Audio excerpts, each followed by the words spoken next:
Legends and Stories of Ireland. By Samuel Lover. Preface. Though the sources whence these stories are derived are open to every one, yet chance or choice may prevent thousands from making such sources available. And though the village crone and mountain guide have many hearers, still their circle is so circumscribed that most of what I have ventured to lay before my reader is for the first time made tangible to the greater portion of those who do me the favor to become such. Many of them were originally intended merely for the diversion of a few friends round my own fireside. There, recited in the manner of those from whom I heard them, they first made their debut, and the flattering reception they met on so minor a stage, led to their appearance before larger audiences. Subsequently, I was induced to publish two of them in the Dublin Literary Gazette, and the favourable notice from contemporary prints, which they received, has led to the publication of the present volume.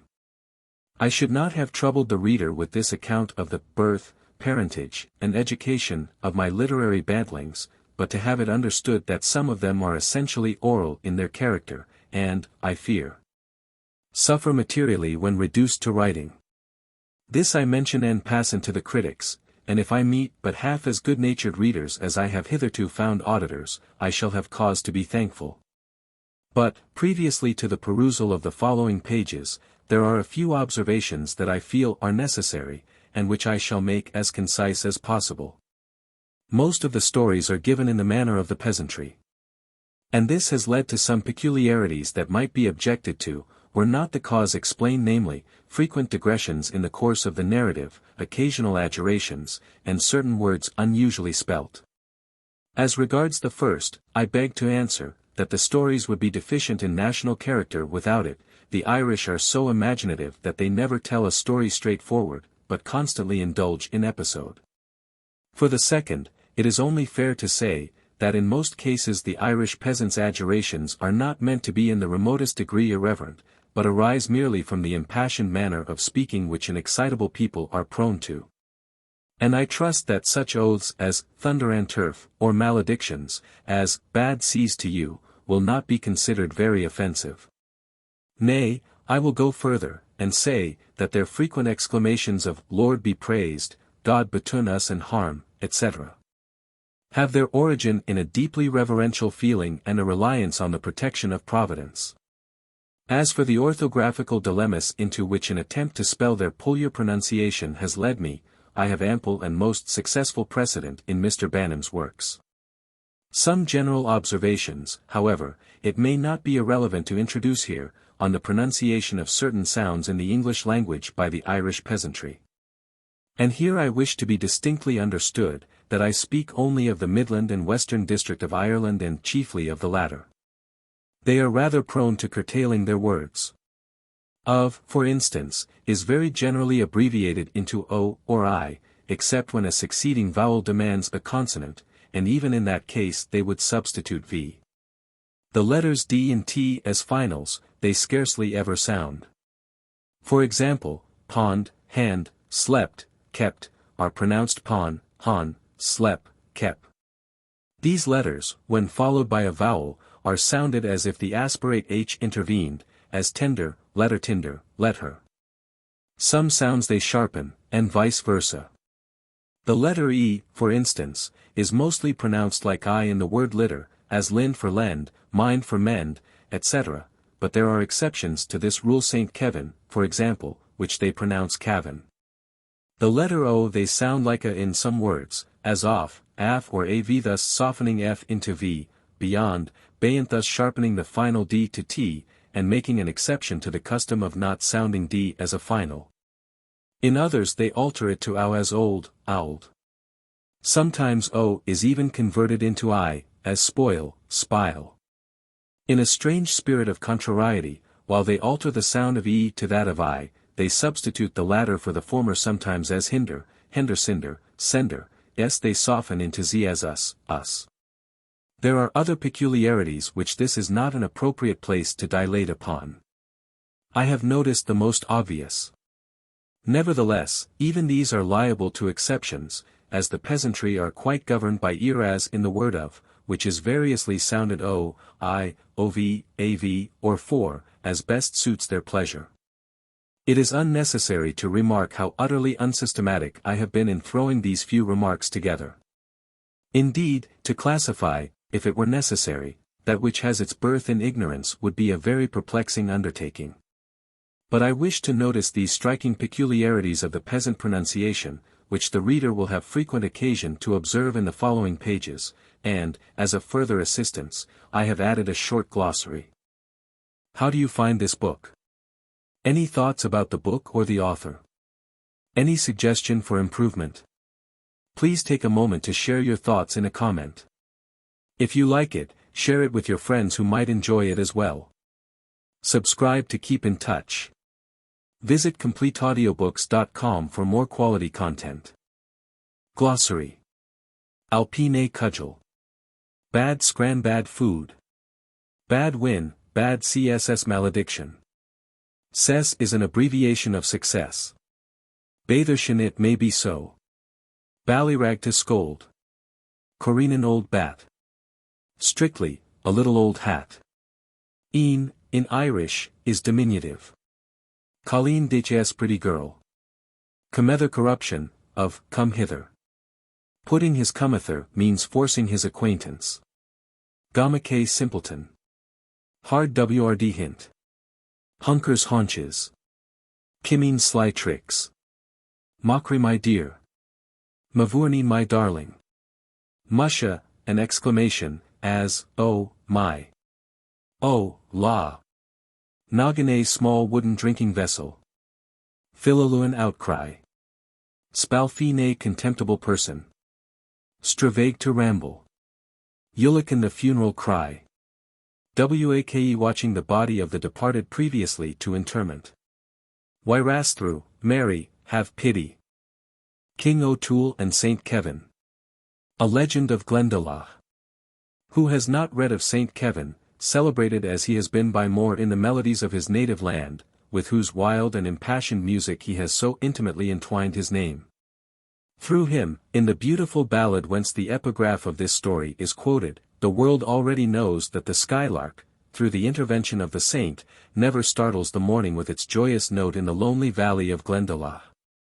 In the same ballad, the unhappy passion which the saint inspired, and the unholy blue eyes of Kathleen, and the melancholy fate of the heroine by the saint's being unused to the melting mood, are also celebrated.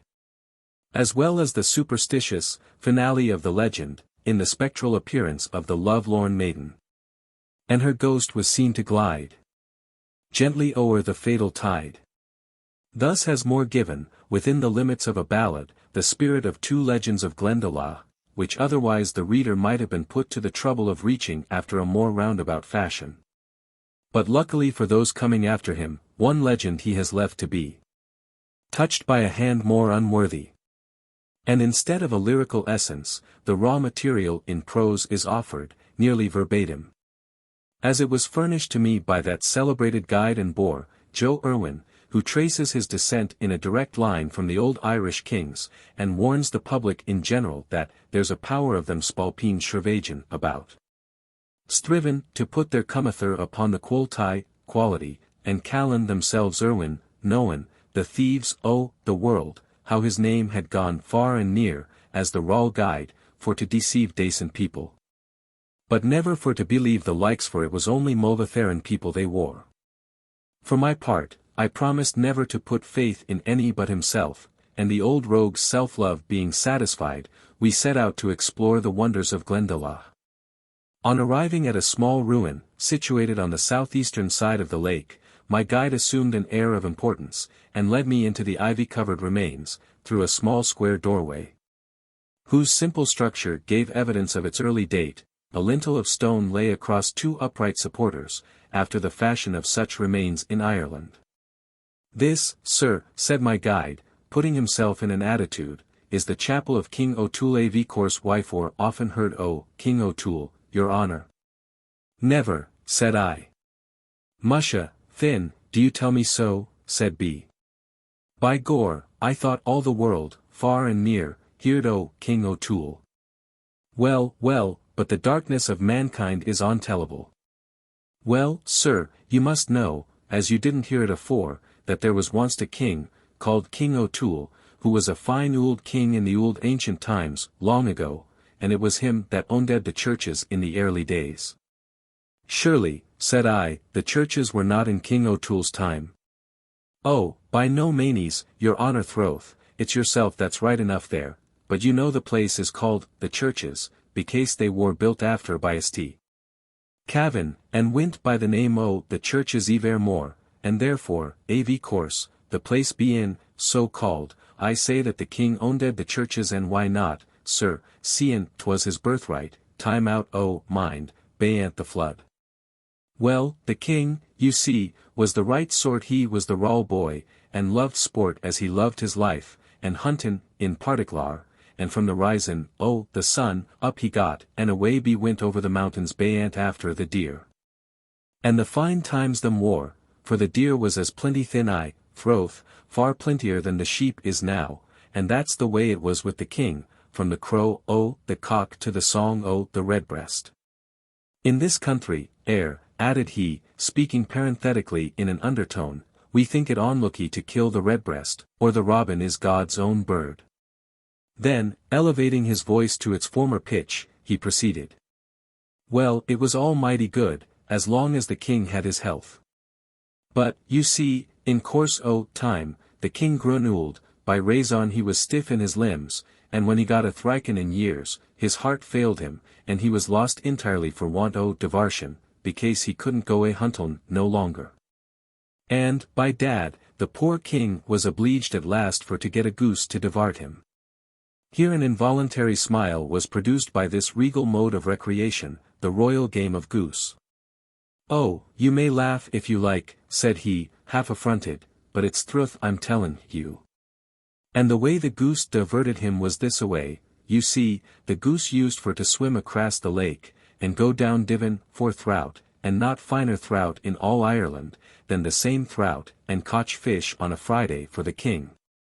And flew every other day round about the lake divartin', the poor king, that you'd think he'd break his sides Logan, at the frolicsome tricks av his goose. So in course o' time the goose was the greatest pet in the country, and the biggest rogue, and diverted the king to no end, and the poor king was as happy as the day was long. So that's the way it was. And all went on mighty well, until, by dad, the goose got stricken in years, as well as the king, and grown stiff in the limbs, like her master, and couldn't divert him no longer. And then it was that the poor king was lost complete, and didn't know what in the wide world to do, seein' he was done out of all diversion, by raison that the goose was no more in the flower of her blame. Well, the king was nigh-hand broken-hearted, and melancholy entirely, and was walkin' one mornin' by the edge of the lake, lamentin' his cruel fate, and thinkin' o' drownin' himself that could get no diversion in life, when all of a sudden, turnin' round the corner bayant, who should he meet but a mighty dacent young man comin' up to him. God save you, says the king, for the king was a civil-spoken gentleman, by all accounts, God save you, says he to the young man. God save you kindly, says the young man to him back again, God save you, says he, King O'Toole. Through for you, says the king, I am King O'Toole, says he, prince and plenipotentiary o' these parts, says he, but how came ye to know that, says he. Oh, never mind, says St. Cavan. For you see, said old Joe, in his undertone again, and looking very knowingly, it was St. Cavan, sure enough the saint himself in disguise, and nobody else.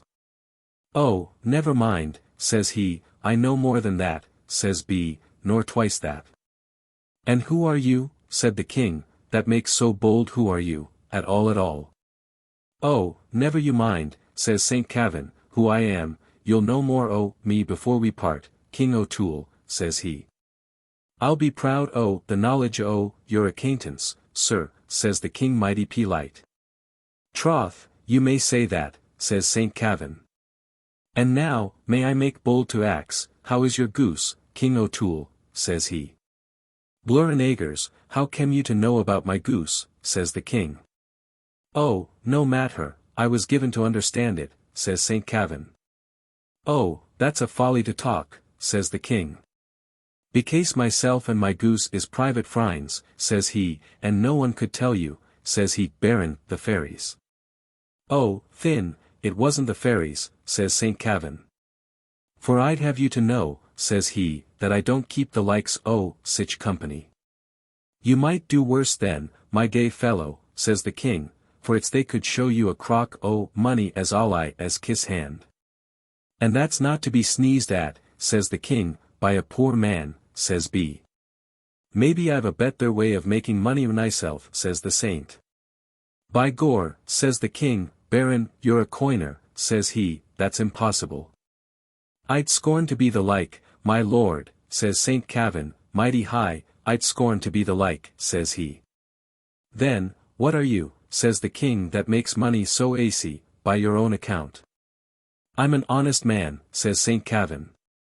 Well, honest man, says the king, and how is it you make your money so aisy? By making bould things as good as new, says Saint Kavin. Blurrenouns, is it a tinker you are, says the king. No, say. The saint.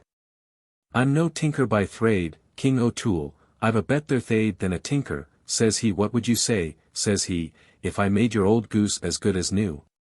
My dear, at the word makin' his goose as good as new, you'd think the poor old king's eyes was ready to jump out for his head, and, says he, troth, thin, I'd give you more money nor you could count, says he, if you did the like.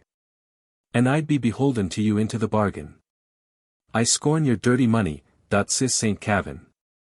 Faith then, I'm thinkle, a thrifle change would do you no harm, says the king, looking up sly at the old caubeen that Saint Kavin had on him. I have a vow agen it, says the saint, and I am book sworn, says he, never to have gold, silver, or brass in my company. Berrin, the thrifle you can't help, says the king, mighty cute, and looking him straight in the face. You just hot it, says Saint Kavin, but though I can't take money, says he, I could take a few acres o' land, if you'd give them to me. With all the veins o' my heart, says the king, if you can do what you say. Thry me. Says Saint Kavin. Call down your goose here, says he, and I'll see what I can do for her. With that the king whistled, and down came the poor goose, all as one as a hound, waddlin' up to the poor old cripple, her master, and as like him as two pays. The minute the saint clapped his eyes on the goose, I'll do the job for you, says he, King O'Toole. By Jaminee, says King O'Toole, if you do, but I'll say you're the cleverest fellow in the Avon parishes. Oh, by dad, says Saint Kavin, you must say more nor that, my horn's not so soft all out, says he, as to repair your old goose for nothing. What'll you gi me, if I do the job for you? That's the chat, says Saint Kavin. I'll give you whatever you ax, says the king, isn't that fair? Divil a fairer, says the saint, that's the way to do business. Now, says he, this is the bargain I'll make with you, King O'Toole, will you gi me all the ground the goose flies, over the first offer after I make her as good as new? I will, says the king. You won't go back your word? Says Saint Kavin. Honor bright, says King O'Toole, holding out his fist. Here old Joe, after applying his hand to his mouth, and making a sharp, blowing sound, something like THP, extended it to illustrate the action. Honor bright, says Saint Kavin back again, it's a bargain, says he. Come here, says he to the poor old goose, come here, you unfortunate old cripple, says he, and it's I that'll make you the sportin' bird. With that, my dear, he tuck up the goose by the two wings, Chris my crass and you, says he, markin' her to grace with the blessed sign at the same minute and throwin' her up in the air, phew, says he, just givin' her a blast to help her. And with that, my jewel, she tuck, to her heels, flyin' like one o' the eagles themselves, and cuttin' as many capers as a swallow before a shower of rain. Away she went down there, right fornist you, along the side o' the cliff, and flew over Saint Kavin's bed, that is where Saint Kavin's bed is now, but was not thin, by raison it wasn't made, but was contrived after by Saint Kavin himself. That the women might lava him alone, and on with her under Lugduff and round the Indav the lake there, far beyant where you see the waterfall, though indeed it's no waterfall at all now, but only a poor dribble for a thing. But if you seen it in the winter, it do your heart good, and it roarin' like mad, and as white as the driven snow, and rollin' down the big rooks before it. All as one as child her playin' marbles, and on with her thin right over the lead mines o' Lough, that is where the lead mines is now, but was not thin, by raison they warn't discovered, but was all Gould in St. Kavin's time. Well, over the Ind o' Lough she flew, stout and sturdy, and round the other Ind av the little lake, by the churches, that is, av course, where the churches is now, but was not thin, by raison they were not built, but afterwards by St. Kavin. And over the big hill here over your head, where you see the big clift, and that clift in the mountain was made by Fan Ma Cool, where he cut it across with a big sword that he got made a purpose by a blacksmith out o' Ruthdrum. A cousin av his own, for to fight a giant, that darred him in the Curragh o' Kildare. And he thried the sword first in the mountain, and out it down into a gap, as is plain to this day. And faith, sure enough, it's the same sauce he sarved the giant, soon and sudden, and chopped him in two like a prady, for the glory of his soul and Auld Reland. Well, down she flew over the clift, and Flutbarren. Over the wood there at Polanis, where I showed you the putty waterfall, and by the same token, last Thursday was a 12 months since, a young lady, Miss Rafferty by name, fell into the same waterfall. And was nigh-hand drowned. Dan indeed would be to this day, but for a young man that jumped in after her. Indeed, a smart slip for a young man he was out o' Francis Street, I hear, and courted her since, and they wore married, fm given to understand Dan indeed a putty couple they wore. Well, as I said, after flutherin' over the wood a little bit, to plaise herself, the goose flew down, and lit at the foot o' the king, as fresh as a daisy, after flyin' roun' his dominions, just as if she hadn't flew 3 perch. Well, my dear, it was a beautiful sight to see the king standin' with his mouth open, lookin' at his poor old goose flyin' as light as a lark, and better nor ever she was. And when she lit at his foot, he patted her in the head, and Mavourneen, says he, but you are the darlint o' the world. And what do you say to me, says St. Kavin, for makin' her the like? By Gor, says the king, I say nothin' bates the art o' man, Berrin the bees. And do you say no more nor that, says St. Kavin. And that I'm beholden to you, says the king. But will you gie me all the ground the goose flown over? Says St. Kavin. I will, says King O'Toole.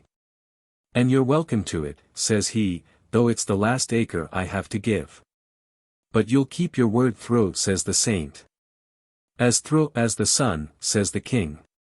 It's well for you, says St. Kavin, mighty sharp. It's well for you, King O'Toole, that you said that word, says he, for if you didn't say that word, the divil receive the bit o' your goose id ever fly again, says St. Kavin. Oh! You needn't laugh, said old Joe, half offended at detecting the trace of a suppressed smile, you needn't laugh, for it's truth I'm tellin' you. Well, when the king was as good as his word, St. Kavin was pleased with him, and thin it was that he made himself known to the king. And, says he, King O'Toole, you're a decent man, says he, for I only came here to thryu. You don't know me, says he, because I'm disguised. A person in a state of drunkenness is said to be disguised. Troth, then, you're right enough, says the king. I didn't perceive it, says he. For, indeed, I never seen the sign o' aperts in you. Oh. That's not what I mane, says St. Kavin. I mane I'm deceivin' you all out, and that I'm not myself at all. Blurrin' agers. Thin, says the king, if you're not yourself, who are you?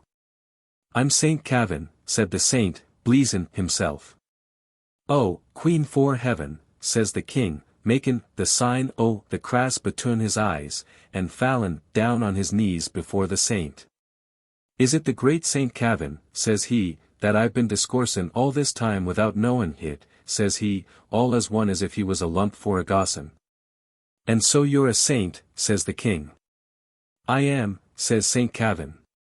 By Gor, I thought I was only talking to a decent boy, says the king. Well, you know the differ now, says the saint. I'm Saint Kavin, says he, the greatest of all the saints. For Saint Kavin, you must know, sir, added Joe, treating me to another parenthesis, Saint Kavin is counted the greatest of all the saints, because he went to school with the prophet Jeremiah. Well, my dear, that's the way that the place came, all at once, into the hands of Saint Kavin, for the goose flown round every individual acre o' King O'Toole's property, you see, bein' let into the sacret by Saint Kavin, who was mighty cute. And so, when he done the ould king out for his property for the glory of God, he was plast with him, and he and the king was the best friends ivermore after, for the poor ould king was dotin', you see. And the king had his goose as good as new to divert him as long as be lived. And the saints supported him after he came into his property, as I told you, until the day for his death and that was soon after. For the poor goose thought he was catchin' a throut one Friday, but, my jewel, it was a mistake he made, and instead of a throut, it was a thievin' horse eel, and, by gor. Instead for the goose killin' a throut for the king's supper, by dad. The eel killed the king's goose, and small blame to him, but he didn't ate her, because he darn't ate what Saint Kavin laid his blessed hands on. Howsomedever, the king never recovered the loss for his goose, though he had her stuffed, I don't mane stuffed with prates and onions, but as a curiosity, and preserved in a glass case for his own diversion, and the poor king died on the next Michaelmas day, which was remarkable. Froth, it's truth I'm tellin' you, and when he was gone, Saint Kavin gev him an elegant wake and a beautiful Berrin. And more betoken, he said mass for his sow, and tuck care av his goose. Lough Corrib. It chanced, amongst some of the pleasantest adventures of a tour through the west of Ireland, in 1825, that the house of Mr. received me as a guest. The owner of the mansion upheld the proverbial reputation of his country's hospitality, and his lady was of singularly winning manners. And possessed of much intelligence, and intelligence arising not merely from the cultivation resulting from careful education, but originating also from the attention which persons of good sense bestow upon the circumstances which come within the range of their observation. Thus, Mrs. An accomplished Englishwoman, instead of sneering at the deficiencies which a poorer country than her own labored under, was willing to be amused by observing the difference which exists in the national character of the two people. In noticing the prevalence of certain customs, superstitions, etc. etc., while the popular tales of the neighborhood had for her a charm which enlivened a sojourn in a remote district that must otherwise have proved lonely. To this pleasure was added that of admiration of the natural beauties with which she was surrounded. The noble chain of the Mayo Mountains, linking with the majestic range of those of Joyce's country, formed no inconsiderable source of picturesque beauty and savage grandeur. And when careering over the waters of Lough Corrib that foamed at their feet, she never sighed for the grassy slopes of Hyde Park, nor that unruffled pond, the Serpentine River.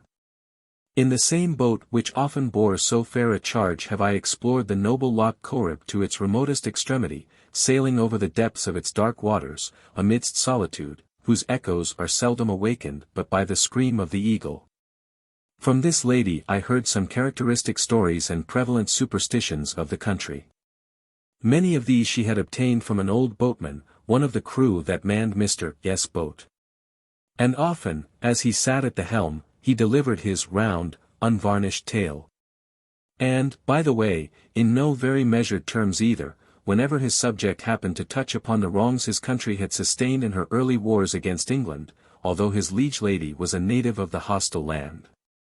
Nevertheless, the old Corribian, the name somehow has a charmingly savage sound about it, was nothing loath to have his fling at the invaders, a term of reproach he always cut upon the English. Thus skilled in legendary lore, Mrs. proved an admirable guide to the lions of the neighborhood. And it was previously to a projected visit to the cave of Tsong that she entered upon some anecdotes relating to the romantic spot, which led her to tell me that one legend had so particularly excited the fancy of a young lady, a friend of hers, that she wrought it into the form of a little tale, which, she added, had not been considered ill done. But, said she, 'tis true we were all friends who passed judgment, and only drawing-room critics, you shall therefore judge for yourself, and hearing it before you see the cave, will at least rather increase your interest in the visit. And forthwith drawing from a little cabinet a manuscript, she read to me the following tale, much increased in its effect by the sweet voice in which it was delivered. A Legend of Loch Mask. The evening was closing fast as the young Cormac O'Flaherty had reached the highest acclivity of one of the rugged passes of the steep mountains of Joyce's country. He made a brief pause not to take breath. Fair reader, Cormac needed no breathing time, and would have considered it little short of an insult to have had such a motive attributed to the momentary stand he made. And none that knew the action of the human figure would have thought it. For the firm footing which one beautifully formed leg held with youthful firmness on the mountain path, while the other, slightly thrown behind, rested on the half-bent foot, did not imply repose, but rather suspended action. In sooth, youth Cormac, to the eye of the painter, might have seemed a living Antinous. All the grace of that beautiful antique, all the youth, all the expression of suspended motion were there, with more of vigour and impatience. He paused not to take breath, Sir Walter Scott, for, like your own Malcolm Graham, right up Ben Lomond could he press, and not a sob his toll confess. And our young O'Flaherty was not to be outdone in breasting up a mountain side by the boldest Graham of them all. But he lingered for a moment to look back upon a scene at once sublime and gorgeous. And cold must the mortal have been who could have beheld and had not paused. On one side the Atlantic lay beneath him, brightly reflecting the glories of an autumnal setting sun, and expanding into a horizon of dazzling light. On the other lay the untrodden wilds before him, stretching amidst the depths of mountain valleys, whence the sunbeam had long since departed, and mists were already wreathing round the overhanging heights, and veiling the distance in vapory indistinctness, though you looked into some wizard's glass, and saw the uncertain conjuration of his wand. On the one side all was glory, light, and life, on the other all was awful, still, and almost dark. It was one of nature's sublimest moments, such as are seldom witnessed, and never forgotten. Ere he descended the opposite declivity, Cormac once more bent back his gaze, and now it was not one exclusively of admiration. There was a mixture of scrutiny in his look, and turning to Diarmid, a faithful adherent of his family, and only present companion, he said, "That sunset forebodes a coming storm, does it not, Diarmid?" "Aye, truly does it," responded the attendant. "And there's no truth in the clouds if we haven't it soon upon us." "Then let us speed," said Cormac, "for the high hill and the narrow path must be traversed ere our journey be accomplished." And he sprang down the steep and shingly pass before him, followed by the faithful Diarmid. "'Tis sweet to know there is as I to mark our coming and grow brighter when we come." And there was a bright eye watching for Cormac, and many a love-taught look did Eva cast over the waters of Loch Mask, impatient for the arrival of the O'Flaherty. "Surely he will be here this evening," thought Eva. Yet the sun is already low, and no distant oars disturb the lovely quiet of the lake. But may he not have tarried beyond the mountains? He has friends therein, recollected Eva. But soon the maiden's jealous fancy whispered, "He has friends here too." And she reproached him for his delay, but it was only for a moment. The accusing spirit blushed, as Eva continued her train of conjecture. "'Tis hard to part from pressing friends," thought she, "and Cormac is ever welcome in the hall," and heavily closes the portal after his departing footsteps. Another glance across the lake. 'Tis yet unrippled by an oar. The faint outline of the dark grey mountains, whose large masses lie unbroken by the detail which daylight discovers, the hazy distance of the lake, whose extremity is undistinguishable from the overhanging sea-ifs which embrace it. The fading of the western sky, the last lonely rook winging his weary way to the adjacent wood, the flickering flight of the bat across her windows all told Eva that the night was fast approaching, yet Cormac was not come. She turned from the casement with a sigh. Oh!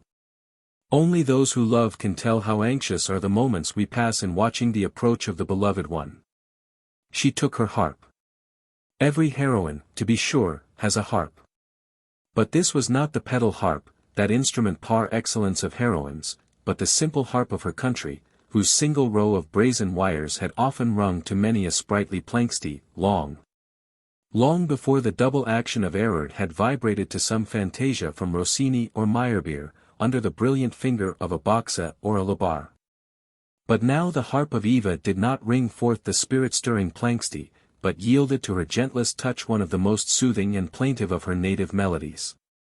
And to her woman's sensibility, which long expectation had excited, it seemed to breathe an unusual flow of tenderness and pathos, which her heated imagination conjured almost into prophetic wailing. Eva paused. She was alone. The night had closed, her chamber was dark and silent. She burst into tears, and when her spirits became somewhat calmed by this gush of feeling, she arose, and dashing the lingering teardrops from the long lashes of the most beautiful blue eyes in the world, she hastened to the hall. And sought in the society of others to dissipate those feelings by which she had been overcome. The night closed over the path of Cormac, and the storm he anticipated had swept across the waves of the Atlantic, and now burst in all its fury over the mountains of Joyce's country. The wind rushed along in wild gusts, bearing in its sweeping eddy heavy dashes of rain, which soon increased to a continuous deluge of enormous drops, rendering the mountain gullies the channel of temporary rivers. And the path that wound along the verge of each precipice so slippery as to render its passage death to the timid or amsry, and dangerous even to the firmest or most practised foot. But our hero and his attendant strode on, the torrent was resolutely passed, its wild roar audible above the loud thunder peals that rolled through the startled echoes of the mountains. The dizzy path was firmly trod, its dangers rendered more perceptible by the blue lightnings, half revealing the depths of the abyss beneath, and Cormac and Diarmid still pressed on towards the shores of Loch Mask. Unconscious of the interruption that yet awaited them, fiercer than the torrent, and more deadly than the lightning. As they passed round the base of a projecting crag, that flung its angular masses athwart the ravine through which they wound, a voice of brutal coarseness suddenly arrested their progress with the fiercely uttered word of "Stand." Cormac instantly stopped as instantly his weapon was in his hand, and with searching eye he sought to discover through the gloom what bold intruder dared cross the path of the O'Flaherty. His tongue now demanded what his eye failed him to make known, and the same rude voice that first addressed him answered, "Thy mortal foe. Thou seek'st thy bride, fond boy, but never shalt thou behold her, never shalt thou share the bed of Eva." "Thou least, foul traitor," cried Cormac fiercely. "Avoid my path, avoid it, I say, for death is in it." "Thou say'st truly," answered the unknown, with a laugh of horrid meaning. "Come on, and thy words shall be made good."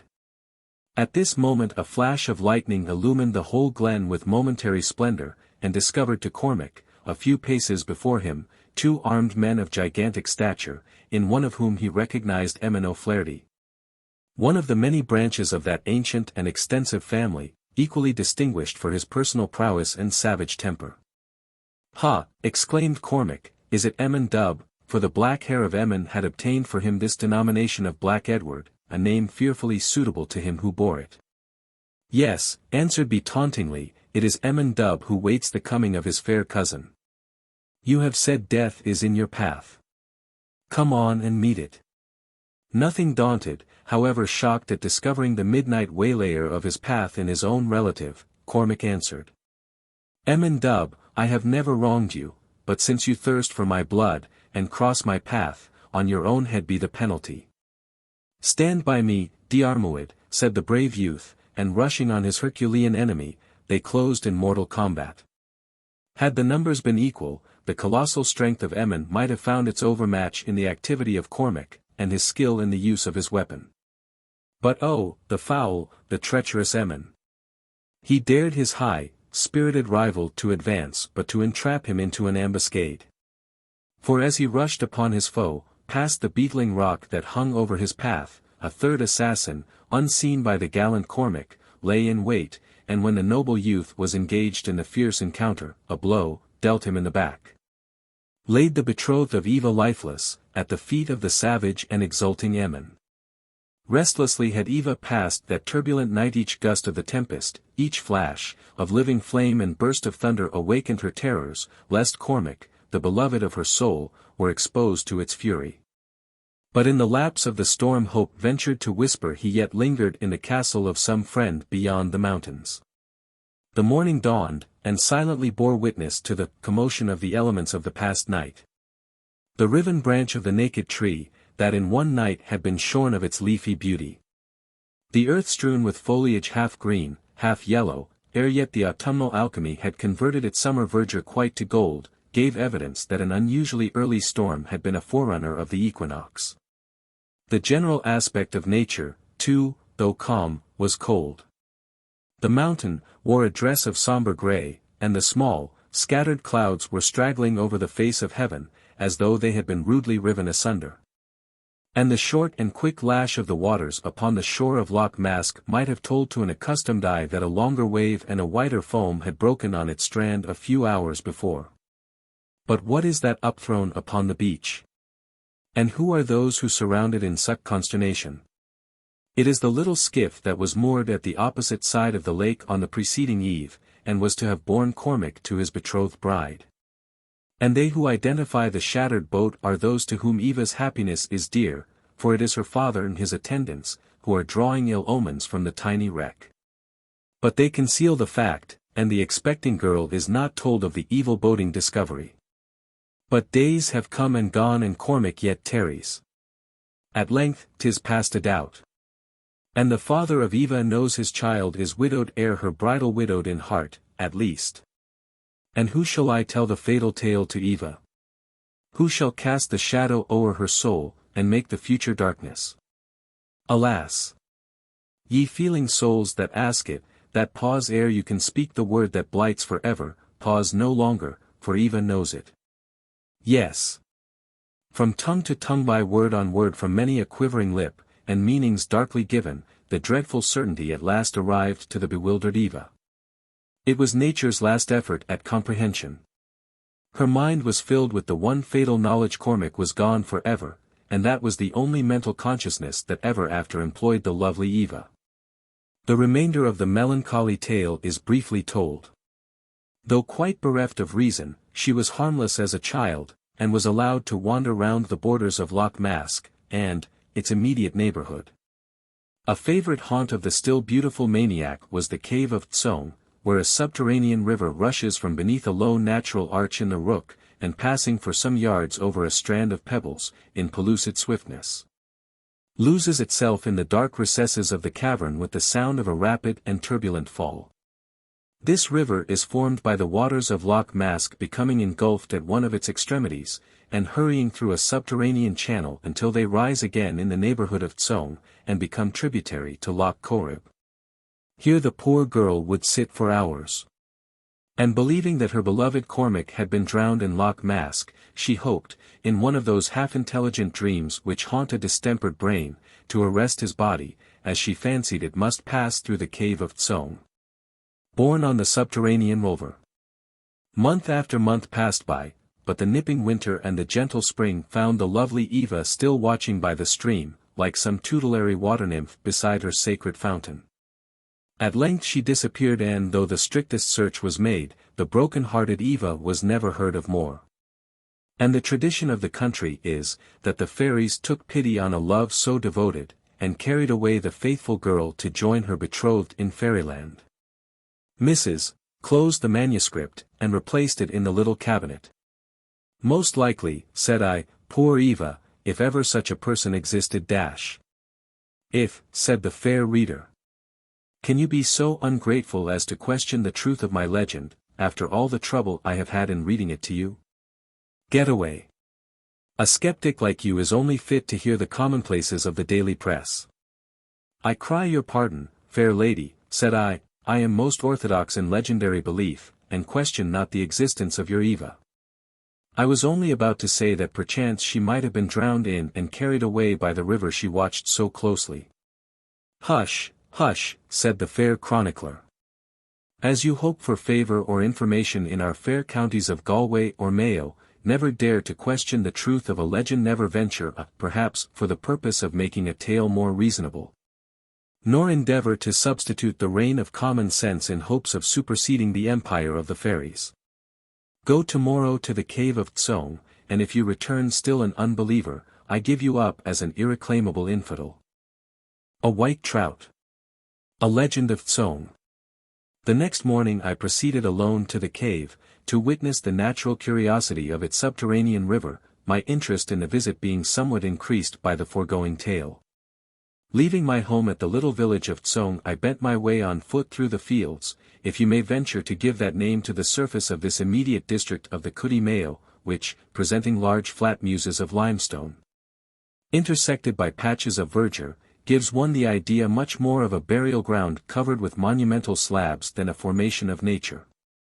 Yet, I must make this remark en passant, such is the richness of the pasture in these little verdant interstices, that cattle are fattened upon it in a much shorter time than on a meadow of the most cultured aspect.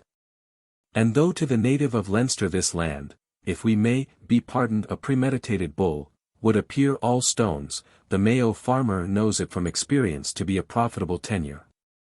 Sometimes deep clefts occur between these laminae of limestone rock, which, closely overgrown with verdure, have not infrequently occasioned serious accidents to man and beast.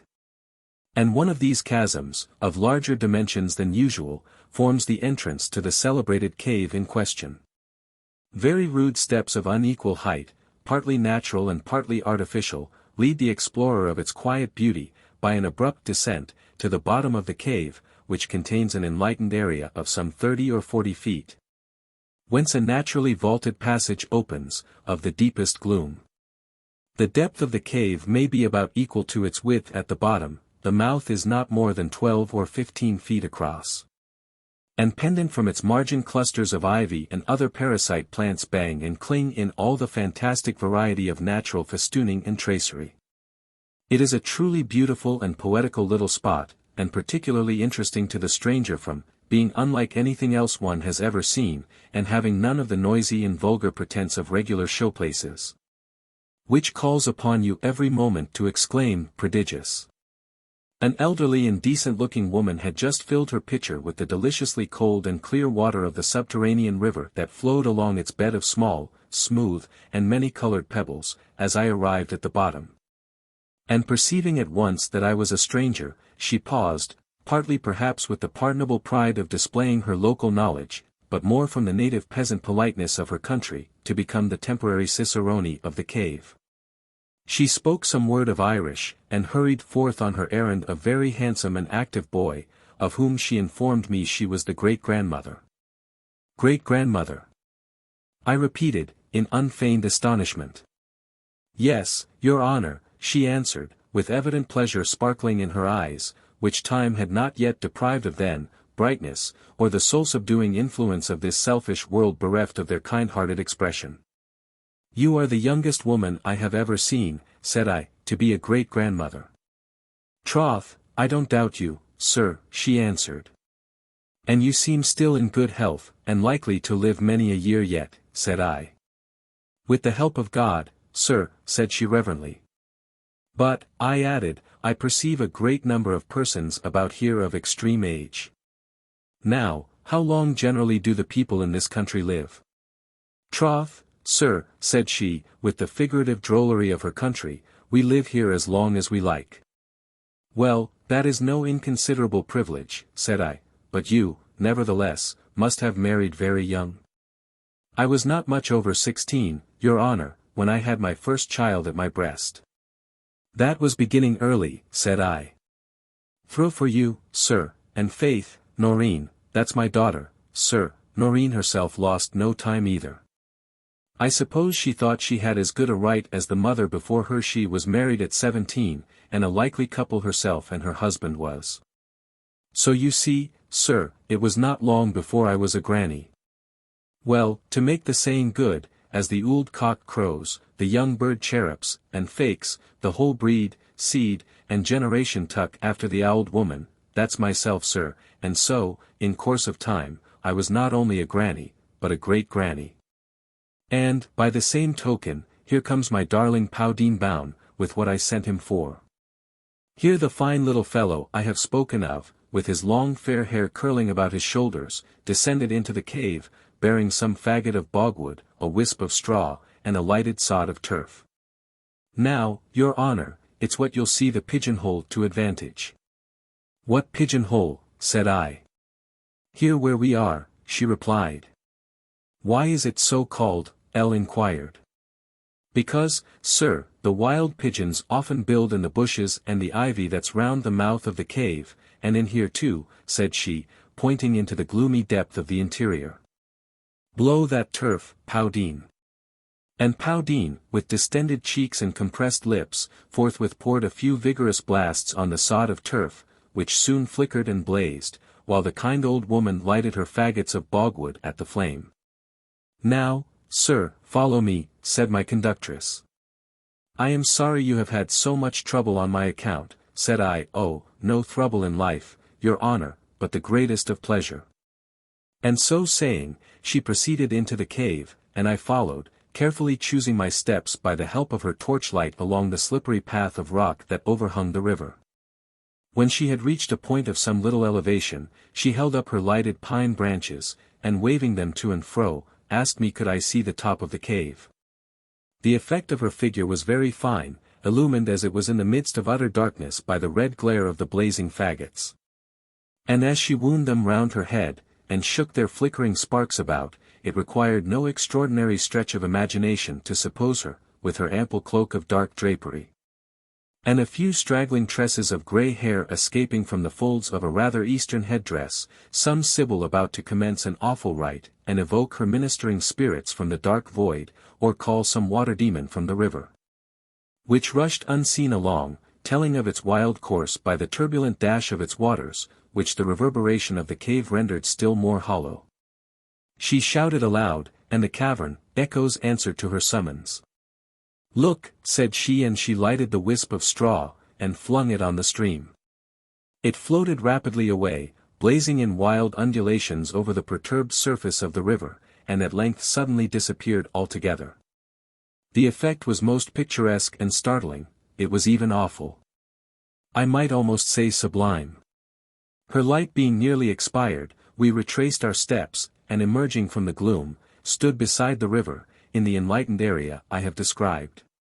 Now, sir, said my old woman, we must try and see the white trout. And you never seen a trout, oh, that color yet, I warrant. I assented to the truth of this. They say it's a fairy trout, your honor, and tells mighty queer stories about it. What are they? I inquired. Troth, it's myself doesn't know the half o' them only partly, but strive and see it before you go, sir, for there's them that says it isn't lucky to come to the cave and lave it without seein' the white throat. And if you're a bachelor, sir, and didn't get a peep at it, troth, you'd never be married, and sure that I'd be a murther. Oh, said I hope the fairies would not be so spiteful. Wisht, said she, looking fearfully around. Then, knitting her brows, she gave me an admonitory look, and put her finger on her lip, in token of silence, and then coming sufficiently near me to make herself audible in a whisper, she said, never speak ill, your honor. Of the good people bain't all, in sich a place this for it's in the likes they always keep. And one doesn't know who may be listenin'. God keep you z. But look, sir, look, and she pointed to the stream, there she is. Who what? Said I. The trout, sir. I immediately perceived the fish in question, perfectly a trout in shape, but in color a creamy white, heading up the stream, and seeming to keep constantly within the region of the enlightened part of it. There it is, in that very spot evermore, continued my guide, and never anywhere else. The poor fish, I suppose, likes to swim in the light, said I. Oh, no, sir, said she, shaking her head significantly, the people here has a mighty old story about that trout. Let me bear it, and you will oblige me. Och! It's only Logan at me you'd be, and call me an old fool, as the Mistress Bayant in the big house often did afore, when she first came among us, but she knows the differ now. Indeed I shall not laugh at your story, said I, but on the contrary, shall thank you very much for your tale. Then sit down a minute, sir, said she, throwing her apron upon the rock, and pointing to the seat, and I'll tell you to the best of my knowledge. And seating herself on an adjacent patch of verdure, she began her legend. There was once upon a time, long ago, a beautiful young lady that lived in a castle up by the Lake Bayant, and they say she was promised to a king's son, and they wore to be married. When, all of a sudden, he was murthered, the crather, Lord help us, and thrown into the lake abow, and so, of course, he couldn't keep his promise to the fair lady and more's the pity. Well, the story goes that she went out for her mind because av losin' the king's son, for she was tender-hearted, God help her. Like the rest for us, and pined away after him, until, at last no one about seen her, good or bad, and the story went that the fairies took her away. Well, sir, in course time the White Trout, God bless it, was seen in the Strame Bay ant, and sure the people didn't know what to think av the crather, seein' as how a white trout was never heard av afore nor since. And years upon years the trout was there, just where you seen it this blessed minute, longer nor I can tell I, troth, and bayant the memory oldest in the village. At last the people began to think it must be a fairy, for what else could it be? And no hurt nor harm was ever put in the white trout, until some wicked sinners of soldiers came to these parts, and laughed at all the people, and jibed and jeered them for thinking the likes, and one them in particular, bad luck to him. God forgie me for sayin' it. Swore he'd catch the trout and ate it for his dinner, the blackguard. Well, what would you think the villainy of the soldier? Sure enough he cotched the trout. And away with him home, and puts in the fryin' pan, and into it he pitches the putty little thing. The trout squealed all as one as a Christian crather, and, my dear, you'd think the soldier I'd split his sides logan, for he was a hardened villain. And when he thought one side was done, he turns it over to fry the other, and what would you think, but the divil a taste of a burn was in it at all, and sure the soldier thought it was a queer trout that couldn't be breeled. But, says he, I'll give it another turn, by and by, little thinkin' what was in store for him the hay then. Well, when he thought that side was done, he turns it again, and lo and behold you, the divil a taste more done that side was nor the other. Bad luck to me, says the soldier, but that bates the world, says he. But I'll thryu again, my darlint, says he, as cunnin' as you think yourself, and so, with that, he turns it over and over, but the divil a sign av the fire was in the putty trout. Well, says the desperate villain, for sure, sir, only he was a desperate villain entirely, he might know he was doin' a wrong thing, seein' that all his endeavors was no good. Well, says he, my jolly little trout, maybe you're fried enough, though you don't seem over well dressed. But you may be better than you look, like a singed cat, and a titbit, after all, says he. And with that he ups with his knife and fork to taste a piece the trout, but, my jewel, the minute he puts his knife into the fish, there was a mirthinin' screech, that you'd think the life I'd lave you if you heard it. And away jumps the trout out av the fryin' pan into the middle the floor. And in the spot where it fell, up riz a lovely lady, the beautifulest young crather that I's ever seen, dressed in white with a band gould in her hair, and a strame blood runnin' down her arm. Look where you cut me, you villain, says she, and she held out her arm to him, and, my dear, he thought the sight I'd lave his eyes.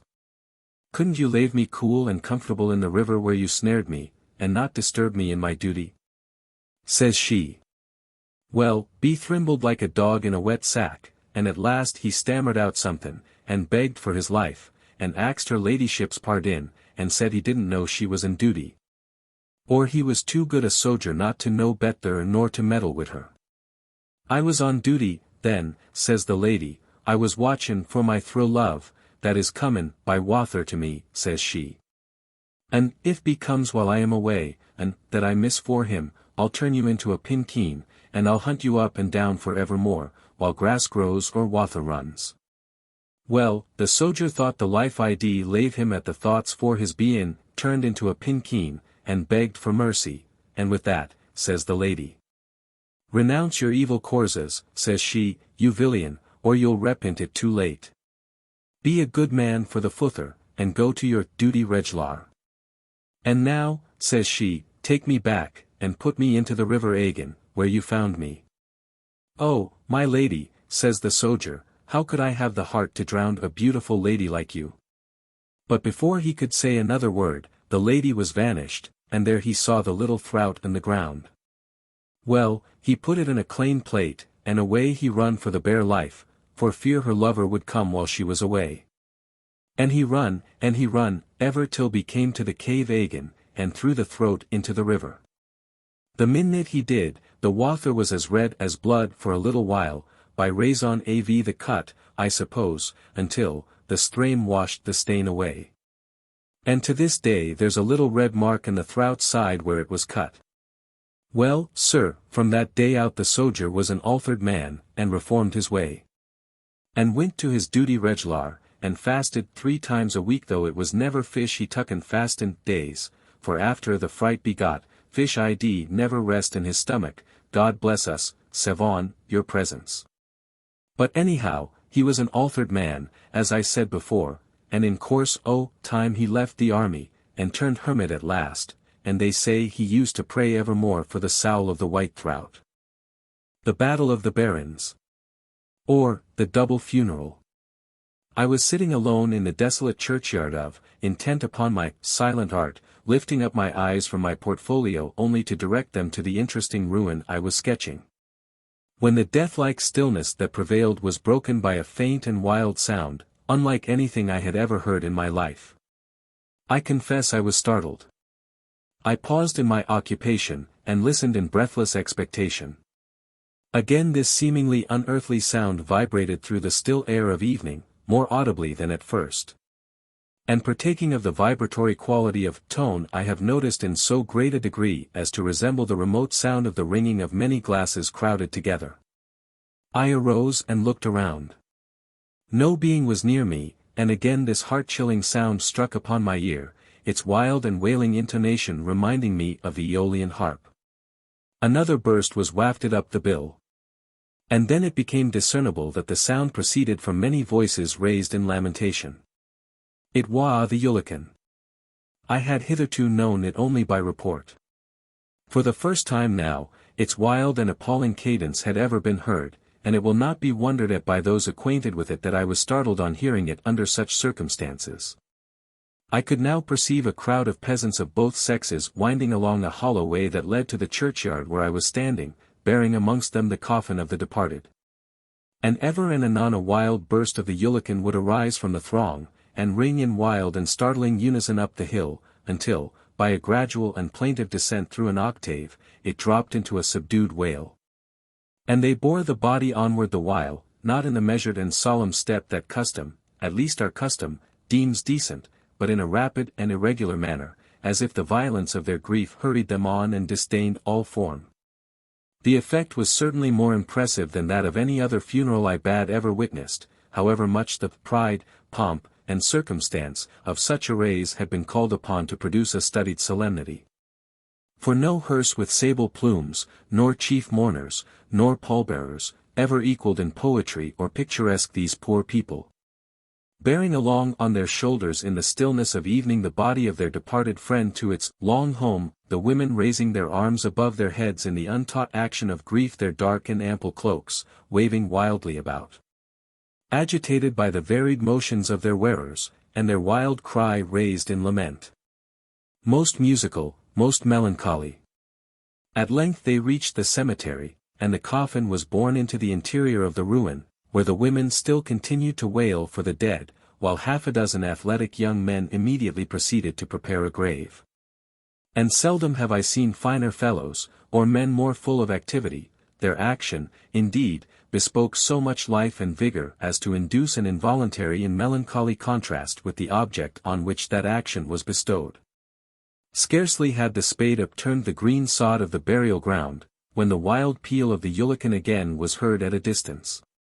The young men paused in their work, and turned their heads, as did all the bystanders, towards the point whence the sound proceeded. We soon perceived another funeral procession wind round the foot of the hill, and immediately the gravemakers renewed their work with redoubled activity, while exclamations of anxiety on their part for the completion of their work, and of encouragement from the lookers-on, resounded on all sides. And such ejaculations as, "Hurry, boys, hurry, stir yourself, Paddy. That's your sort, Mike. Rouse your soul," etc., etc., resounded on all sides. At the same time, the second funeral party that was advancing no sooner perceived the churchyard already occupied, than they directly quickened their pace, as the wail rose more loudly and wildly from the train. And a detachment bearing pick and spade forthwith sallied from the main body, and dashed with headlong speed up the hill. In the meantime, an old woman, with streaming eyes and dishevelled hair, rushed wildly from the ruin where the first party had borne their coffin, towards the young athletes I have already described as working with might and main.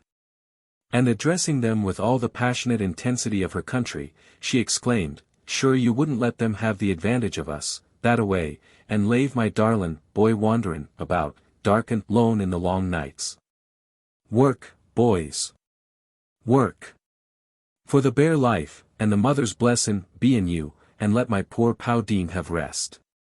I thought the poor woman was crazed, as indeed her appearance and vehemence of manner, as well as the, to me, unintelligible address she had uttered, might well induce me to believe, and I questioned one of the bystanders accordingly. "An' is it why she's goin' wild about it, your Oisin?" said the person I addressed, in evident wonder at my question. "Sure then I thought all the world knew that, let alone a gentleman like you, that ought to be knowledgeable. And sure she doesn't want the poor boy to be walkin', as of course he must, Berrin, they're smart." "What do you mean?" said I don't understand you." "Wisht. Wisht," said he. "Here they come, by the powers, and the Gallaghers at the head of them," as be looked towards the newcomers' advance guard, who had now gained the summit of the hill, and, leaping over the boundary ditch of the cemetery, advanced towards the group that surrounded the grave, with rapid strides and a resolute air. "Give over there, I bid you," said a tall and ably built man of the party to those employed in opening the ground, who still plied their implements with energy. "Give over, or it'll be worse for yon. Didn't you hear me, Rooney?" said he, as he laid his muscular band on the arm of one of the party he addressed, and arrested him in his occupation. "I did hear you," said Rooney, "but I didn't heed you." "I'd have you keep a civil tongue in your head," said the former. "You're mighty ready to give advice that you want yourself," rejoined the latter, as he again plunged the spade into the earth. "Lave off, I tell you," said our Hercules, in a higher tone, "or, by this and that, I'll make you sorry." "Arrah! What brings you here at all?" said another of the gravemakers, breedin' a disturbance. "What brings him here but mischief?" said a grey-haired man, who undertook, with national peculiarity, to answer one interrogatory by making another. "There's always a quarrel whenever there's a Gallagher." For it was indeed one of the Gallaghers that the peasant I spoke to noticed as being, at the head of them, who was assuming so bold a tone. "You may thank your grey hair, that I don't make you repent of your words," said Gallagher, and his brow darkened as he spoke. "Time was," said the old man, "when I had something surer than grey hairs to make such as you respect me." And he drew himself up with an air of patriarchal dignity, and displayed in his still expansive chest and commanding height the remains of a noble figure, that bore testimony to the truth of what he had just uttered. The old man's eye kindled as he spoke, but 'twas only for a moment, and the expression of pride and defiance was succeeded by that of coldness and contempt. "I'd have beat you blind the best day ever you seen," said Gallagher, with an impudent swagger. "Troth you wouldn't, Gallagher," said a contemporary of the old man, "but your consate bates the world." "That's thrue," said Rooney. "He's a great man entirely, in his own opinion.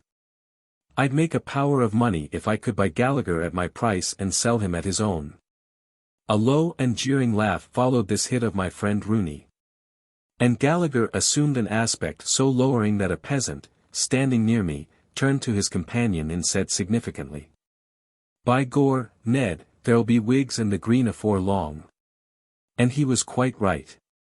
The far-off speck on the horizon, whence the prophetic eye of a sailor can foretell the coming storm, is not more nicely discriminated by the mariner than the symptoms of an approaching fray by an Irishman. And scarcely had the foregoing words been uttered, than I saw the men tucking up their long frieze coats in a sort of jacket fashion, thus getting rid of their tails, like gamecocks before a battle. A more menacing grip was taken by the bearer of each stick, a usual appendage of Hibernians, and a general closing in of the bystanders round the nucleus of dissatisfaction made it perfectly apparent that hostilities must soon commence. I was not long left in suspense about such a catastrophe, for a general outbreaking soon took place, commencing in the center with the principles already noticed, and radiating throughout the whole circle, until a general action ensued. And the belligerents were dispersed in various hostile groups over the churchyard. I was a spectator from the topmost step of a stile leading into the burial ground, deeming it imprudent to linger within the precincts of the scene of action, when my attention was attracted by the appearance of a horseman, who galloped up the little stony road, and was no sooner at my side than he dismounted, exclaiming at the top of his voice, "Oh, you reprobates! Lave off, I tell you, you heathens! Are you Christians at all?" I must here pause a moment to describe the person of the horseman in question. He was a tall, thin, pale man, having a hat which, from exposure to bad weather, had its broad, slouching brim crimped into many fantastic involutions, its crown somewhat depressed in the middle, and the edges of the same exhibiting a napless paleness, very far removed from its original black. No shirt collar sheltered his angular jawbone. A narrow white cravat was drawn tightly round his spare neck. A single-breasted coat of rusty black, with standing collar, was tightly buttoned nearly up to his chin, and a nether garment of the same, with large silver knee-buckles, meeting a square-cut and buckram-like pair of black leather boots, with heavy plated spurs, that had seen the best of their days, completed the picture. His horse was a small, well-built hack, whose long, rough coat would have been white, but that soiled litter had stained it to a dirty yellow. And taking advantage of the liberty which the abandoned rain afforded, he very quietly turned him to the little fringe of grass which bordered each side of the path, to make as much profit of his time as he might, before his rider should resume his seat in the old high-pommelled saddle which he had vacated in uttering the ejaculations I have recorded. This person, then, hastily mounting the stile on which I stood, with rustic politeness said, "By your leave, sir," as he pushed by main haste, and jumping from the top of the wall, proceeded with long and rapid stride, towards the combatants. And brandishing a heavy thong whip which he carried, he began to lay about him with equal vigor and impartiality on each and every of the peace breakers, both parties sharing in the castigation thus bestowed, with the most even, and, I might add, heavy-handed justice. My surprise was great on finding that all the blows inflicted by this new belligerent, instead of being resented by the assaulted parties, seemed taken as if resistance against this potent chastiser were vain. And in a short time they all fled before him, like so many frightened schoolboys before an incensed pedagogue, and huddled themselves together in a crowd, which at once became pacified at his presence. Seeing this result, I descended from my perch and ran towards the scene that excited my surprise in no ordinary degree. I found this newcomer delivering to the multitude he had quelled a severe reproof of their unchristian doings, as he termed them, and it became evident that he was the pastor of the flock. And it must be acknowledged a very turbulent flock he seemed to have of it. This admonition was soon ended. It was certainly impressive, and well calculated for the audience to whom it was delivered, as well from the simplicity of its language as the solemnity of its manner, which was much enhanced by the deep and somewhat sepulchral voice of the speaker. "And now," added the pastor, "let me ask you for what you were fighting like so many wild Indians. For surely your conduct is liker to savage creatures than men that have been bred up in the hearing of God's word." A pause of a few seconds followed this question, and at length someone ventured to answer from amongst the crowd that it was, in regard of the Baron. "And is not so solemn a sight," asked the priest, "as the burial of the departed enough to keep down the evil passions of your hearts? Troth then, and plaise your reverence, it was nothin' ill-natured in life, but only a good-natured turn we war doin' for poor Powdeen Mooney that's departed. And sure it's to your reverence will be goin' immediately for the masses for the poor boy's sowl." Thus making interest in the offended quarter with an address for which the Irish peasant is preeminently distinguished. "Tut! Tut!" rapidly answered the priest, anxious, perhaps, to silence this very palpable appeal to his own interest. "Don't talk to me about doing a good-natured turn.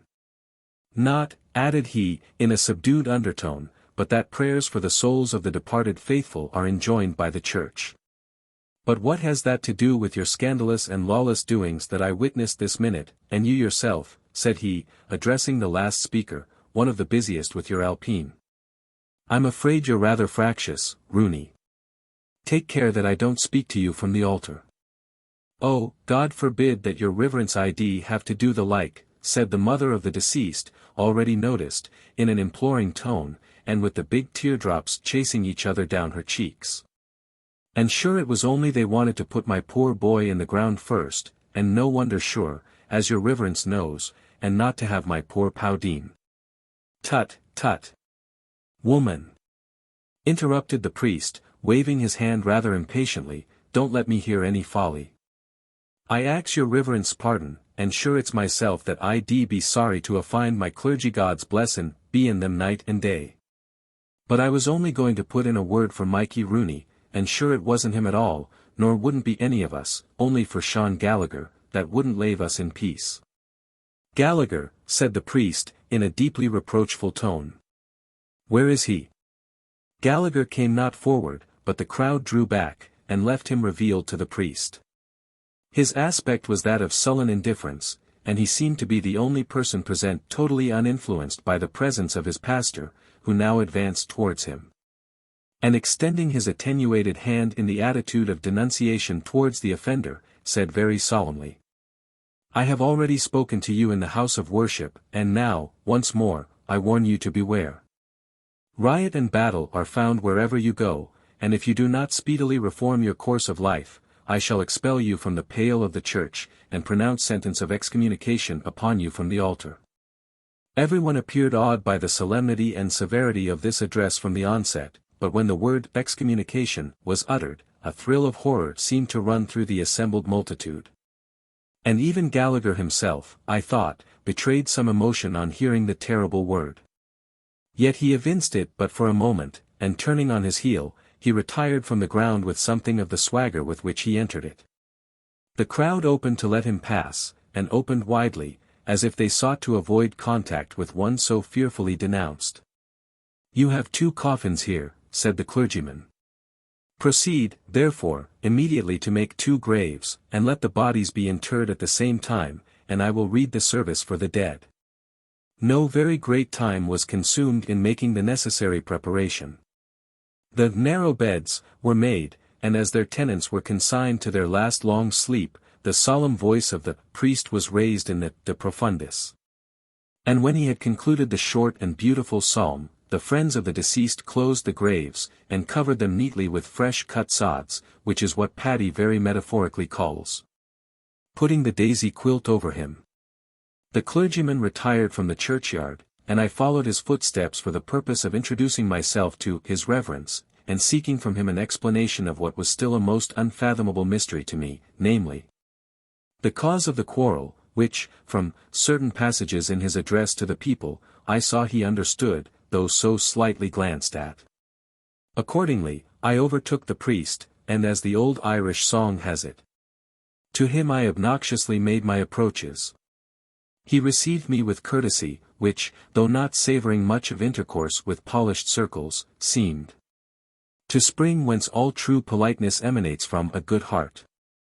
I begged to assure him it was not an impertinent curiosity which made me desirous of becoming acquainted with the cause of the fray which I had witnessed, and he had put a stop to in so summary a manner, and hoped he would not consider it an intrusion if I applied to him for that purpose. No intrusion in life, sir, answered the priest very frankly, and with a rich brogue, whose intonation was singularly expressive of good nature. It was the specimen of brogue I have never met but in one class, the Irish gentleman of the last century, an accent which, though it possesses all the characteristic traits of the brogue, was at the same time divested of the slightest trace of vulgarity. This is not to be met with now, or at least very rarely. An attempt has been made by those who fancy it genteel to graft the English accent upon the broguish stem, and a very bad fruit it has produced. The truth is, the accents of the 2 countries could never be happily blended, and far from making a pleasing amalgamation, it conveys the idea that the speaker is endeavoring to escape from his own accent for what he considers a superior one. And it is this attempt to be fine which so particularly allies the idea of vulgarity with the tone of brogue so often heard in the present day. Such, I have said, was not the brogue of the Rev. Philemon Roach, or Father Roach, as the peasants called him, and his voice, which I have earlier noticed as almost sepulchral, I found derived that character from the feeling of the speaker when engaged in an admonitory address. For when employed on colloquial occasions, it was no more than what might be called a rich and deep manly voice. So much for Father Roach, who forthwith proceeded to enlighten me on the subject of the funeral, and the quarrel arising therefrom. The truth is, sir, these poor people are possessed of many foolish superstitions. And however we may, as men, pardon them, looking upon them as fictions originating in a warm imagination, and finding a ready admission into the minds of an unlettered and susceptible peasantry, we cannot, as pastors of the flock, admit their belief to the poor people committed to our care. This was quite new to me to find a clergyman of the religion I had hitherto heard of as being par excellence abounding in superstition denouncing the very article in question. But let me not interrupt Father Roach. The superstition I speak of, continued he, is one of the many these warm-hearted people indulge in, and is certainly very poetical in its texture. But, sir, interrupted my newly made acquaintance, pulling forth a richly chased gold watch of antique workmanship, that at once suggested ideas of the bon vieux temps. I must ask your pardon, I have an engagement to keep at the little hut I call my home, which obliges me to proceed there forthwith. If you have so much time to spare as will enable you to walk with me to the end of this little road, it will suffice to make you acquainted with the nature of the superstition in question. I gladly assented. And the priest, disturbing the nibbling occupation of his hack, threw the rein over his arm, and the docile little beast, following him on one side as quietly as I did on the other, he gave me the following account of the cause of all the previous riot, as we wound down the little stony path that led to the main road.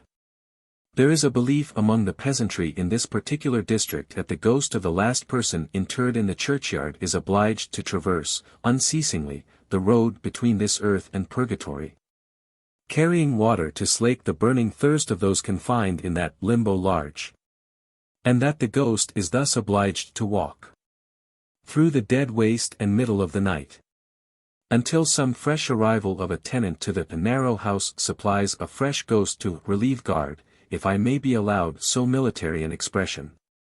And thus the supply of water to the sufferers in purgatory is kept up unceasingly. Hence it was that the fray had arisen, and the poor mother's invocation, that her darling boy should not be left to wander about the churchyard dark and lone in the long nights, became at once intelligible.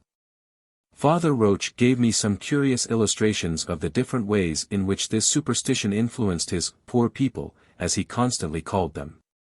But I suppose my readers have had quite enough of the subject, and I shall therefore say no more of other cases in point, contented with having given them one example, and recording the existence of a superstition which, however wild, undoubtedly owes its existence to an affectionate heart and a poetic imagination.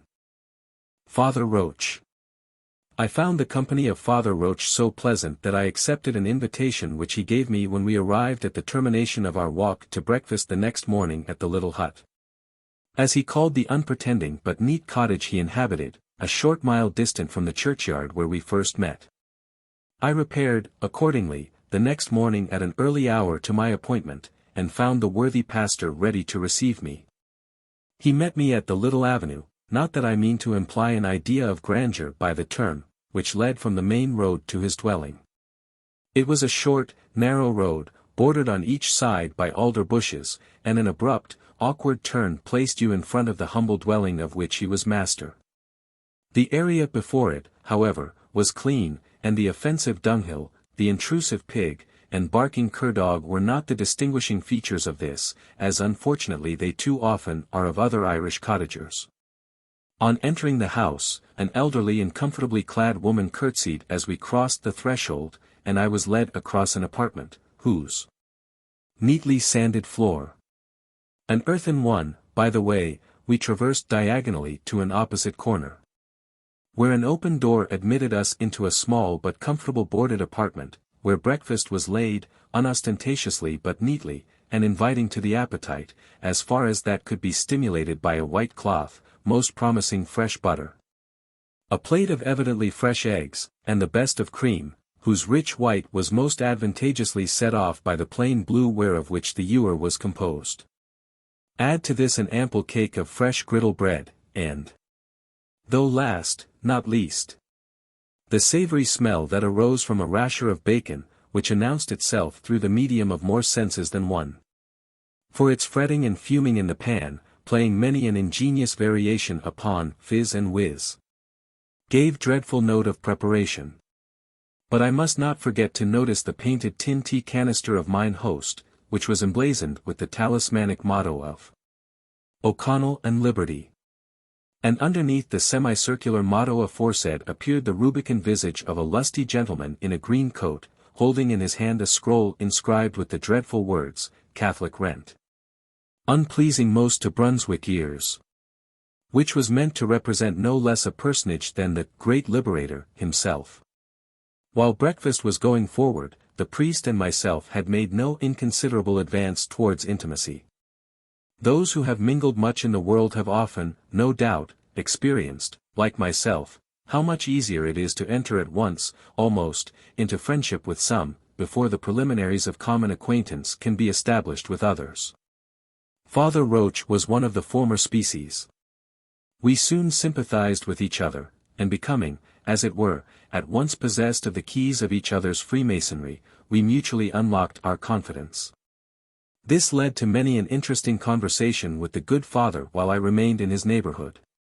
He gave me a sketch of his life in a few words. It was simply this: he was a descendant of a family that had once been wealthy and of large possessions in the very county where, as he said himself, he was a pauper. For what else can I call myself, said the humble priest, when I depend on the gratuitous contributions of those who are little better than paupers themselves for my support? But God's will be done. His forefathers had lost their patrimony by repeated forfeitures, under every change of power that had distracted, the unfortunate island of which B was a native, and for him and his brothers nothing was left but personal exertion. The elder boys would not remain here, said he, where their religion was a barrier to their promotion. They went abroad, and offered their swords to the service of a foreign power. They fought and fell under the banners of Austria, who disdained not the accession of all such strong arms and bold hearts that left their native soil to be better appreciated in a stranger land. I, and a younger brother, who lost his father ere he could feel the loss, remained in poor Ireland. I was a sickly boy, and was constantly near my beloved mother, God rest her soul, who early instilled into my infant mind deeply reverential notions of religion, which at length imbued my mind so strongly with their influence that I determined to devote my life to the priesthood. I was sent to St.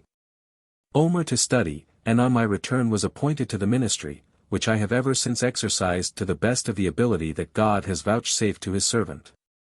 Such was the outline of Father Roach's personal and family history.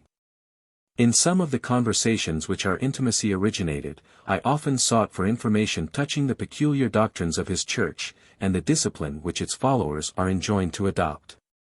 I shall not attempt to weary the reader with an account of our arguments, for the good Father Roach was so meek as to condescend to an argument with one unlearned as myself, and a heretic to boot, nor to detail some anecdotes that to me were interesting on various points in question. I shall reserve but one fact, and a most singular one it is, to present to my readers on the subject of confession. Speaking upon this point, I remarked to Father Roach, that of all the practices of the Roman Catholic Church, that of confession I considered the most beneficial within the range of its discipline. He concurred with me in admitting it as highly advantageous to the sinner. I ventured to add that I considered it very beneficial also to the person sinned against. Very true, said Father Roach, restitution is often made through its agency. But in higher cases than those you allude to, said I, for instance, the detection of conspiracies, unlawful meetings, etc., etc.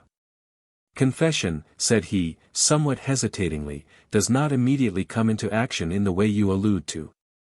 I ventured to hint, rather cautiously, that in this kingdom, where the Roman Catholic religion was not the one established by law, there might be some reserve between penitent and confessor on a subject ere the existing government might be looked upon something in the light of a stepmother. A slight flush passed over the priest's pallid face. No, no, said he, do not suspect us of any foul play to the power under which we live. No. But recollect, the doctrine of our Church is this, that whatsoever penance may be enjoined on the offending penitent by his confession, his crime, however black, must in all cases be held sacred, when its acknowledgment is made under the seal of confession. In all cases, said I. Without an exception, answered he. Then, would you not feel it your duty to give a murderer up to justice? The countenance of Father Roach assumed an instantaneous change, as if a sudden pang shot through him. His lip became suddenly ashy pale, he hid his face in his hands, and seemed struggling with some deep emotion. I feared I had offended, and feeling quite confused, began to stammer out some nonsense, when he interrupted me. Do not be uneasy, said he. You have said nothing to be ashamed of, but your words touched a chord, and his voice trembled as he spoke, that cannot vibrate without intense pain. And wiping away a tear that glistened in each humid eye, I shall tell you a story, said he, that will be the strongest illustration of such a case as you have supposed. And he proceeded to give me the following narrative. The priest's story. I have already made known unto you that a younger brother and myself were left to the care of my mother, best and dearest of mothers. Said the holy man, sighing deeply, and clasping his hands fervently, while his eyes were lifted to heaven. As if love made him conscious that the spirit of her he lamented had found its eternal rest there, thy gentle and affectionate nature sunk under the bitter trial that an all-wise providence was pleased to visit thee with. Well, sir, Frank was my mother's darling. Not that you are to understand, by so saying, that he was of that weak and capricious tone of mind which lavished its care upon one at the expense of others. Far from it. Never was a deep store of maternal love more equally shared than among the 4 brothers, but when the 2 seniors went away, and I was some time after sent for my studies to St. Omer, Frank became the object upon which all the tenderness of her affectionate heart might exercise the little maternal cares that hitherto had been divided amongst many. Indeed, my dear Frank deserved it all. His was the gentlest of natures, combined with a mind of singular strength and brilliant imagination. In short, as the phrase has it, he was the flower of the flock, and great things were expected from him. It was some thus after my return from St. Omer, while preparations were making for advancing Frank in the pursuit which had been selected as the business of his life, that every hour which drew nearer to the moment of his departure made him dearer, not only to us, but to all who knew him. And each friend claimed a day that Frank should spend with him, which always passed in recalling the happy hours they had already spent together, in assurances given and received of kindly remembrances that still should be cherished. And in mutual wishes for success, with many a hearty prophecy from my poor Frank's friends, that he would one day be a great man. One night, as my mother and myself were sitting at home beside the fire, expecting Frank's return from one of these parties, my mother said, in an unusually anxious tone, I wish Frank was come home.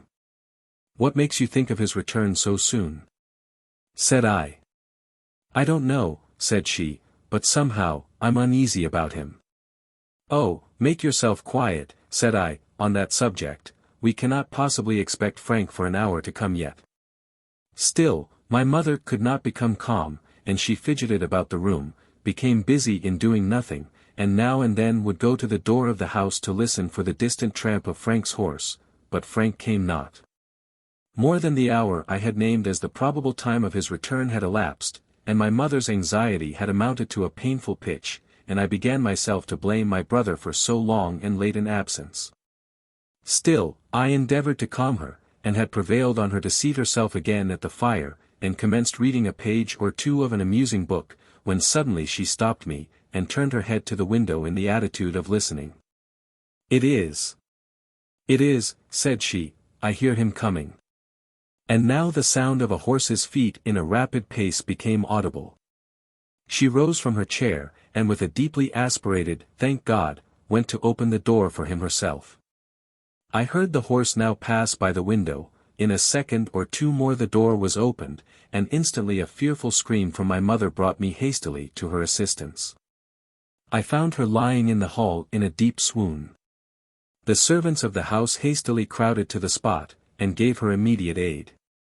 I ran to the door to ascertain the cause of my mother's alarm, and there I saw Frank's horse panting and foaming, and the saddle empty. That my brother had been thrown and badly hurt was the first thought that suggested itself, and a car and horse were immediately ordered to drive in the direction he had been returning. But in a few minutes our fears were excited to the last degree by discovering there was blood on the saddle.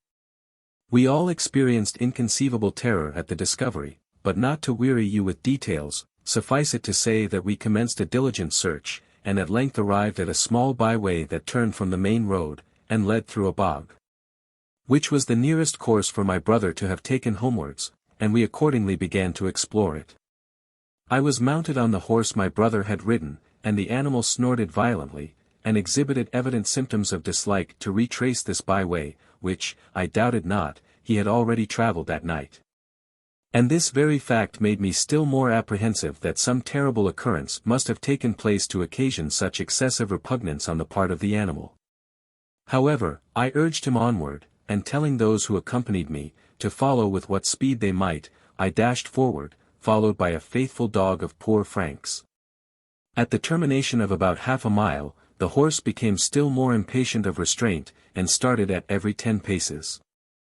And the dog began to traverse the little road, giving an occasional yelp, sniffing the air strongly, and lashing his sides with his tail, as if on some scent. At length he came to a stand, and beat about within a very circumscribed space, yelping occasionally, as if to draw my attention. I dismounted immediately, but the horse was so extremely restless that the difficulty I had in holding him prevented me from observing the road by the light of the lantern which I carried. I perceived, however, it was very much trampled hereabouts, and bore evidence of having been the scene of a struggle. I shouted to the party in the rear, who soon came up and lighted some faggots of bogwood which they brought with them to assist in our search, and we now more clearly distinguished the marks I have alluded to. The dog still howled, and indicated a particular spot to us. And on one side of the path, upon the stunted grass, we discovered a quantity of fresh blood, and I picked up a pencil case that I knew had belonged to my murdered brother, for I now was compelled to consider him as such. And an attempt to describe the agonized feelings which at that moment I experienced would be in vain. We continued our search for the discovery of his body for many hours without success, and the morning was far advanced before we returned home. How changed a home from the preceding day! My beloved mother could scarcely be roused for a moment from a sort of stupor that seized upon her when the paroxysm of frenzy was over which the awful catastrophe of the fatal night had produced. If ever heart was broken, here was. She lingered but a few weeks after the son she adored, and seldom spoke during the period, except to call upon his name. But I will not dwell on this painful theme. Suffice it to say she died. And her death, under such circumstances, increased the sensation which my brother's mysterious murder had excited. Yet, with all the horror which was universally entertained for the crime, and the execrations poured upon its atrocious perpetrator, still the doer of the deed remained undiscovered, and even I, who of course was the most active in seeking to develop the mystery, not only could catch no clue to lead to the discovery of the murderer, but failed even to ascertain where the mangled remains of my lost brother had been deposited. It was nearly a year after the fatal event that a penitent knelt to me, and confided to the ear of his confessor the misdeeds of an ill-spent life, I say of his whole life, for he had never before knelt at the confessional. Fearful was the catalogue of crime that was revealed to me. Unbounded selfishness, oppression, revenge, and lawless passion had held unbridled influence over the unfortunate sinner, and sensuality in all its shapes, even to the polluted home and betrayed maiden, had plunged him deeply into sin. I was shocked, I may even say I was disgusted, and the culprit himself seemed to shrink from the recapitulation of his crimes, which he found more extensive and appalling than he had dreamed of. until the recital of them called them all up in fearful array before him. I was about to commence an admonition, when he interrupted me. He had more to communicate. I desired him to proceed. He writhed before me. I enjoined him in the name of the God he had offended, and who knoweth the inmost heart, to make an unreserved disclosure of his crimes before he dared to seek a reconciliation with his Maker. At length, after many a pause and convulsive sob, he told me, in a voice almost suffocated by terror, that he had been guilty of bloodshed. I shuddered, but in a short time I recovered myself, and asked how and where he had deprived a fellow creature of life. Never, to the latest hour of my life, shall I forget the look which the miserable sinner gave me at that moment. His eyes were glazed, and seemed starting from their sockets with terror. His face assumed a deadly paleness. He raised his clasped hand up to me in the most imploring action, as if supplicating mercy, and with livid and quivering lips he gasped out, "'Twas I who killed your brother." Oh, God! How I felt at that instant!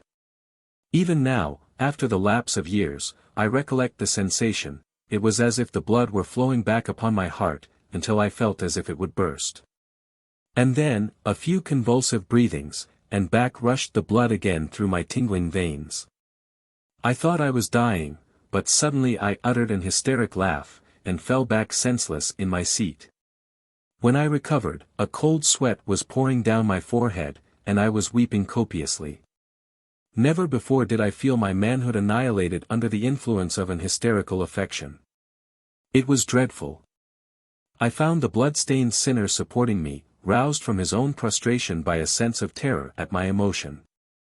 For when I could hear anything, his entreaties that I would not discover upon him were poured forth in the most abject strain of supplication.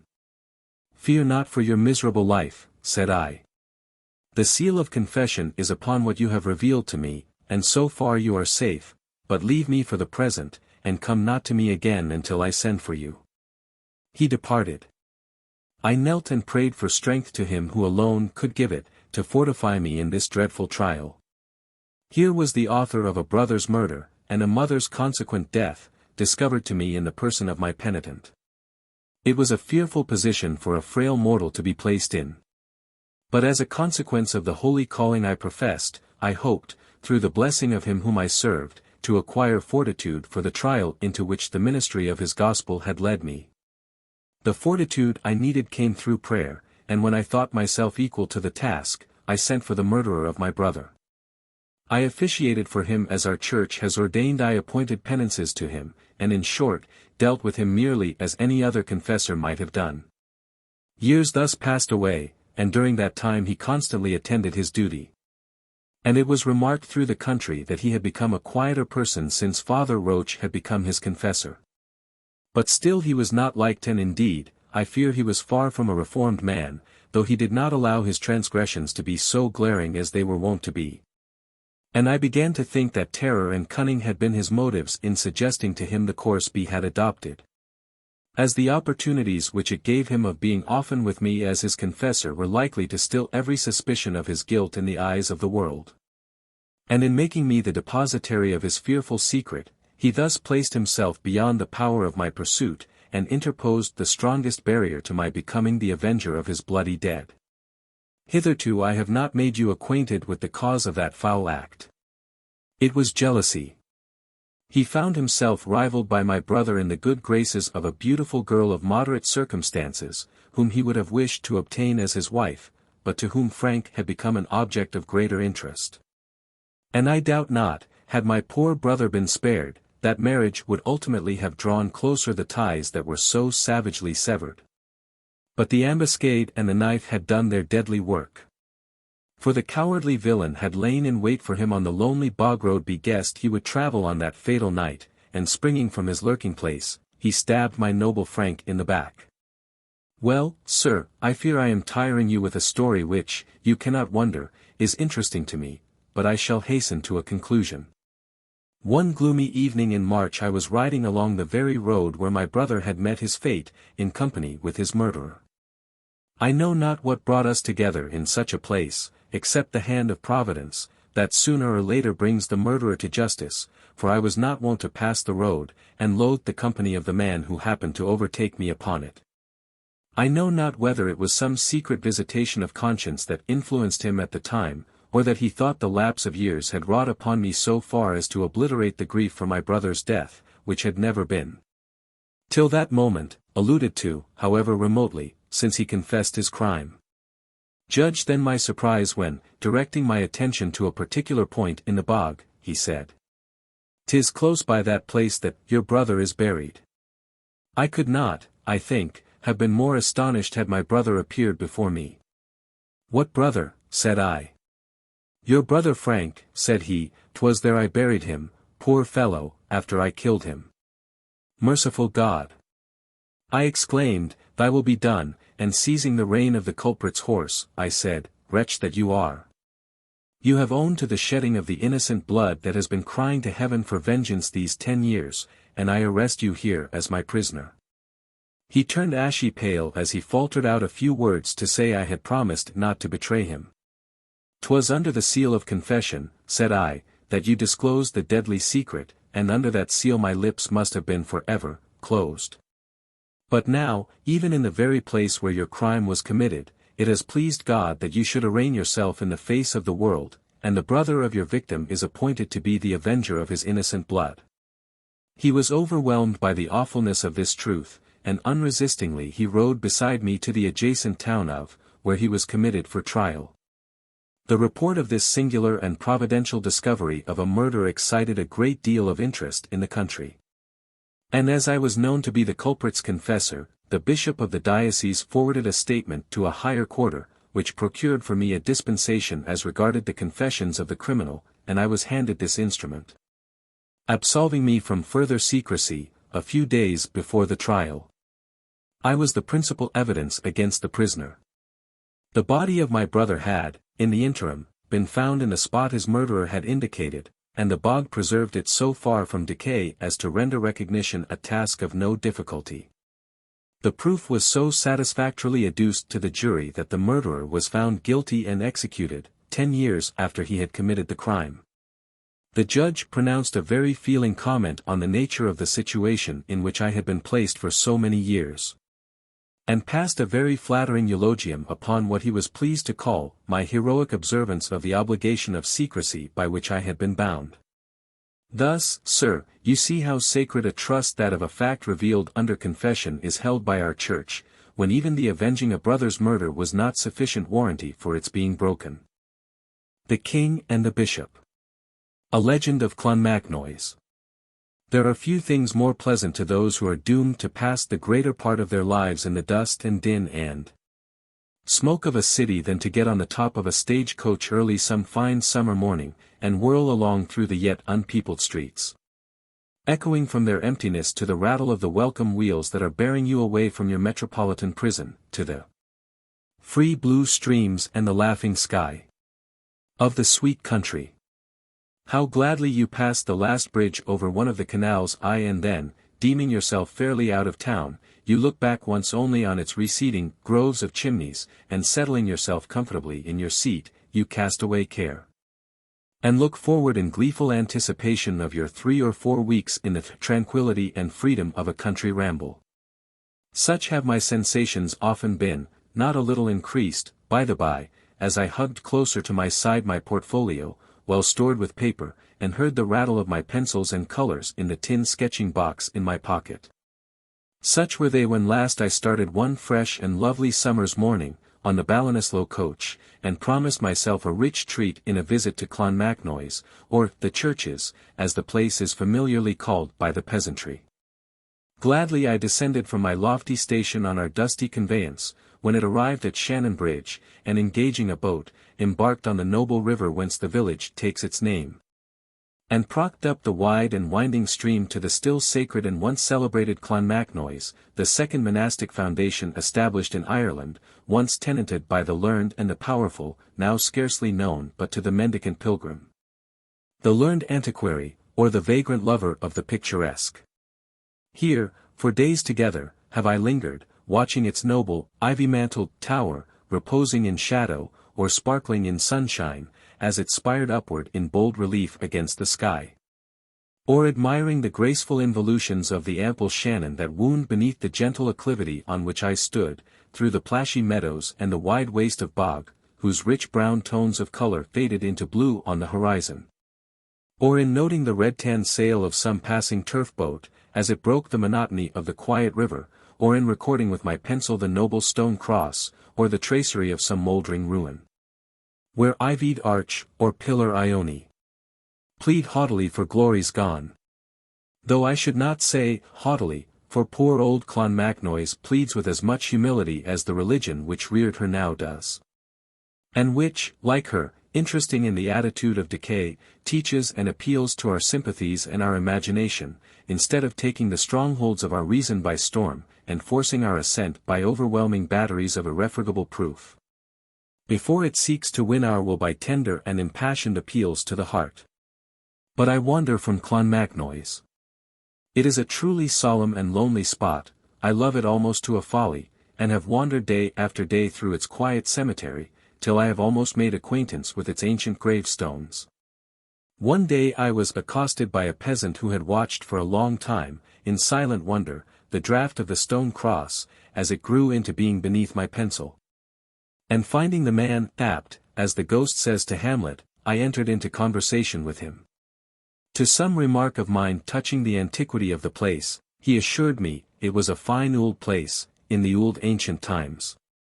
In noticing the difference between the two round towers, for there are two very fine ones at Clonmacnoise, one on the top of the hill, and one close beside the plashy bank of the river, he accounted for the difference by a piece of legendary information with which he favored me, and which may, perhaps, prove of sufficient importance to interest the reader.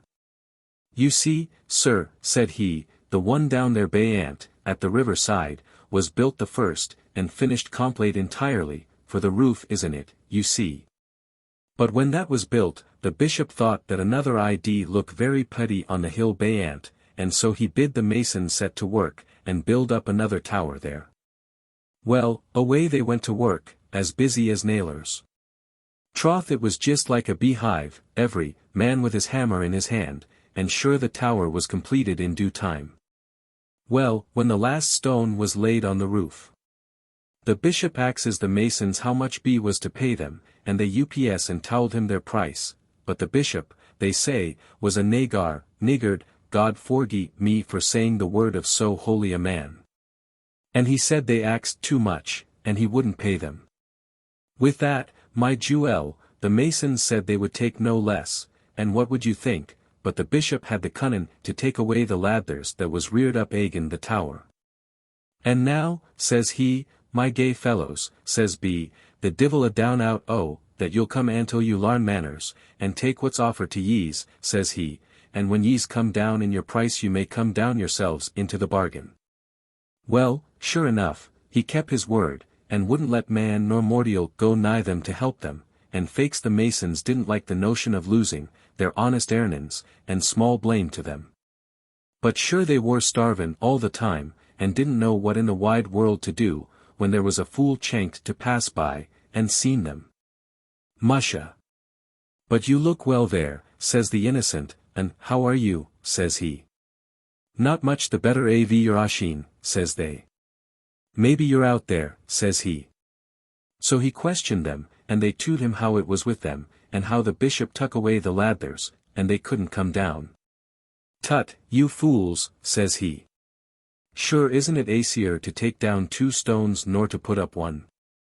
Wasn't that mighty cute? Oh, the fool, sir. And with that, my dear Saul, no sooner said than done. Fakes, the masons began to pull down their work, and when they went in for some time, the bishop bid them stop, and he'd let them down, but fakes, before he gev into them they had taken the roof clean off. And that's the raison that one tower has a roof, sir, and the other has none. But before I had seen Clonmacnoise and its towers, I was intimate with the most striking of its legends by favour of the sinewy boatman who rowed me to it. We had not long left Shannon Bridge, when, doubling an angle of the shore, and stretching up a reach of the river where it widens, the principal round tower of Clonmacnoise became visible. What tower is that? Said I to my Sharon. That's the big tower of Clonmacnoise, sir, he answered, and, if your honour looks sharp, a little to the right of it, lower down, you'll see the ruins of the old palace. On a somewhat closer inspection, I did perceive the remains he spoke of, dimly discernible in the distance. And it was not without his indication of their relative situation to the tower that I could have distinguished them from the sober grey of the horizon behind them, for the evening was closing fast, and we were moving eastward. "Does your honour see it yet?" said my boatman. "I do," said I.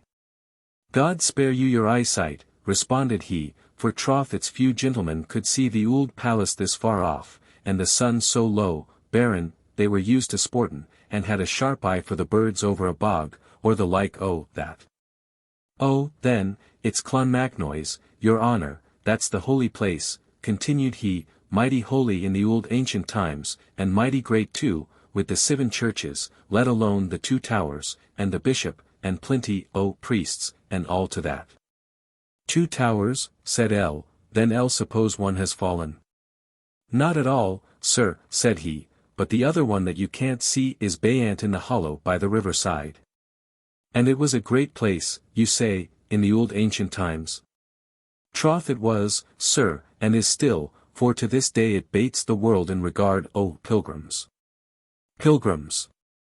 I ejaculated. "Yes, sir," said the boatman, with his own quiet manner, although it was evident to a quick observer that my surprise at the mention of pilgrims had not escaped him. I mused a moment. Pilgrims, thought I, in the British dominions, in the 19th century, strange enough. "And so," continued I aloud, "you have pilgrims at Clonmacnoise?" "Troth we have, your honour, from the top of the north and the farthest corner of Kerry. And you may see them any day in the week, let alone the patron day, when all the world, you'd think, was there." "And the palace," said I suppose belonged to the Bishop of Clonmacnoise?" "Some says, 'twas the bishop, your honour, and indeed it is them that has Larneen, says so, but more says, 'twas a king had it long ago, afore the churches was there at all. And sure enough it looks far older nor the churches, though them is old enough, God knows. All the knowledgeable people I ever heard talk of it says that. And now, sir," said he, in an expostulatory tone, "wouldn't it be far more nathral that the bishop id live in the churches? And sure," continued he, evidently leaning to the popular belief, "id stands to ricenon that a king id live in a palace, and why should it be called a palace if a king didn't live there?" Satisfying himself with this most logical conclusion, he pulled his oar with evident self-complacency.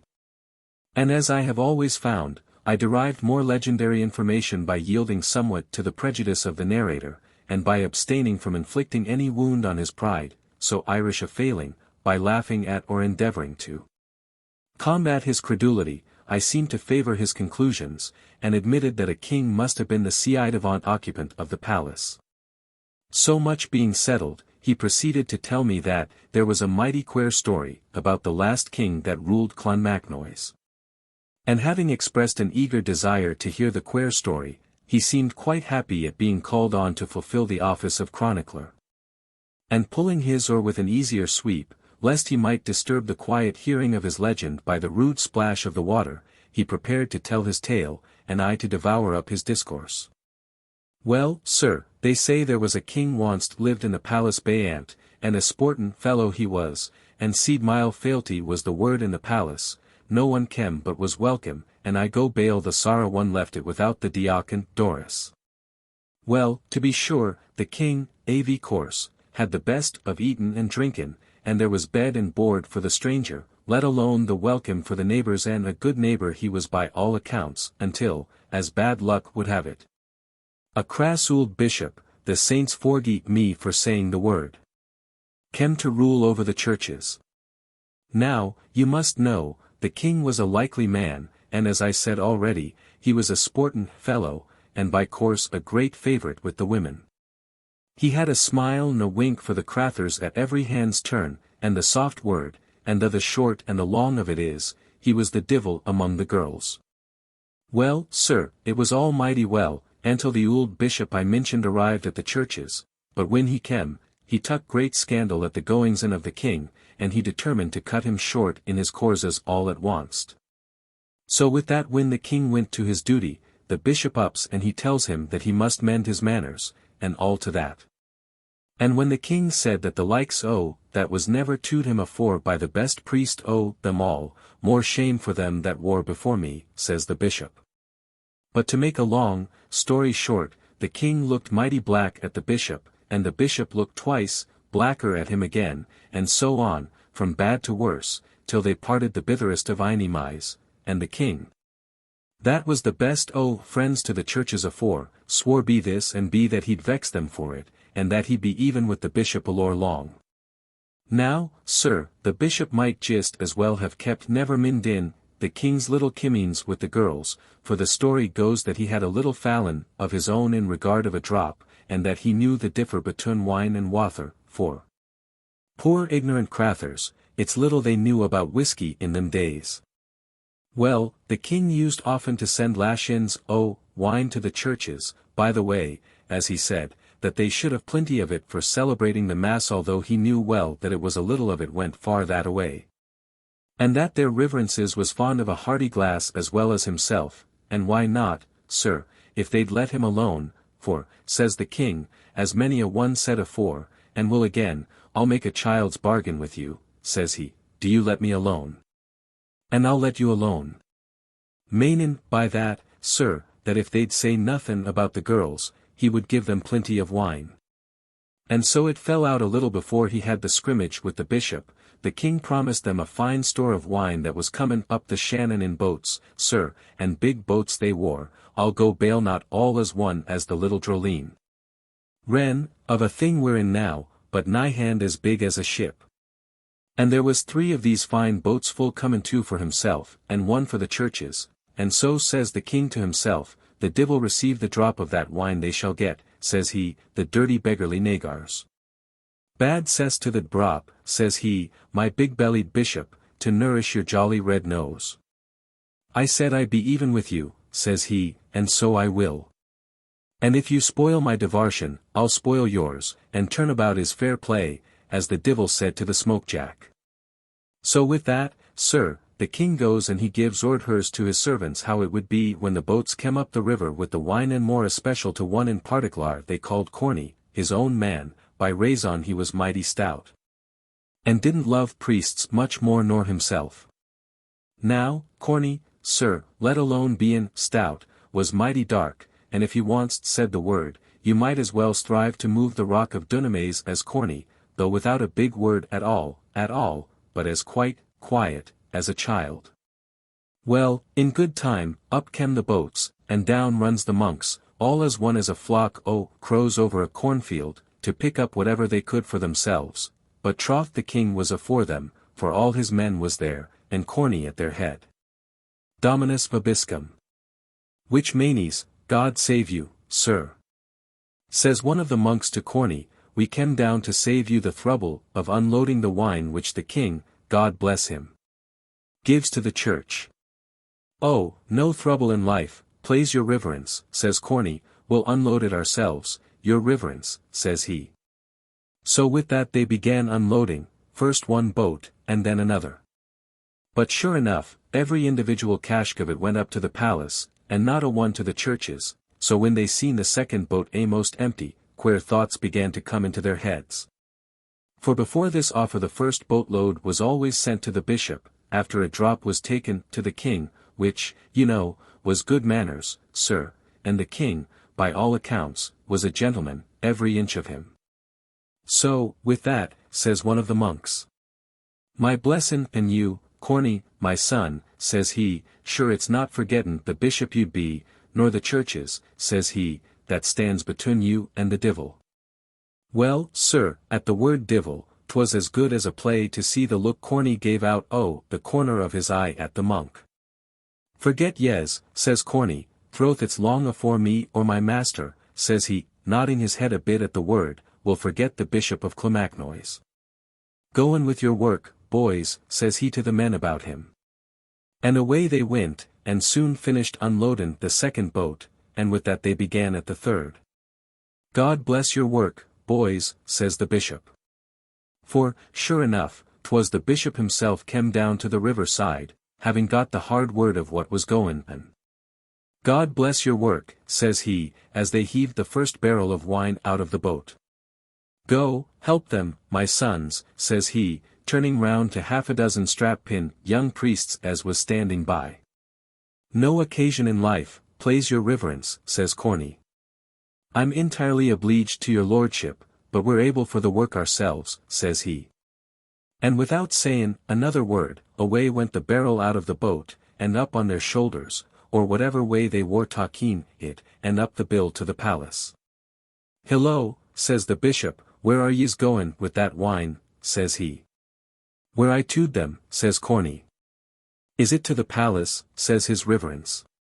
Faith, you just hit it, says Corny. And what's that for, says the bishop. For fun, says Corny, no ways frightened at all by the dark look the bishop gave him. And sure it's a wonder the fear of the church didn't keep him in dread, but Corny was, the divil entirely. Is that the answer you give your clergy, you reprobate, says the bishop. I'll tell you what it is, Corny, says he, as sure as you're standin' there I'll excommunicate you, my fine fellow, if you don't keep a civil tongue in your head. Sure it wouldn't be worth your reverence while, says Corny, to excommunicate the likes o' me, says he, while there's the king my master to the fore, for your holiness to play bell, book, and candlelight with. Do you mean to say, you scruff of the earth, says the bishop, that your master, the king, put you up to what you're doing? Divil a thing else I mane, says Corny. You villain. Says the bishop, the king never did the like. Yes, but I did, though, says the king, puttin' in his word fair and acy, for he was lookin' out o' his drawing-room windy, and run down the hill to the river when he seen the bishop goin', as he thought, to put his comether upon Corny. So, says the bishop, turnin' round quite short to the king, so, my lord, says he, am I to understand this villain has your commands for his pretty behaviour? He has my commands for what he done, says the king, quite stout. And more be token, I'd have you to know he's no villain at all, says he, but a thrusty servant, that does his master's bid din.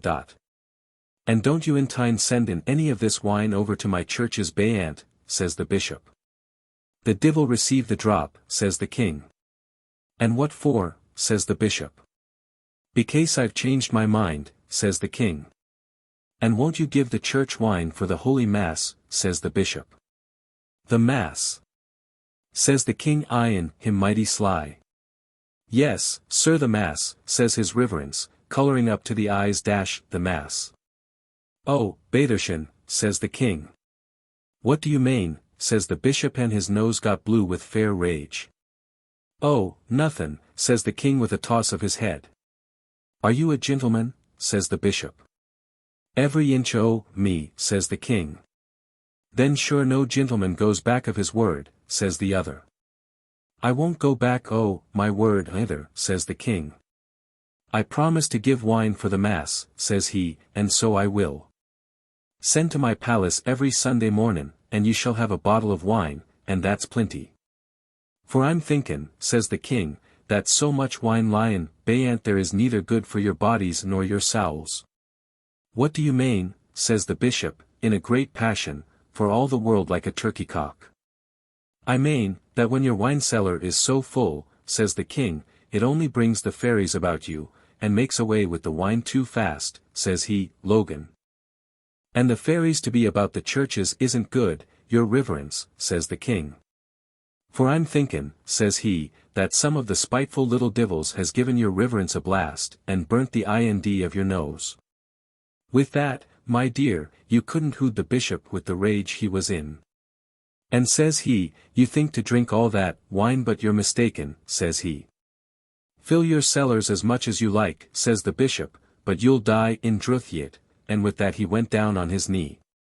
And cursed the king, God betune us and harm, and shaken his fist at him, he gathered all his monks about him, and away they went home to the churches. Well, sir, sure enough, the king fell sick of a suddent, and all the doctors in the country round was sent for.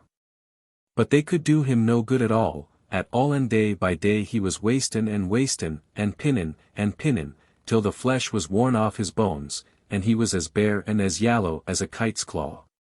And then, what would you think, but the druth came in him sure enough, and be was callin' for drink every minute, till you'd think he'd drink the saedhry. Well, when the clock struck 12 that night, the druth was in him worse nor ever, though he'd brunk as much that day, troth, as much as would turn a mill, and he called to his servants for a drink of gruel. The gruel's all out, says they. Well, then, give me some whey, says he. There's none left, my lord, says they. Then give me a drink of wine, says he. There's none in the room, dear, says the nistinder. Then go down to the wine cellar, says he, and get some. With that, they wit to the wine cellar, but, Jewel Macree, they soon run back into his room, with their faces as white as a sheet, and told him there was not one drop of wine in all the casks in the cellar. Oh, murther! Murther! Says the king, I'm dyin' of druth, says he. And then, God help is. They bethought themselves of what the bishop said, and the curse he laid in the king. You've no gruel, says the king. No, says they. Nor why? No, says the sarvants. Nor wine, says the king. Nor wine either, my lord, says they. Have you no tay, says he. Not a drop, says the nurse tinder. Then, says the king, for the tinder marcy of God, me a drlnk of wather. And what would you think, sir, but there wasn't a drop of wather in the place. Oh, murther! Murther! Says the king, isn't it a poor case that a king can't get a drink of wather in his own house? Go then, says he, and get me a jug of wather out of the ditch. For there was a big ditch, sir, all round the palace. And away they run for wather out of the ditch, while the king was roarin' like mad for the druth, and his mouth like a coal of fire. And sure, sir, the story goes, they couldn't find any wather in the ditch. Millia murther! Millia murther! Cries the king, will no one take pity in a king that's dyin' for the bare druth? And they all thrimbled again, with the fair fright, when they heard this, and thought of the ould bishop's prophecy. Well, says the poor king, run down to the Shannon, says B, and sure, at all event, you'll get wather there, says he. Well, sir, away they run with pails and noggins down to the Shannon, and, God betune us and harm. What do you think, sir, but the river Shannon was dhry. So, av course, when the king hear the Shannon ask gone dhry, it went to his heart. And he thought, oh, the bishop's curse in him, and given one murtherin' big screech that split the walls of the palace, as may be seen to this day, he died, sir, makin' the bishop's words good, that he would die of druth yet. And now, says my historian, with a look of lurking humor in his dark grey eye, isn't that mighty wonderful, for it's true? Jimmy the Fool. As some allusion has been made in the early part of the foregoing story to a fool, this, perhaps, is the fittest place to say something of fools in general. Be it understood, I only mean fools by profession. For, were amateur fools included, an essay on fools in general would be no trifling undertaking. And further, I mean to limit myself within still more circumscribed bounds by treating of the subject only as it regards that immediate part of His Majesty's dominions called Ireland. In Ireland the fool, or natural, or innocent, for by all those names be goes, as represented in the stories of the Irish peasantry, is very much the fool that Shakespeare occasionally embodies. And even in the present day many a witticism and sarcasm given birth to by these mendicant touchstones would be treasured in the memory of our beau monde, under the different heads of brilliant or biting. Had they been uttered by a Bush or a Pluckett. I recollect a striking piece of imagery employed by one of the tribe on his perceiving the approach of a certain steward, who, as a severe taskmaster, had made himself disliked amongst the peasantry employed on his master's estate. This man had acquired a nickname. Irishmen, by the way, are celebrated for the application of sobriquets, which nickname was Danger. And the fool, standing one day amidst a parcel of workmen, who were cutting turf, perceived this said steward crossing the bog towards them. "Ah, ah. By dad, you must work now, boys," said he, "here comes danger. Bad luck to you, Daddy Danger, you dirty bloodsucker. Sure the earth's heavy with you." But suddenly stopping in his career of commonplace abuse, he looked with an air of contemplative dislike towards the man, and deliberately said, "There you are, Danger. And may I never break bread, if all the turf in the bog id warm me to you." Such are the occasional bursts of figurative language uttered by our fools, who are generally mendicants, or perhaps it would be fitter to call them dependents either on some particular family, or on the wealthy farmers of the district. But they have a great objection that such should be supposed to be the case, and are particularly jealous of their independence. An example of this was given me by a friend who patronized one that was rather a favorite of the gentleman in the neighborhood, and a constant attendant at every fair within 10 or 15 miles. Whereby was sure to pick up a good deal of money from his gentleman friends. Aware of this fact, Mr. meeting Jimmy one morning on the road, and knowing what errand he was bound on, asked him where he was going. "I'm goin' to the fair, your honor." "Why, what can bring you there?" "Oh, I've business there." "What business?" "I'll tell you tomorrow." "Ah. Jimmy," said the gentleman, "I see how it is you're going to the fair to ask all the gentlemen for money." "Indeed I'm not, I'm no beggar." "Jimmy wouldn't be a beggar. Do you think I've nothing else to do but beg?" "Well, what else brings you to the fair?" "Sure, I'm goin' to sell a cow there," said Jimmy, quite delighted at fancying he had successfully baffled the troublesome inquiries of the squire. And not willing to risk another question or answer, he uttered his deafening laugh, and pursued his road to the fair. From the same source I heard that they are admirable couriers, which my friend very fairly accounted for by attributing it to the small capability of comprehension in the constitution of their minds, which, rendering them unable to embrace more than one idea at a time, produces a singleness of purpose that renders them valuable messengers. As an instance of this, he told me that a gentleman in his neighborhood once sent a certain fool to the town of, with a packet of great consequence and value, to his banker, with a direction to the bearer not to hand it to any person but Mr. himself, and not to return without seeing him. It so happened Mr. had gone to Dublin that morning. And no assurances nor persuasion, on the part of that gentleman's confidential clerk, could induce the fool to hand him the parcel, thus observing strict obedience to the commands of his master. But he adhered still more literally to his commission. For when he was told Mr. had gone to Dublin, and that, therefore, B could not give him the packet, he said, "Oh, very well, Jimmy, he'll go back again."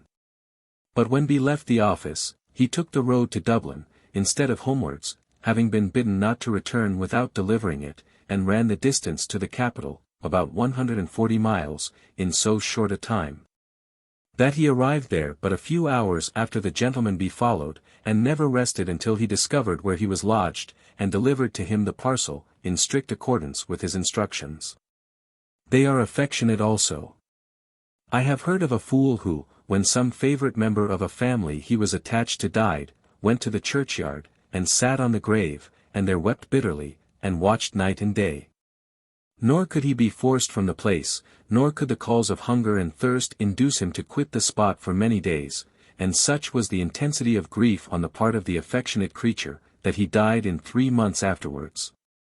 But they can be revengeful too, and entertain a grudge with great tenacity. The following is a ridiculous instance of this: a fool, who had been severely bitten by a gander, that was unusually courageous, watched an opportunity when his enemy was absent, and getting amongst the rising family of the gander, he began to trample upon the goslings, and was caught in the fact of murdering them wholesale, by the enraged woman who had reared them. "Ha, Jimmy, you villain! Is it murtherin' my lovely goslings you are, you thief of the world? Bad scram to you, you thick-headed vagabone! Divil mend them, granny," shouted Jimmy, with a laugh of idiotic delight, as he leaped over a ditch, out of the reach of the hen-wife, who rushed upon him with a broomstick, full of dire intent upon Jimmy's skull. "Oh, you morcadin' thief! cried the exasperated woman, shaking her uplifted broomstick at Jimmy in impotent rage. "Wait till Maurice catches you, that's all." "Divil mend them, Granny," shouted Jimmy. "Ha! Ha! Why did their daddy bite me?" The peasantry believe a fool to be insensible to fear from any ghostly visitation. And I heard of an instance where the experiment was made on one of these unhappy creatures, by dressing a strapping fellow in a sheet, and placing him in a situation to intercept poor Jimmy on his midnight path. And try the truth of this generally received opinion, by endeavoring to intimidate him. When he had reached the appointed spot, a particularly lonely and narrow path, and so hemmed in by high banks on each side as to render escape difficult, Mr. Ghost suddenly reared his sheeted person as Jimmy had half ascended a broken stile, and with all the usual terrific formulae of boo, fief fum, etc., etc., demanded who dared to cross that path. The answer, "I'm poor Jimmy," was given in his usual tone. "I'm Rawhead and Bloody Bones," roared the ghost. "Ho! Ho! I often heard oh you," said Jimmy. "Baw," cried the ghost, advancing, "I'll kill you, I'll kill you, I'll kill you." "The divil a betther opinion I bad for you," said Jimmy. "Boo," says Rawhead, "I'll eat you, I'll eat you." "The divil do you good with me," says Jimmy. And so the ghost was at a nonplus, and Jimmy won the field. I once heard of a joint stock company having been established between a fool and a blind beggarman, and for whom the fool acted in the capacity of guide.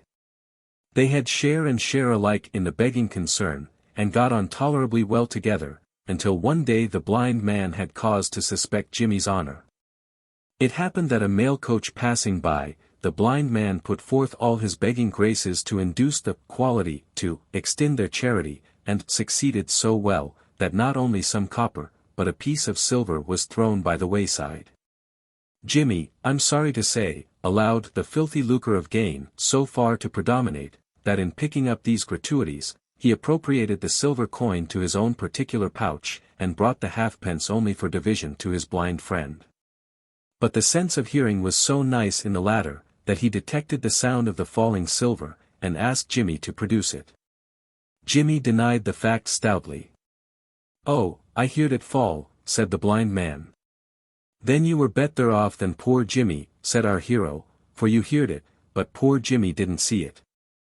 "Well, look for it," says the blind man. "Well, well, but you're cute, Daddy," cried Jimmy, "you're right enough, I see it now." And Jimmy affected to pick up the sixpence, and handed it to his companion. "Now we'll go into the squire's," said the blind man, "and they'll give us something to eat." And he and his idiot companion were soon seated outside the kitchen door of the squire's house, waiting for their expected dish of broken meat and potatoes. Presently Jimmy was summoned, and he stepped forward to receive the plate that was handed him.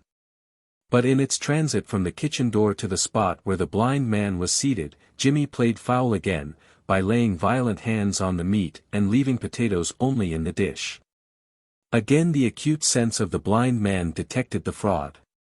He sniffed the scent of the purloined provision, and after poking with hurried fingers amongst the potatoes, he exclaimed, "Ha! Jimmy, Jimmy, I smelt meat." "Deed indeed, no," said Jimmy, who had, in the meantime, with the voracity of brutal hunger, devoured his stolen prey. "That's a lie, Jimmy," said the blind man, "that's like the sixpence." "Ha! You thieving rogue, to cheat a poor blind man, you villain," and forthwith he aimed a blow of his stick at Jimmy with such good success, as to make the fool bellow lustily. Matters, however, were accommodated. And both parties considered that the beef and the blow pretty well balanced one another, and so accounts were squared. After their meal at the squire's, they proceeded to an adjoining village. But in the course of their way thither, it was necessary to pass a rapid, and sometimes swollen, mountain stream.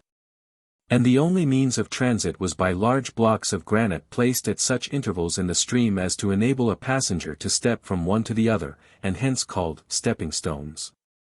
Here, then, it was necessary, on the blind man's part, to employ great caution, and he gave himself up to the guidance of Jimmy, to effect his purpose. "You'll tell me where I'm to step," said B, as he cautiously approached the brink. "Oh, I will, Daddy," said Jimmy, "give me your hand." But Jimmy thought a good opportunity had arrived for disposing of one whom he found to be an overintelligent companion, and leading him to a part of the bank where no friendly stepping stone was placed, he cried, "Step out now, Daddy." The poor blind man obeyed the command, and tumbled plump into the water. The fool screamed with delight, and clapped his hand. The poor deluded blind man floundered for some time in the stream, which, fortunately, was not sufficiently deep to be dangerous. And when he scrambled to the shore, he laid about him with his stick and tongue, in dealing blows and anathemas, all intended for Jimmy. The former Jimmy carefully avoided by running out of the enraged man's reach. "Oh, my curse lighten you, you black-hearted traitor," said the dripping old beggar, "that has just wit enough to be wicked, and to play such a hard-hearted turn to a poor blind man." "Ha! Ha! Daddy," cried Jimmy, "you could smell the mate, why didn't you smell the water?" The Catastrophe. John Daw, of the county, gent, who, from his propensity to look down his neighbours' chimneys, was familiarly called Mr. Jock Daw, was a man who, to adopt a figure of speech which he often used himself, could see as far into a millstone as most people. He could play at politics, as boys play at marbles, and Mr. Daw could be down upon any king's taw as beat suited his pleasure, and prove he was quite right to boot, provided you would only listen to his arguments, and not answer them. Though, to say the truth, Mr. Daw seldom meddled with so august a personage as a king. He was rather of Shakespeare's opinion that there's a divinity doth hedge a king. And after the fall of Napoleon, whom he could abuse to his heart's content, with all the hackneyed epithets of tyrant, monster, etc., without any offence to legitimacy, his rage against royalty was somewhat curtailed of its fair proportions. But still, politics always afforded him a very pretty allowance of hot water to dabble in. Of course, he who could settle the affairs of nations with so much satisfaction to himself, could also superintend those of his neighbours. And the whole county, if it knew but all, had weighty obligations to Mr. Daw for the consideration he bestowed on the concerns of every man in it rather than his own. But the whole world is very ill-natured, and the county in particular. For while Mr. Daw thus exhibited so much interest in the affairs of his acquaintances, they only called him bore, busybody, meddler, and other such like amiable appellations. No stolen march of intellect had ever been allowed to surprise the orthodox outposts of Mr. Daw's understanding. He was for the good old times, none of your heathenish innovations for him. The word liberality was an abomination in his ears, and strongly reminded him of popery, slavery, arbitrary power, brass money, and wooden shoes. 2 things he hated in particular: cold water and papists. He thought them both bad for the Constitution. Now, the former of the aforesaid Mr. Daw took special good care should never make any innovation on his, and the bitterest regret of his life was that he had it not equally in his power to prevent the latter from making inroads upon that of the nation. A severe trial of Mr. Daw's temper existed in the situation which a certain Roman Catholic chapel held on the road which led from his house to the parochial Protestant church. This chapel was a singularly humble little building, whose decayed roof of straw gave evidence of the poverty and inability of the flock who crowded within it every Sunday to maintain a more seemly edifice for the worship of God. It was situated immediately on the roadside, and so inadequate was it in size to contain the congregation which flocked to it for admittance, that hundreds of poor people might be seen every Sabbath kneeling outside the door, and stretching in a crowd so dense across the road as to occasion considerable obstruction to a passenger thereon. This was always a source of serious annoyance to the worthy Mr. Daw.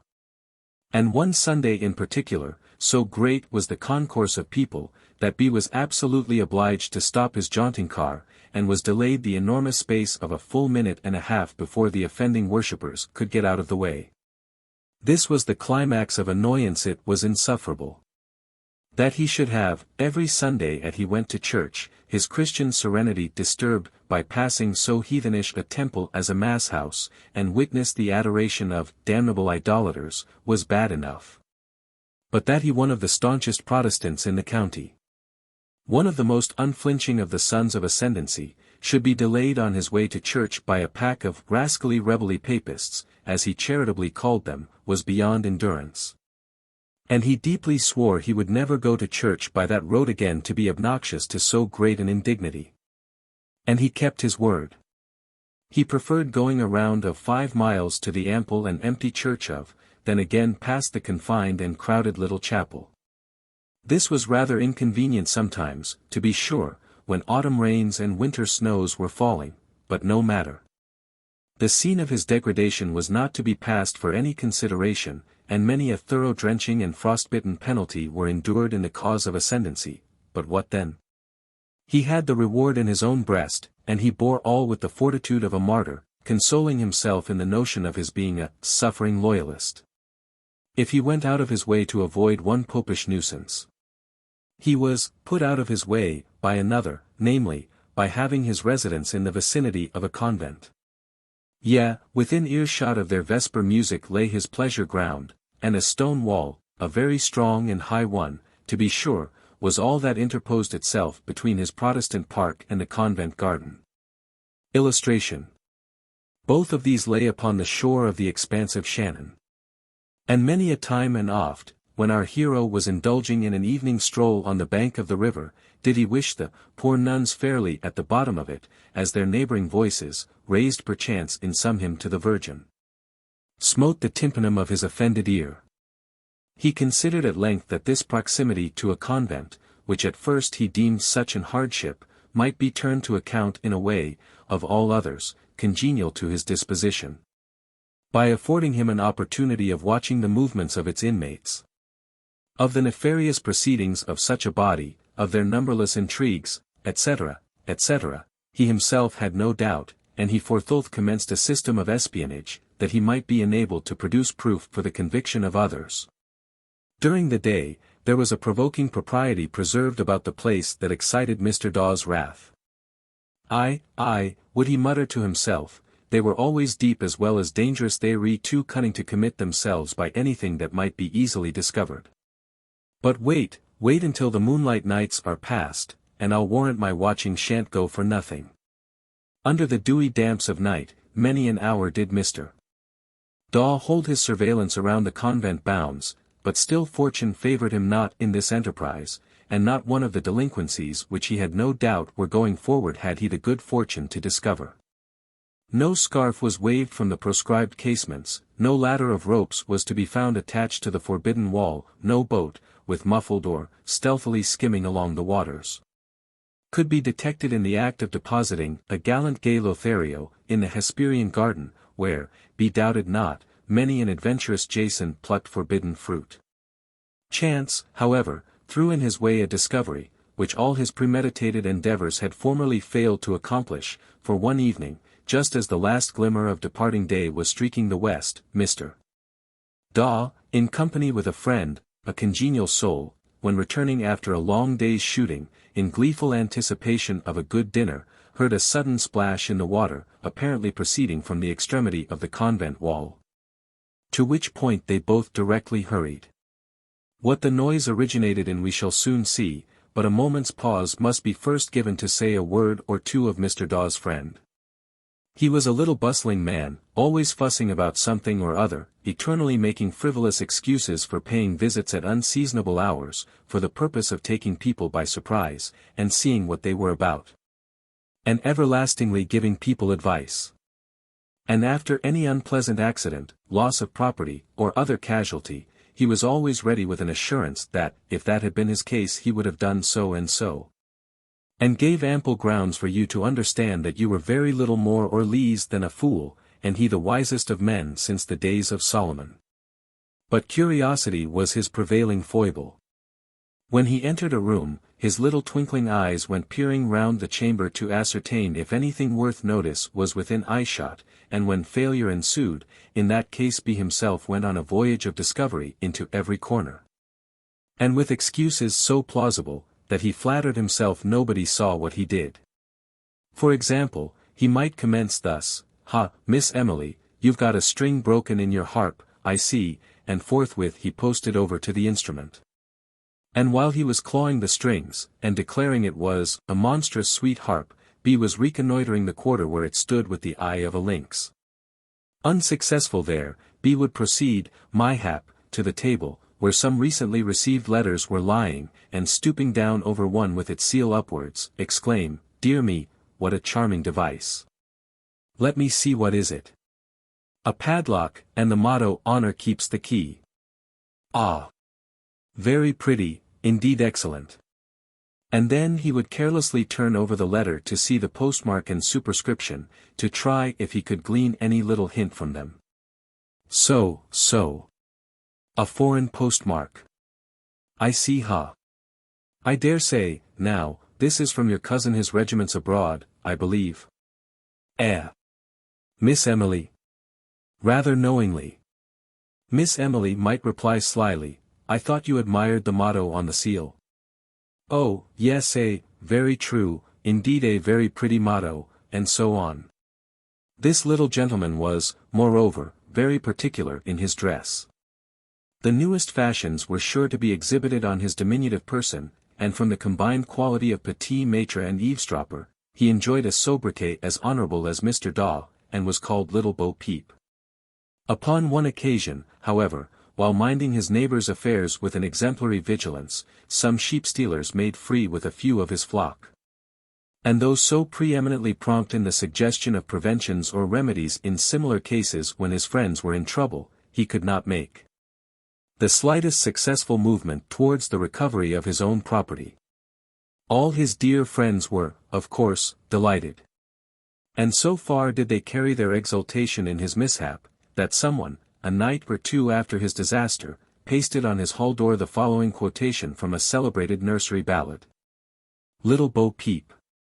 He has lost his sheep, and does not know where to find them. He had a little dog, too, that was as great a nuisance as himself, and emulated his master in his prying propensities. He was very significantly called Ferret, and not unfrequently had he been instrumental in making mischievous discoveries. One in particular I cannot resist noticing. Mrs. Fitzaltamont was a lady of high descent. In short, the descent had been such a long one, that the noble family of Fitzaltamont had descended very low indeed, but Mrs. Fitzaltamont would never let the aspiring blood of Lancaster sink in the ground. And accordingly, was always reminding her acquaintance how very noble a stock she came from, at the very moment, perhaps, she was making some miserable show of gentility. In fact, Mrs. Fitzaltamont's mode of living reminded one very much of worn-out plated ware, in which the copper makes a very considerable appearance, or, as Goldsmith says of the French, she tirellemmed her robe of frieze with copper lace. Her children had been reared from their earliest infancy with lofty notions. They started, even from the baptismal font, under the shadow of high-sounding names. There were Alfred, Adolphus, and Harold, her magnanimous boys, and Angelina and Iphigenia, her romantic girls. Judge, then, of the mortification of Mrs. Fitzaltamont, when one day, seated at rather a homely early dinner, Little Bo Peep popped in upon them. How he contrived such a surprise is not stated, whether by a surreptitious entry through a back window, or, fairy-like, through a keyhole, has never been clearly ascertained, but certain it is. He detected the noble family of Fitzaltamont in the fact of having been dining upon EGGS. Yes, sympathetic reader, EGGS. The denouement took place thus: seated before this unseemly fare, the noise of Bo Peep was heard in the hall by the affrighted Fitzaltamonts. No herd of startled deer was ever half so terrified by the deep bay of the ferocious staghound as the present company at the shrill pipe of the cur, Bo Peep. And by a simultaneous movement of thought and action they at once huddled everything upon the table, topsy-turvy, into the tablecloth, and crammed it with precipitous speed under the sofa. And scattering the chairs from their formal and indicative position round the table, they met their dear friend, Bo Peep. With smiles, as he gently opened the door in his own insinuating manner, to say that, just as he was in the neighbourhood, he would not pass by his esteemed friend, Mrs. Fitzaltamont, without calling to pay his respects. Both parties were delighted to see each other, and Mr. Bo Peep seated himself on the sofa, and his little dog, Ferret, lay down between his feet. And whether it was from a spice of his master's talent for discovery, or a keen nose that nature gave him, we know not. But after sniffing once or twice, he made a sudden dart beneath the sofa, and in an instant, emerged from under its deep and dirty flounce, dragging after him the tablecloth, which, unfolding in its course along the well-darned carpet, disclosed a beggarly account of empty egg-shells. We shall not attempt to describe the finale of such a scene, but Mrs. Fitzaltamont, in speaking to a friend on the subject, when the affair had got wind, and demanded an explanation, declared she never was so horrified in her life. It was just owing to her own foolish good nature. She had allowed all her servants, she had one, to go to the fair in the neighborhood, and had ordered John to be at home at a certain hour from the town, with marketing. But John did not return. And it happened so unfortunately such a thing never happened before in her house. There was not an atom in the larder but eggs, and they just were making a little lunch, when that provoking creature, Mr. Terrier, broke in on them.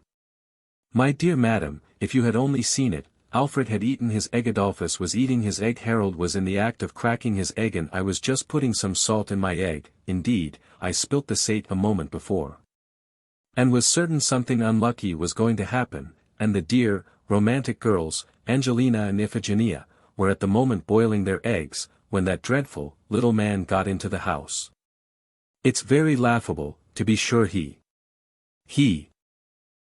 when one knows all about it, but really, I was never so provoked in my life. We ask pardon for so long a digression. But an anxiety to show what sort of person little Bo Peep was has betrayed us into it, and we shall now hurry to the development of our story.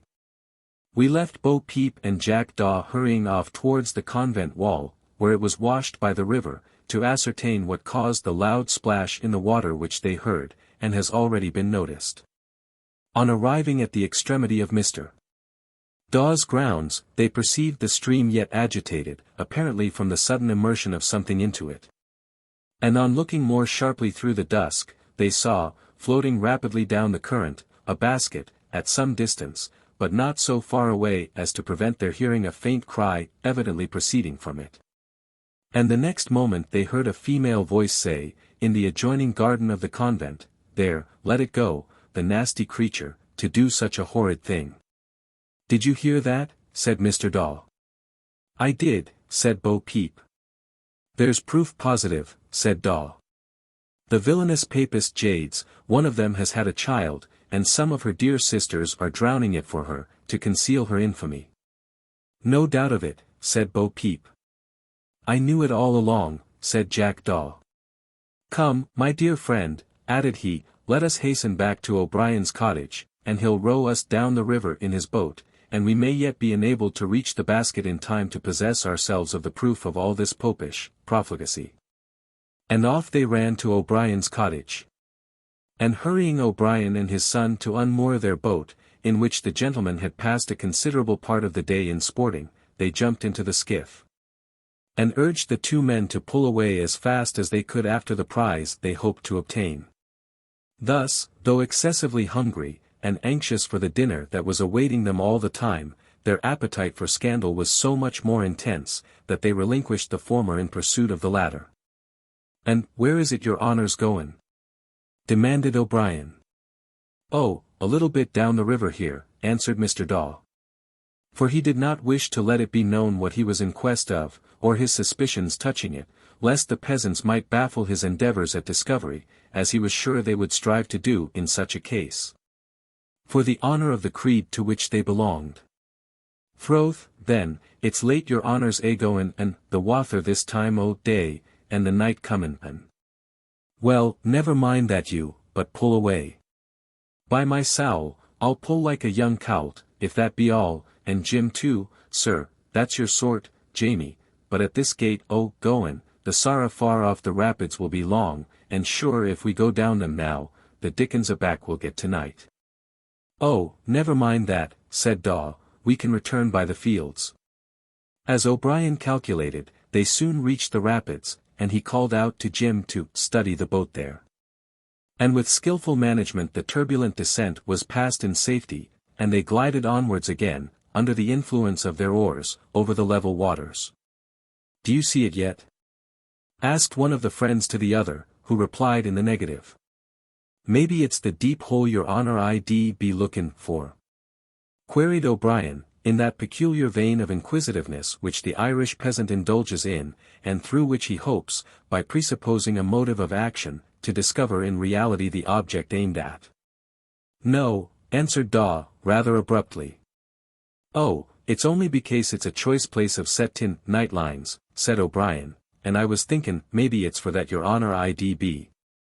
"Oh," said Bo Peep, "'tis nothing more than is caught by night lines we're seeking at, Daw." Aye, and, by Jove, I think, I see it a little way before us. Pull, O'Brien, pull."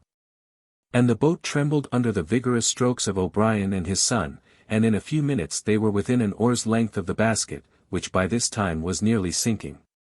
And a moment or two later had deprived Jack Daw and Bo Peep of the honour, of the discovery, which they were now on the eve of completing. "Lay hold of it," said Mr. Daw, and Bo Peep, in making a long arm, to secure the prize, so far overbalanced himself that he went plump, head foremost, into the river. And had it not been for the activity and strength of the elder O'Brien, this our pleasant history must have turned out a tragedy of the darkest dye. And many a subsequent discovery of the indefatigable Bo Peep remained in the unexplored depths of uncertainty.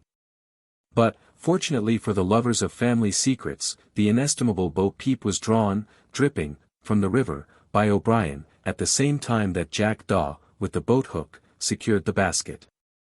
"I've got it," exclaimed Day, in triumph. "Aye, and I've got it, too," chattered forth poor Bo Peep. "What's the matter with you, my dear friend?" said Daw, who, in his anxiety to obtain the basket, never perceived the fatality that had befallen his friend. "I've been nearly drowned, that's all," whined forth the unhappy little animal, as he was shaking the water out of his ears. "Throth, it was looky I had my hands so ready," said O'Brien, "or faith, maybe it's more nor a basket we'd have to be lookin' for." "My dear fellow," said Daw, "let us go ashore immediately, and, by the exercise of walking, you may counteract the bad effects that this accident may otherwise produce. Get the boat ashore, O'Brien, as fast as possible. But we have got the basket, however, and that's some consolation for you." "Yes," said the shivering little scandal hunter, "I don't mind the drenching, since we have secured that." "Why, Thin," said O'Brien, as he pulled towards the shore, "may I make so bold as to ax your honour what curiosity there is in an ould basket, to make yez take so much trouble, and nigh hand drowned in yourselves afore you cotched it?" "Oh, never you mind," said Mr. Daw, "you shall soon know all about it. By the by, my dear friend," turning to Terrier, "I'll think we had better proceed, as soon as we get ashore, to our neighbour Sturdy's. His is the nearest house we know of. There you may be enabled to change your wet clothes, and he being a magistrate, we can swear our informations against the delinquents in this case." "Very true," said the unfortunate Bo Peep, as he stepped ashore, assisted by O'Brien, who, when the gentleman proceeded some paces in advance, said to his son, who bore the dearly won basket, that the poor little whelp, meaning Bo Peep, looked for all the world like a dog in a wet sack. On they pushed at a smart pace, until the twinkling of lights through some neighbouring tree announced to them the vicinity of Squire Sturdy's mansion. The worthy squire had just taken his first glass of wine after the cloth had been drawn, when the servant announced the arrival of Mr. Daw and his half-drowned friend, who were at once ushered into the dining-room. "Good heavens!" exclaimed the excellent lady of the mansion, for the ladies had not yet withdrawn, on perceiving the miserable plight of Bo Peep. "What has happened?" "Indeed, madam," answered our little hero, "an unfortunate accident on the water." "Oh, ho!" said the squire, "I should think that quite in your line, just exploring the secrets of the river. Why, my dear sir, if you go on at this rate, making discoveries by water as well as by land, you'll rival Columbus himself before long." And Miss Emily, of whom we have already spoken, whispered her mamma that she had often heard of a diving bell, but never before of a diving bow. "Had you not better change your clothes?" said Mrs. Sturdy to the shivering terrier. "Thank you, madam," said he, somewhat loftily, being piqued at the manner of his reception by the squire. "I shall wait till an investigation has taken place in my presence of a circumstance which I have contributed to bring to light. And my discoveries by water may be found to be not undeserving of notice. I assure you, Mr. Sturdy," added Mr. Daw, in his most impressive manner, "we have an information to swear to before you of the most vital importance. And betraying the profligacy of certain people in so flagrant a degree that I hope it may at length open the eyes of those that are wilfully blind to the interests of their king and their country." This fine speech was meant as a hit at Squire Sturdy, who was a blunt, honest man who acted in most cases, to the best of his ability, on the admirable Christian maxim of loving his neighbor as himself. "Well, Mr. Daw," said the squire, "I am all attention to hear your information." "May I trouble you," said Daw, "to retire to your study, as the matter is rather of an indelicate nature and not fit for ladies' ears?"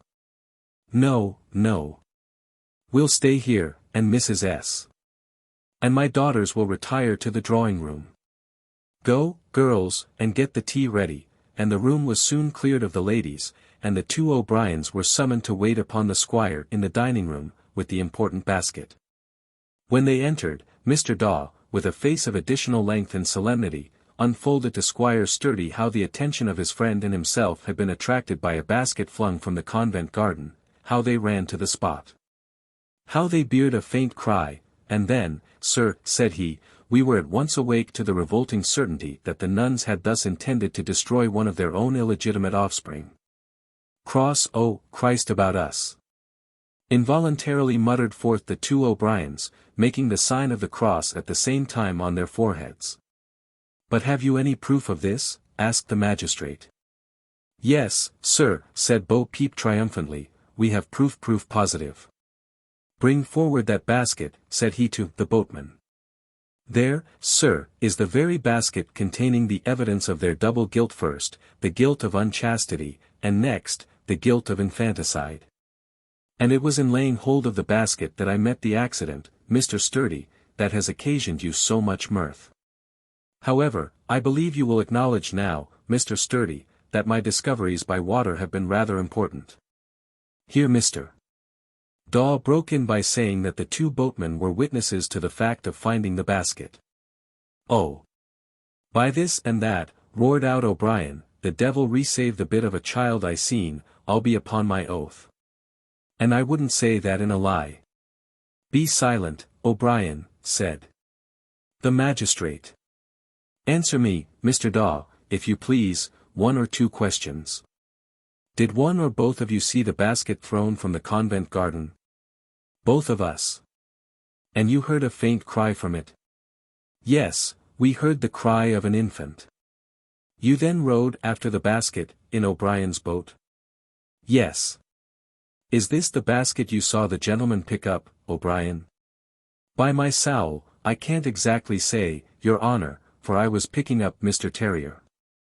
"It was you, then, that saved Mr. Terrier from drowning?" "Yes, sir, under God. Fortunate that O'Brien was so active, Mr. Terrier." "Well, O'Brien, but that is the same basket you have carried here from the river?" "Froth, I don't know where I could change it in the road, sir." "Well, let us open the basket and see what it contains," and O'Brien commenced unlacing the cords that bound up the wicker tomb of the murdered child, but so anxious was Mr. Daw for prompt production of his evidence, that he took out his penknife and cut the fastenings. "Now, take it out," said Mr. Daw. And every eye was riveted on the basket as O'Brien, lifting the cover and putting in his hand, said, "Oh, then, but it's a beautiful baby," and he turned up a look of the tenderest pity at the three gentlemen. "Pull it out here," said Mr.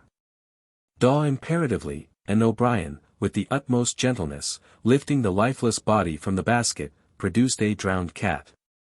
"Oh, then, isn't it a darlint?" said O'Brien, with the most provoking affectation of pathos in his voice, while sarcasm was playing on his lip, and humour gleaming from his eye, as he witnessed with enjoyment the vacant stare of the discomfited Daw and Bo Peep. And exchanged looks with the worthy squire, who had set up a horse laugh the instant the poor pussy had made her appearance. And the moment he could recover his breath, exclaimed, "Why, by the LD, it's a dead cat," and hereupon the sound of smothered laughter reached them from outside the half-closed door, where the ladies, dear creatures, had stolen to listen, having been told that something not proper to bear was going forward. The two Grand Inquisitors were so utterly confounded that neither had a word to say, and as soon as the squire had recovered from his immoderate fit of laughing, he said, "Well, gentlemen, this is a most important discovery you have achieved. I think I must dispatch an express to government on the strength of it." "Oh, wait a bit, your honour," said O'Brien, "there's more o' them yet," and he took from out of the basket a handful of dead kittens.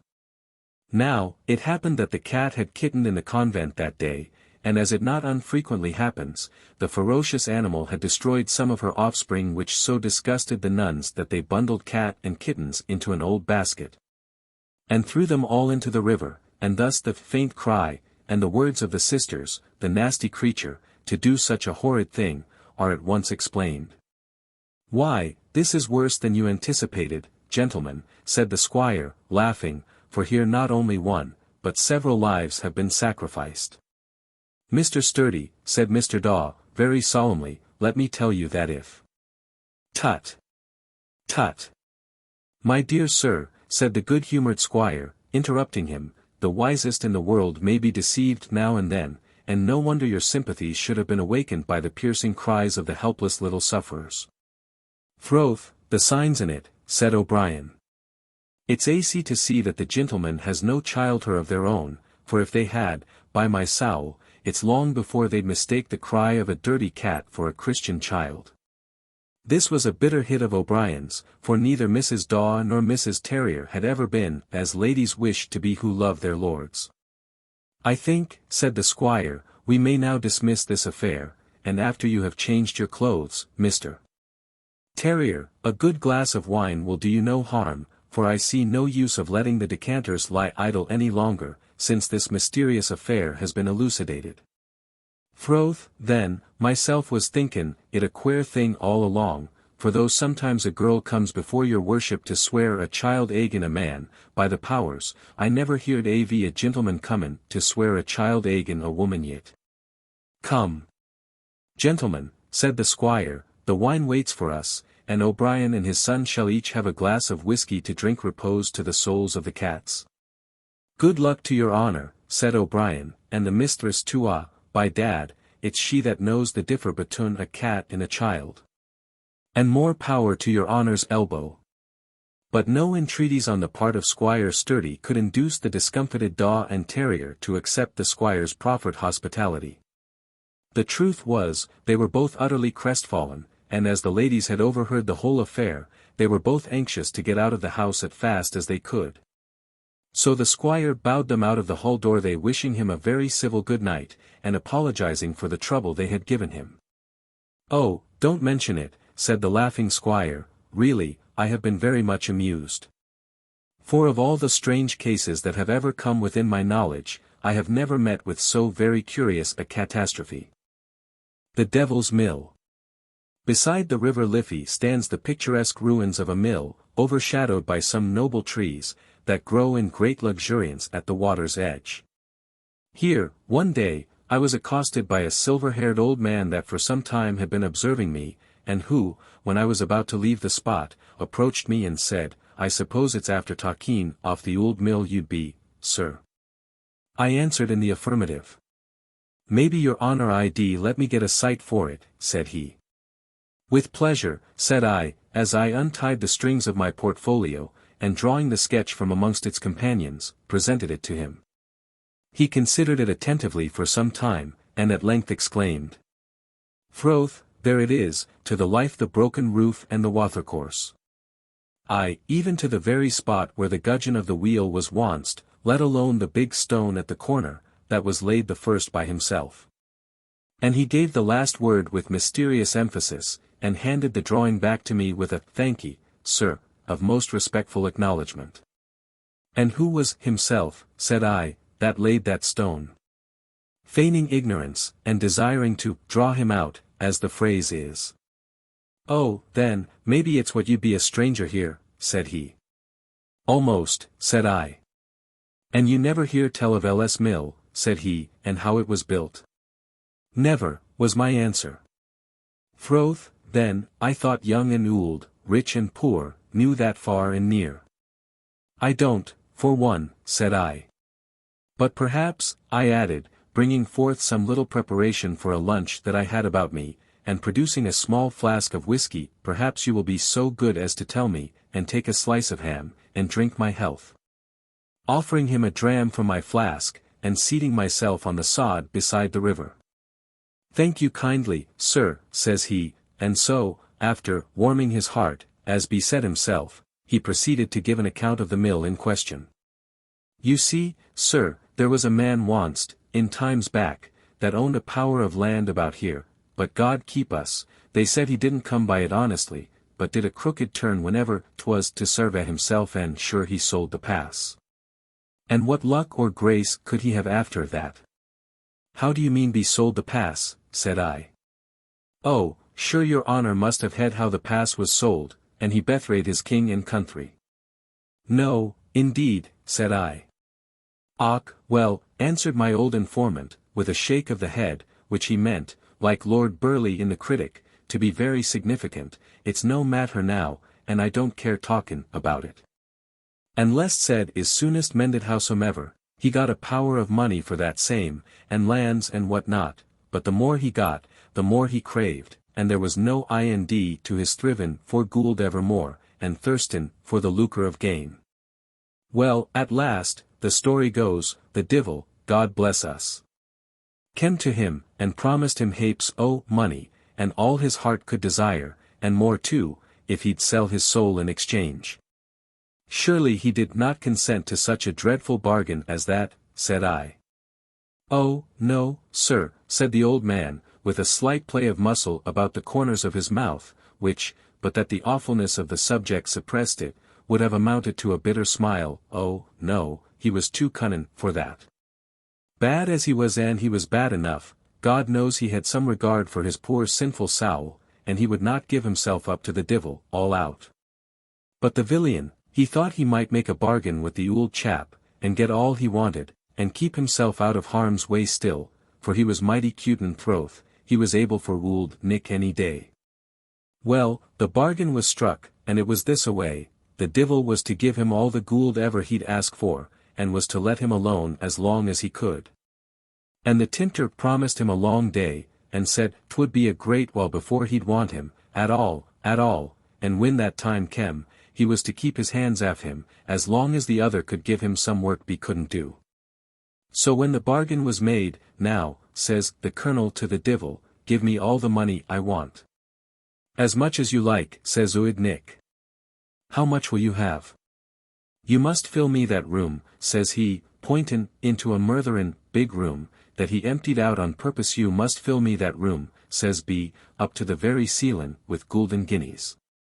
And welcome, says the divil. With that, sir, he began to shovel in the guineas into the room like mad.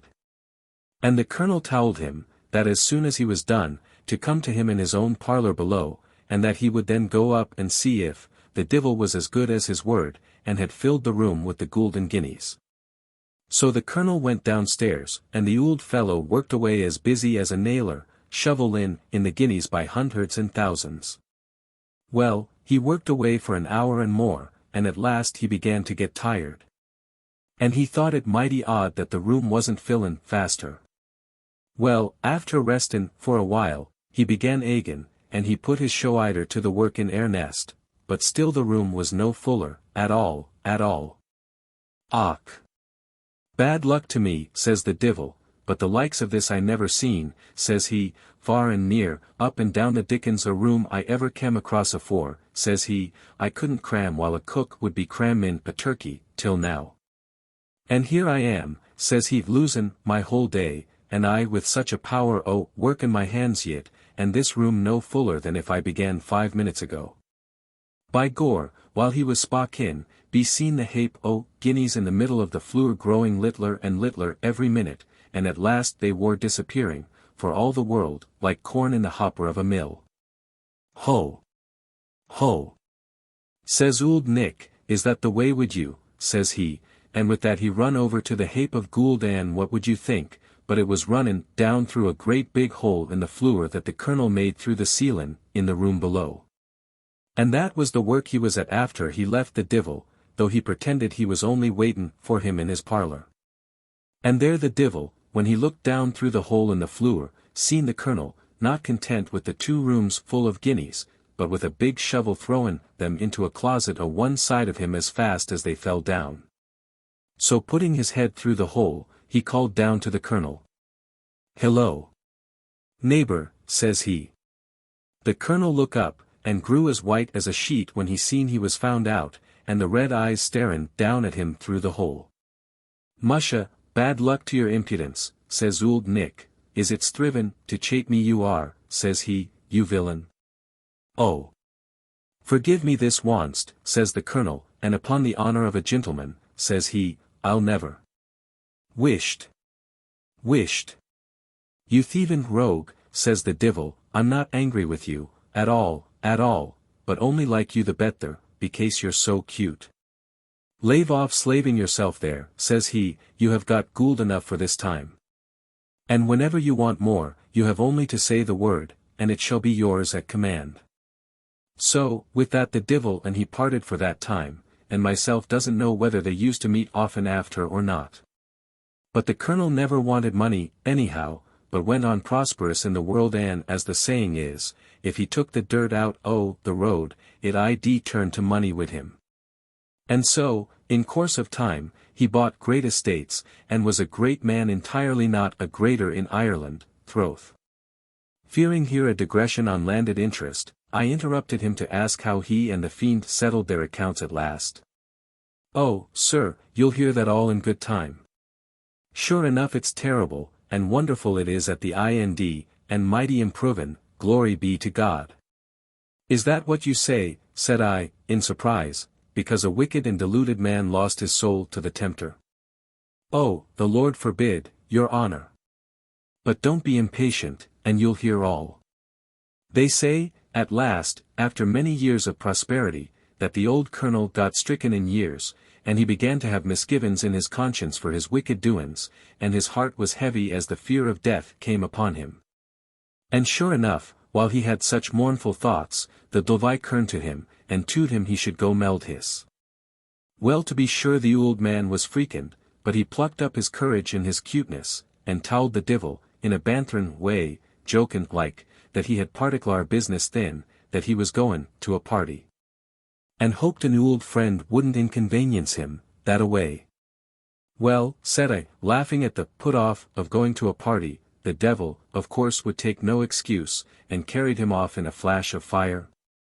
"Oh, no, sir," answered the old man, in something of a reproving, or, at least, offended tone, "that's the finish, I know very well, of many a story such as we're talkin' of, but that's not the way of this, which is throth every word.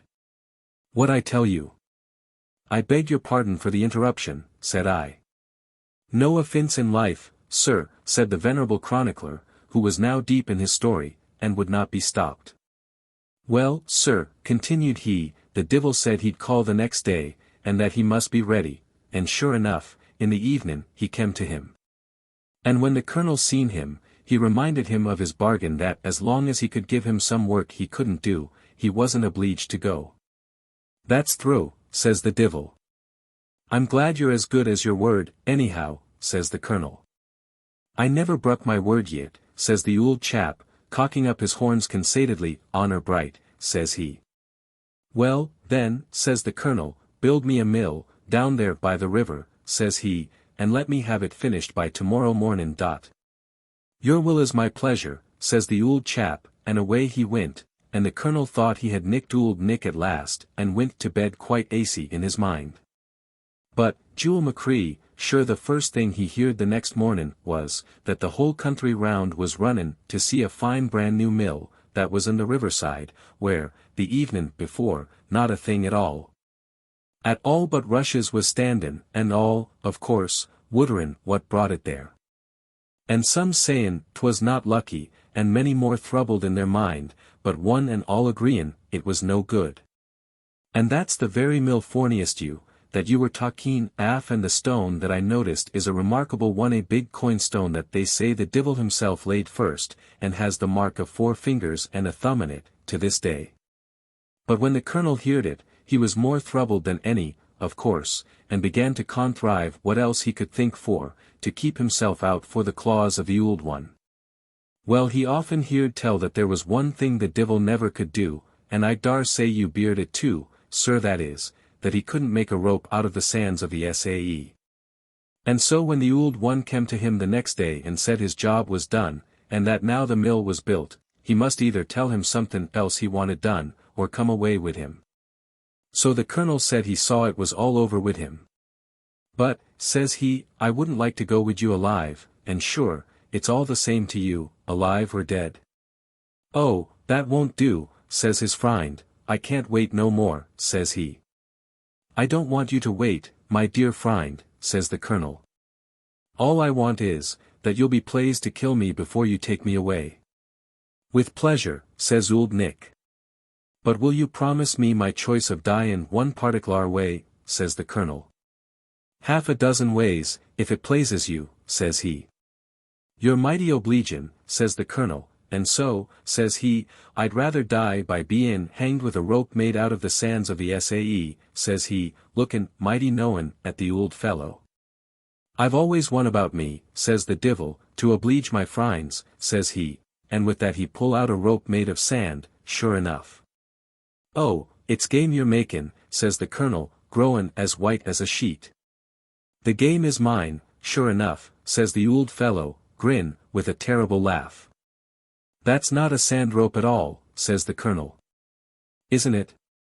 Says the divil, hittin' him across the face with the ind for the rope, and the sand, for it was made of sand, sure enough, went into one of his eyes, and made the tears come with the pain. That bates all I ever seen or heard, says the colonel, strivin' to rally, and make another offer. Is there anything you can't do? Nothin', you can tell me, says the divil, so you may as well lay off your palaverin', and come along at once. Will you give me one more offer, says the colonel. You don't deserve it, says the divil, but I don't care if I do.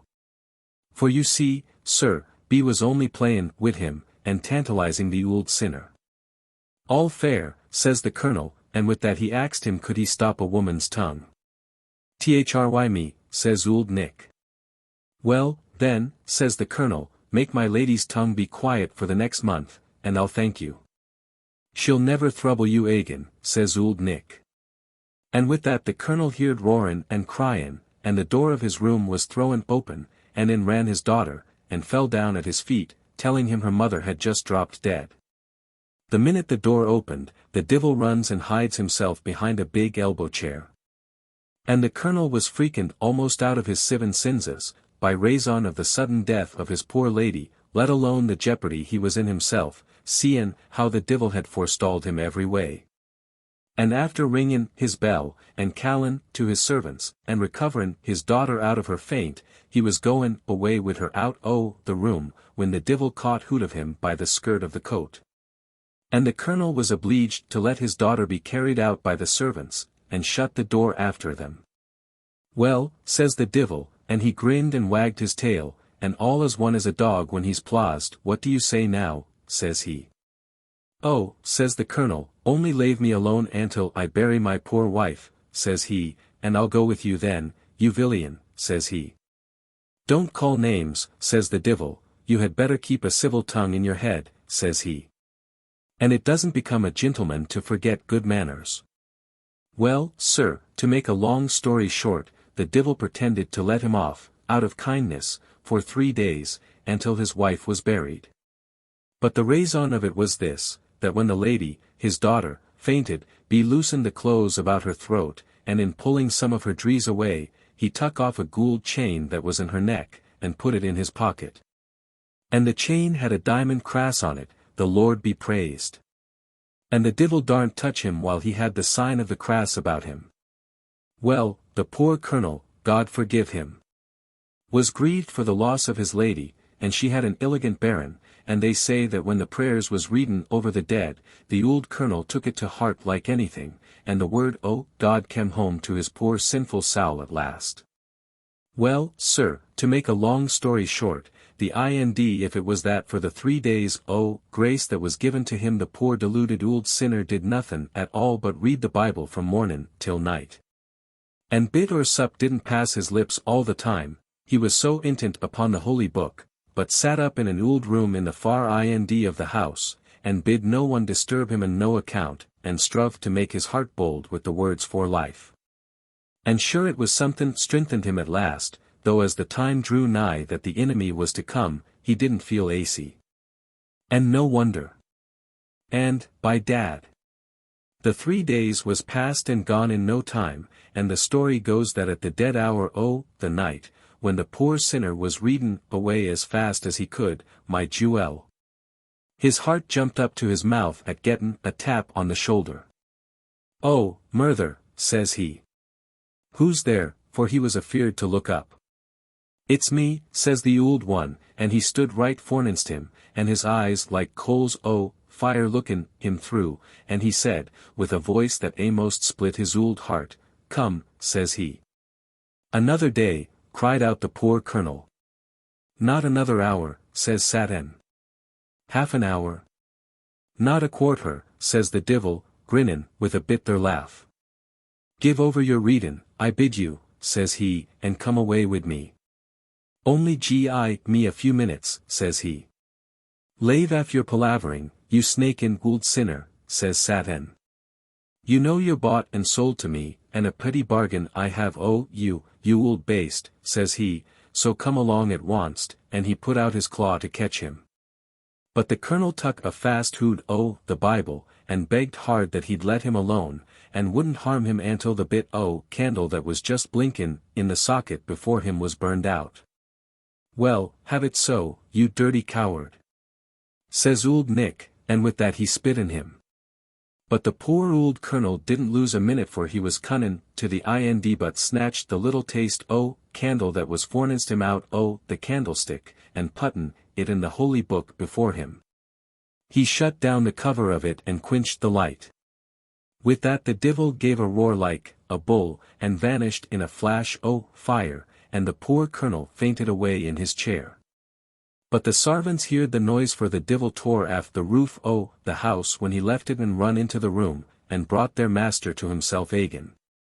And from that day out he was an altered man, and used to have the Bible read to him every day, for he couldn't read himself any more, by raison of losin' his eyesight when the divil hit him with the rope of sand in the face. And after spit and him for the sand went into one eye, and he lost the other that away, savon your presence. So you see, sir, after all, the colonel, under heaven, was too able for the divil, and by readin' the good book his soul was saved, and, glory be to God. Isn't that mighty improvin'? The Gridiron or Paddy Mullowney's Travels in France. Matthews, in his Trip to America, gives a ludicrous representation of an Irishman who has left his own country on the old-fashioned speculation of seeking his fortune, and who, after various previous failures in the pursuit, at length goes into the back settlements, with the intention of becoming interpreter general between the Yankees and the Indian tribes. But the Indians reject his proffered service, the poor ignorant creatures, as he himself says, just because he did not understand the language. We are told, moreover, that Goldsmith visited the land of dikes and dams, for the purpose of teaching the Hollanders English, quite overlooking, until his arrival in the country made it obvious, that he did not know a word of Dutch himself.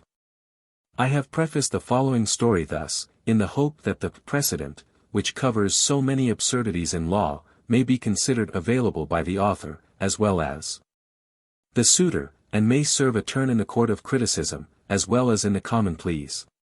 A certain old gentleman in the west of Ireland, whose love of the ridiculous quite equalled his taste for claret and fox bunting, was wont, upon certain festive occasions, when opportunity offered, to amuse his friends by drawing out one of his servants, who was exceeding fond of what he termed his travels, and in whom a good deal of whim, some queer stories, and perhaps, more than all, long and faithful services, had established a right of loquacity. He was one of those few trusty and privileged domestics who, if his master unheedingly uttered a rash thing in a fit of passion, would venture to set him right. If the squire said, "I'll turn that rascal off," my friend Pat would say, "Throth, you won't, sir." And Pat was always right, for if any altercation arose upon the subject matter in hand, he was sure to throw in some good season, either from former services, general good conduct, or the delinquent's wife and childher. That always turned the scale. But I am digressing. On such merry meetings as I have alluded to, the master, after making certain approaches, as a military man would say, as the preparatory steps in laying siege to some extravaganza of his servant, might, perchance, assail Pat thus, "By the by, Sir John, addressing a distinguished guest, Pat has a very curious story which something you told me today reminds me of. You remember, Pat," turning to the man, evidently pleased at the notice thus paid to himself, "you remember that queer adventure you had, in France?"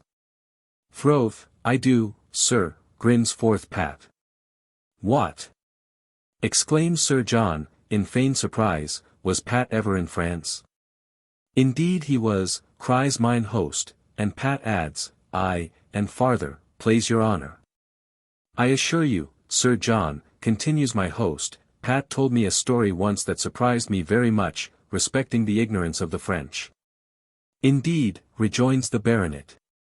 "Really, I always supposed the French to be a most accomplished people." "Throth, then, they're not, sir," interrupts Pat. "Oh, by no means," adds mine host, shaking his head emphatically.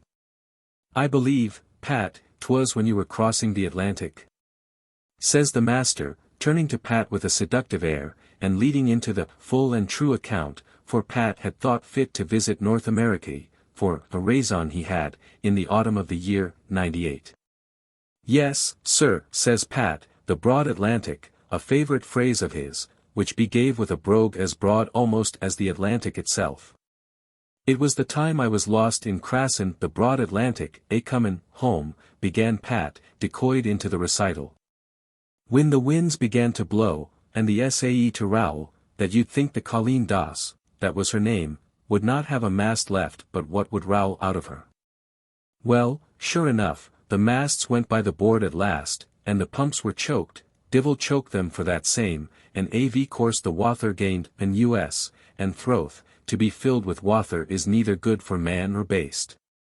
And she was sinkin' fast, settlin' down, as the sailors call it, and faith I never was good at settlin' down in my life, and I liked it then lees nor ever. Accordingly, we prepared for the worst, and put out the boat, and got a sack o' bishkets, and a cash o' pork, and a keg o' wather, and a thrifle o' rum aboard. And any other little matters we could think for in the mortial hurry we wore in, and faith, there was no time to be lost, for, my darlint, the Colleen Doss went down like a lump o' lead, afore we wore many strokes o' the oar away from her. Well, we drifted away all that night, and next mornin', we put up a blanket and the INDAV a pole as well as we could, and then we sailed illigant. For we darn't show a stitch o' canvas the night before, becase it was blowin' like bloody murther, savon, your presence, and sure, it's the wonder of the world we warn't swalleyed alive by the ragin' Sae. Well, away we went, for more nor a week, and nothin' before our two good-lookin' eyes but the canopy for heaven, and the wide ocean, the broad Atlantic, not a thing was to be seen but the Sae and the sky. And though the Sae and the sky is mighty petty things in themselves, Throth, they're no great things when you've nothin' else to look at for a week together, and the barest rock in the world, so it was land, would be more welcome. And then, soon enough, Throth, our provisions began to run low, the bishkits, and the wather, and the rum Throth, that was gone first of all, God help us, and oh, it was thin that starvation began to stare us in the face. "Oh, Morther, Captain Darlint," says I wish we could see land anywhere," says I.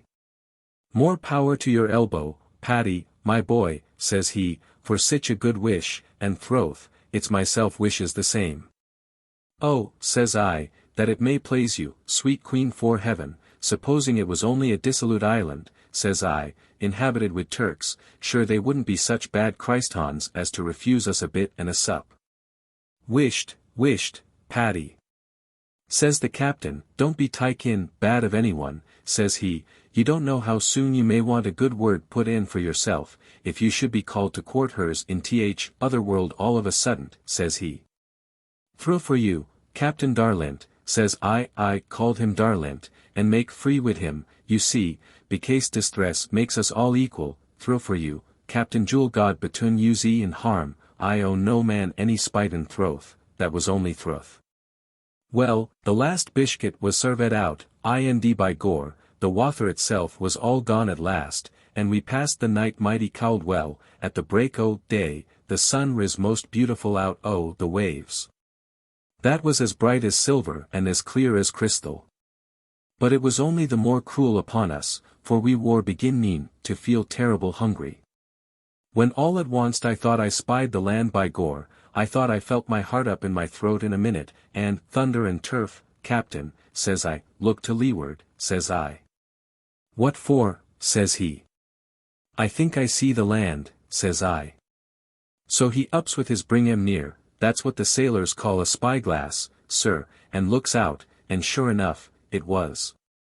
Hurrah, says he, we're all right now. Pull away, my boys, says he. Take care you're not mistaken, says I. Maybe it's only a fog bank, Captain Darlint, says I. Oh, no, says he, it's the land in earnest. Oh, then, whereabouts in the wide world are we, Captain, says I, maybe at IDB in Russia, or Prussia, or the Garmin Ocean, says I. Tut, you fool, says he, for he had that conceited way with him, thinkin' himself cleverer than anyone else. Tut, you fool, says he, that's France, says he. Terranouns, says I, do you tell me so? And how do you know it's France it is, Captain dear, says I. Because this is the Bay o' Biscay we're in now, says he. Throth, I was thinkin' so myself, says I, by the rowl it has, for I often heard av it in regard of that same. And throth, the likes av it I never seen before nor since, and with the help o' God, never will. Well, with that my heart began to grow light, and when I seen my life was safe, I began to grow twice hungrier nor ever. So, says I, Captain Jewel, wish we had a gridiron. Why, then, says he, thunder and turf, says he, what puts a gridiron into your head? Because I'm starvin' with the hunger, says I. And sure, bad luck to you, says he, you couldn't eat a gridiron, says he, Baron, you wore a pelican o' the wilderness, says he. Ate a gridiron, says I, och, in throth, I'm not sich a gomic all out as that, anyhow. But sure, if we had a gridiron, we could dress a beefsteak, says I. Arrah! But where's the beefsteak, says he. Sure, couldn't we cut a slice af the pork, says I. By gore, I never thought o' that, says the captain. You're a clever fellow, Paddy, says he, Logan. Oh, there's many a through word said in joke, says I. Through for you, Paddy, says he. Well, then, says I, if you put me ashore there bayant, for we were nearin' the land all the time, and sure, I can ax them for to lend me the loan of a gridiron, says I. Oh, by gore, the bother's comin' out o' the stirabout in earnest now, says he. You gomic, says he, sure I told you before that's France and sure they're all furriners there, says the captain. Well, says I, and how do you know but I'm as good a furriner myself as any o' them? What do you mean, says he. I mean, says I, what I told you, that I'm as good a furriner myself as any o' them. Make me sensible, says he. By dad, maybe that's more nor me, or greater nor me, could do, says I, and we all began to laugh at him, for I thought I'd pay him off for his bit o' consate about the Garmin Ocean. Lave off your humbuggin', says he, I bid you, and tell me what it is you mean, at all, at all. Parlez-vous français, says I. Oh, your humble sarvant, says he. Why, by gore, you're a scholar, Paddy.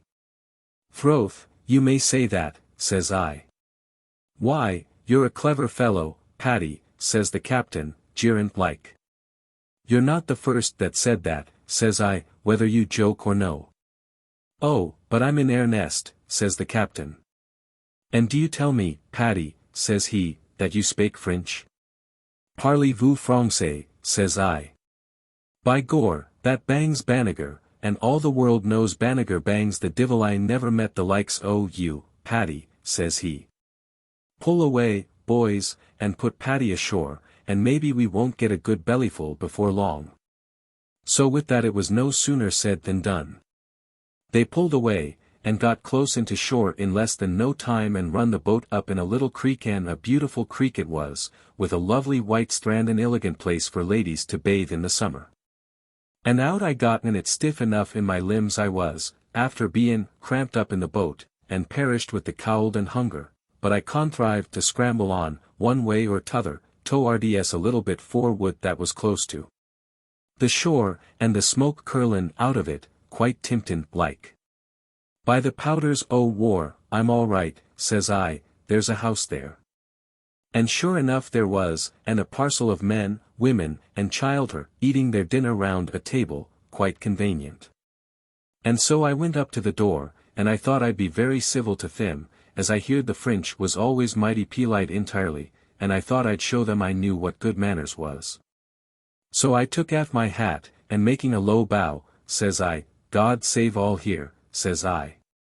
Well, to be sure, they all stopped eating at once, and begun to stare at me, and faith, they almost looked me out o' countenance. And I thought to myself it was not good manners at all, more betoken from furriners, which they call so mighty polite, but I never minded that in regard o' wantin' the gridiron.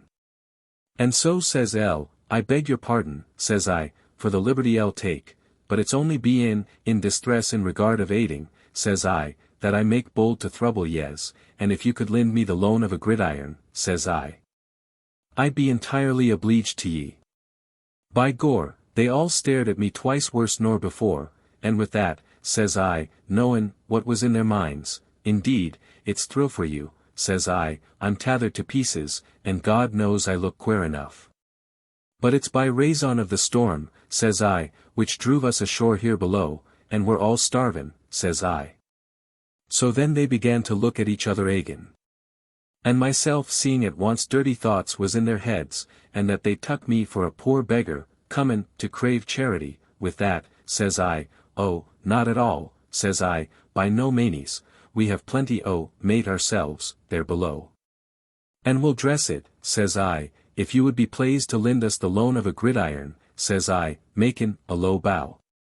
Well, sir, with that, froth, they stared at me twice worse nor ever, and faith, I began to think that maybe the captain was wrong, and that it was not France, at all, at all. And so says I beg pardon, sir," says L to a fine old man, with a head of hair as white as silver, "maybe I'm under a mistake," says I, "but I thought I was in France, sir." "Aren't you furriners?" says I, "Parlez-vous français?" "Oui, monsieur," says he. "Then, would you lend me the loan of a gridiron," says I, "if you plaze?" Oh, it was thin that they stared at me as if I had 7 heads. And faith, myself began to feel flustered like an onazy, and so says I, makin' a bow and scrape agin, "I know it's a liberty I take, sir," says I, "but it's only in the regard of bein' cast away." "And if you plaze, sir," says I, "parlez-vous français?" "Oui, monsieur," says he, mighty sharp. "Thou, would you lend me the loan of a gridiron," says I, "and you'll obleege me." Well, sir, the old chap began to monsieur me, but the divil a bit of a gridiron he'd gi me, and so I began to think they were all nagars, for all their fine manners, and throth, my blood begun to rise, and says by my sowl, if it was you was in distress," says I, "and if it was to ould Ireland you kem, it's not only the gridiron they'd give you, if you axed it, but something to put in it too, and the drop o' drink into the bargain.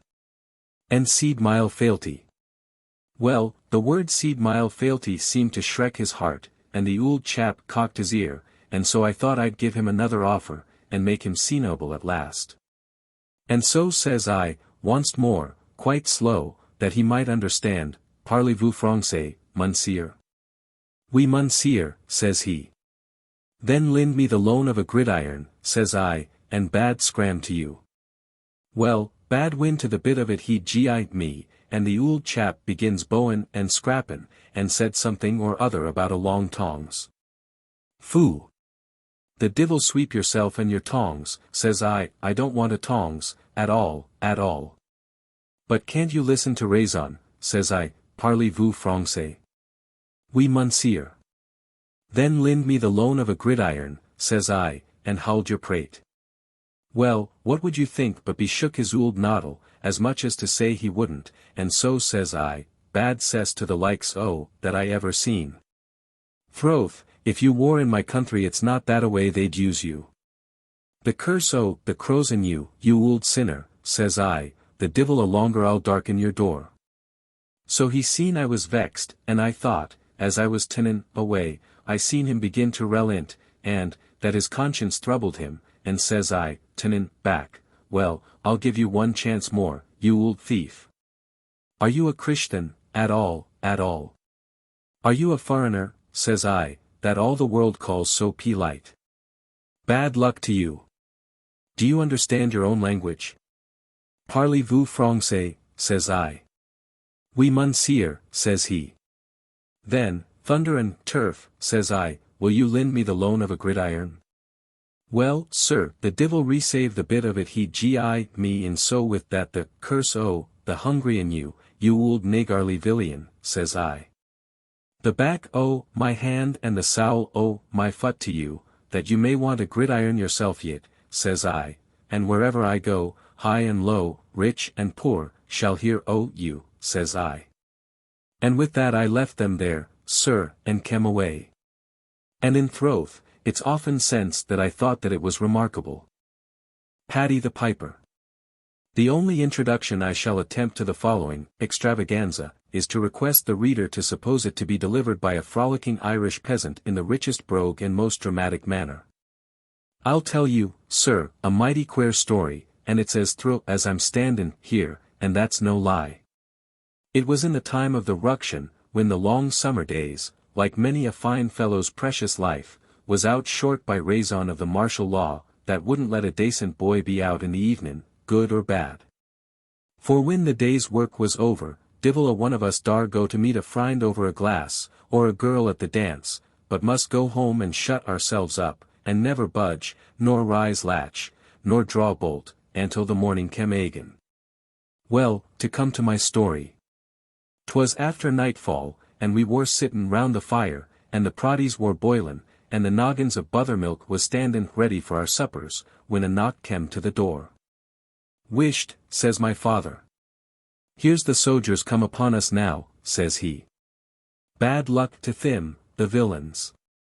I'm afeard they seen a glimmer of the fire through the crack in the door, says he. No, says my mother, for I'm after hangin' an ould sack and my new petticoat agin it a while ago. Well, wisht, anyhow, says my father, for there's a knock agin, and we all held our tongues till another thump came to the door. Oh, it's a folly to pretend any more, says my father, they're too cute to be put off that away, says he. Go, Seamus, says he to me, and see who's in it. How can I see who's in it in the dark, says I. Well, says he, light the candle, thin, and see who's in it, but don't open the door, for your life, Baron, they break it in, says he, exceptin' to the sojers, and spake thim fair, if it's thim. So with that I went to the door, and there was another knock. Who's there, says I. It's me, says he. Who are you, says I. A friend, says he.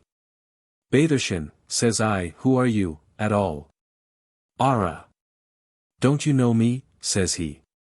Divil a taste, says I. Sure I'm Paddy the Piper, says he. Oh, thunder and turf, says I, is it you, Paddy, that's in it? Sorra one else, says he.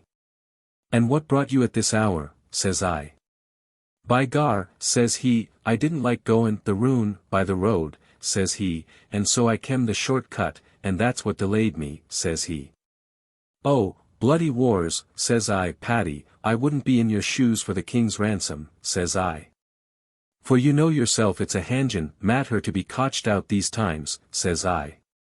Sure, I know that, says he, God help me, and that's what I kem to you for, says he, and let me in for old acquaintance sake, says poor Paddy. Oh, by this and that, says I daren't open the door for the wide world, and sure you know it, and throth, if the Hussians or the Yeos catches you, says I, they'll murther you, as sure as your name's Paddy. Many thanks to you, says he, for your good intentions, but, plays the pigs, I hope it's not the likes that is in store for me, anyhow. Fakes, then, says I, you had better lose no time in hidin' yourself, says I. For throth, I tell you, it's a short thrial and a long rope the Hussians would be after givin' you for they've no justice and less marcy, the villains. Faith, thin, more's the raison you should let me in, Shamus, says poor Paddy. It's a folly to talk, says I daren't open the door. Oh, then, Millia murther, says Paddy, what'll become of me, at all, says he. Go aft into the shed, says I, behin' the house, where the cow is, and there's an elegant lock straw that you may go sleep in, saw I, and a fine bed at IDB for a lord, let alone a piper. So off Paddy set to hide in the shed, and throth, it went to our hearts to refuse him, and turn him away from the door, more by token when the prodies was ready for sure, the bit and the sup is always welcome to the poor thraveller. Well, we all went to bed, and Paddy hid himself in the cowhouse. And now I must tell you how it was with Paddy.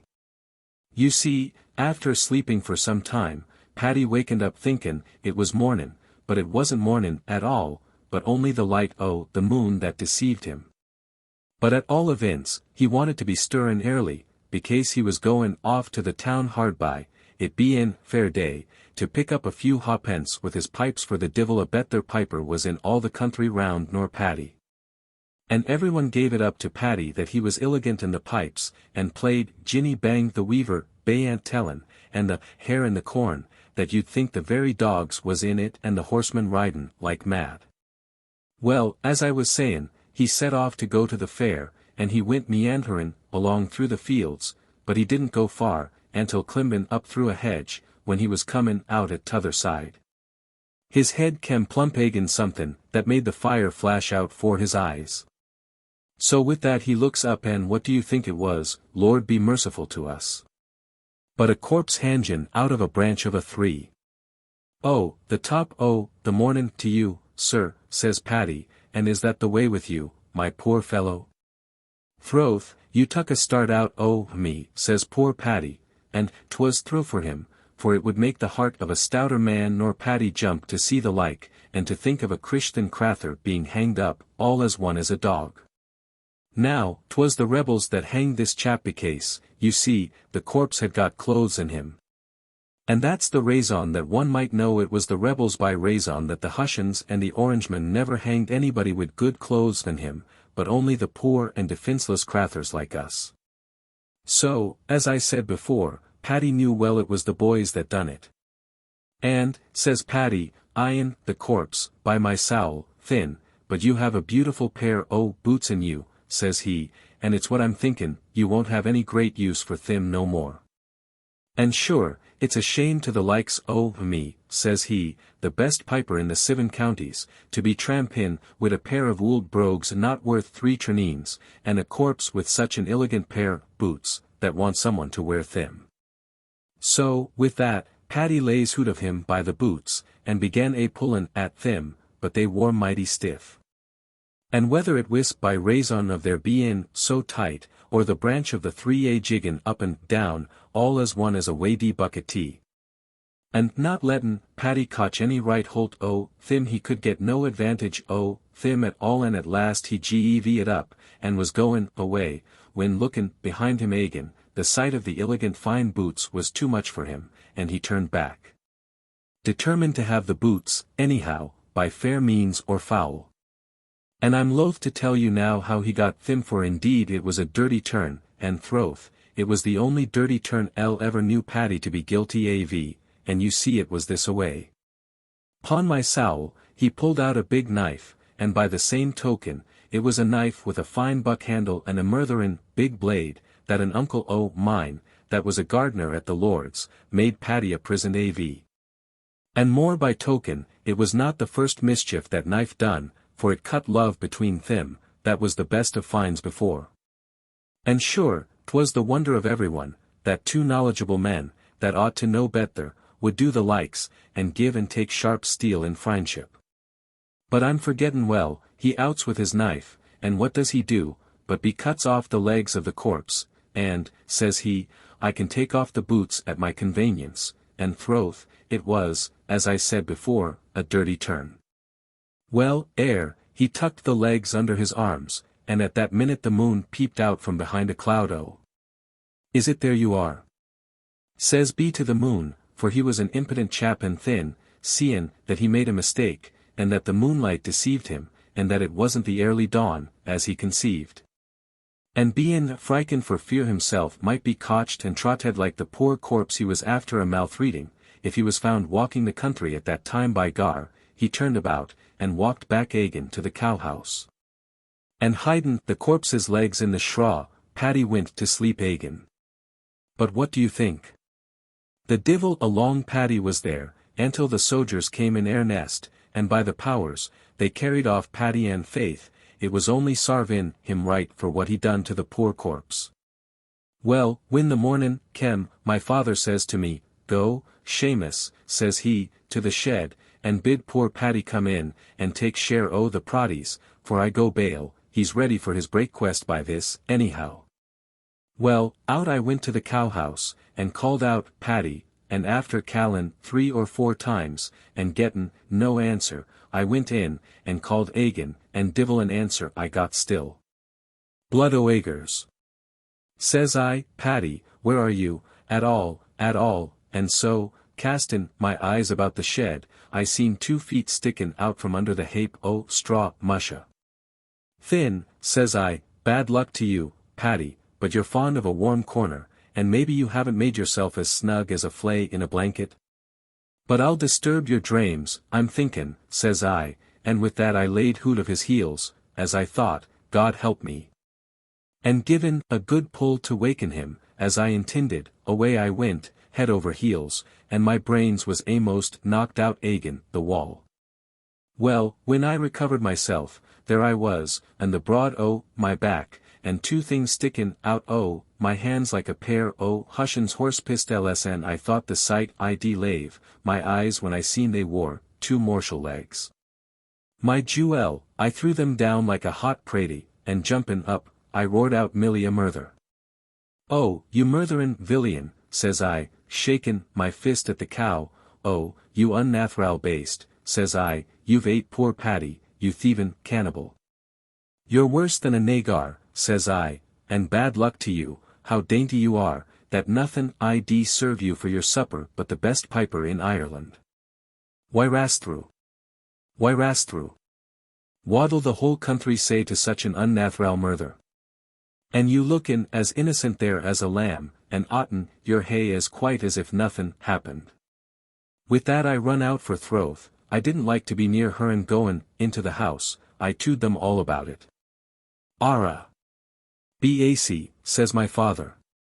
"Bad luck to the lie I tell you," says I. "Is it 8, Paddy?" says they. "Divil a doubt of it," says I.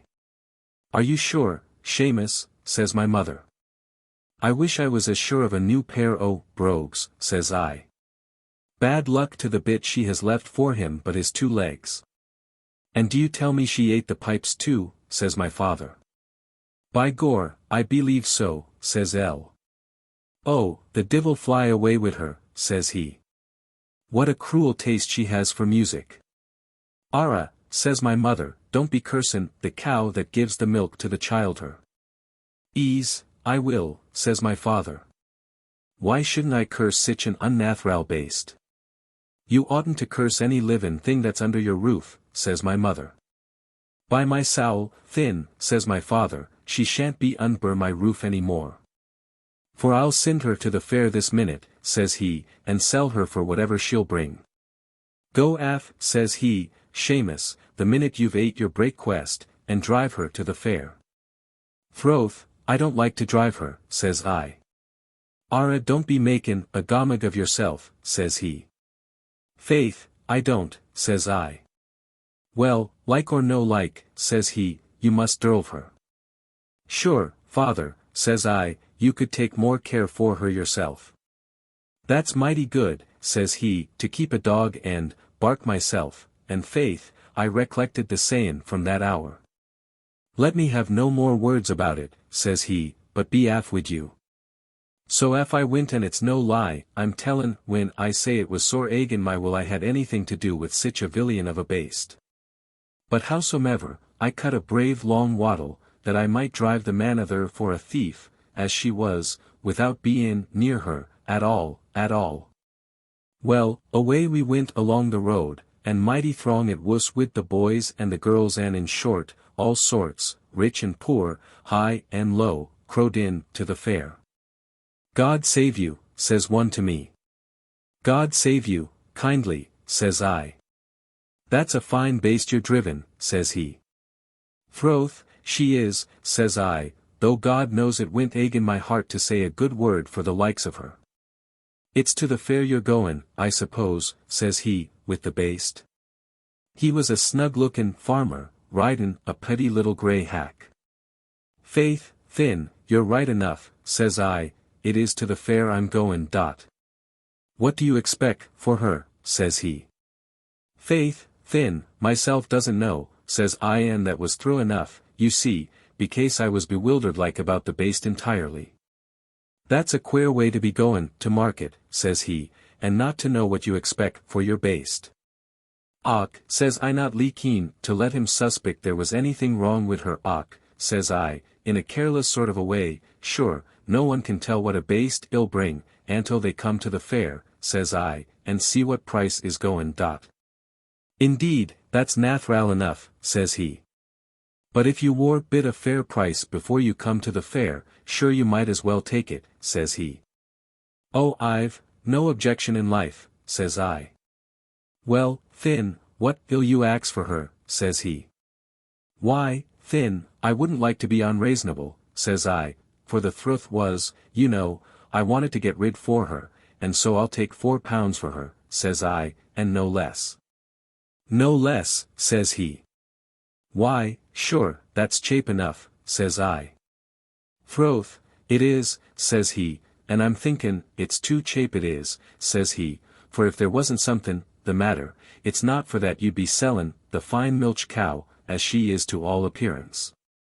Indeed, Thin, says I, upon my conscience, she is a flue milch cow. Maybe, says he, she's gone off her milk, in regard that she doesn't feed well. Och, by this and that, says I, in regard of feed-in, there's not the likes of her in Ireland. So make your mind aisy, and if you like her for the money, you may have her. Why, indeed, I'm not in a hurry, says he, and I'll wait to see how they go in the fair.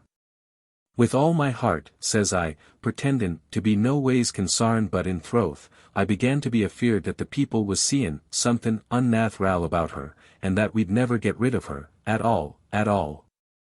At last we came to the fair, and a great sight o' people was in it. Throth, you'd think the whole world was there, let alone the standins o' gingerbread and elegant ribbons, and makins o' beautiful gowns, and pitch-and-toss, and merry-go-rounds.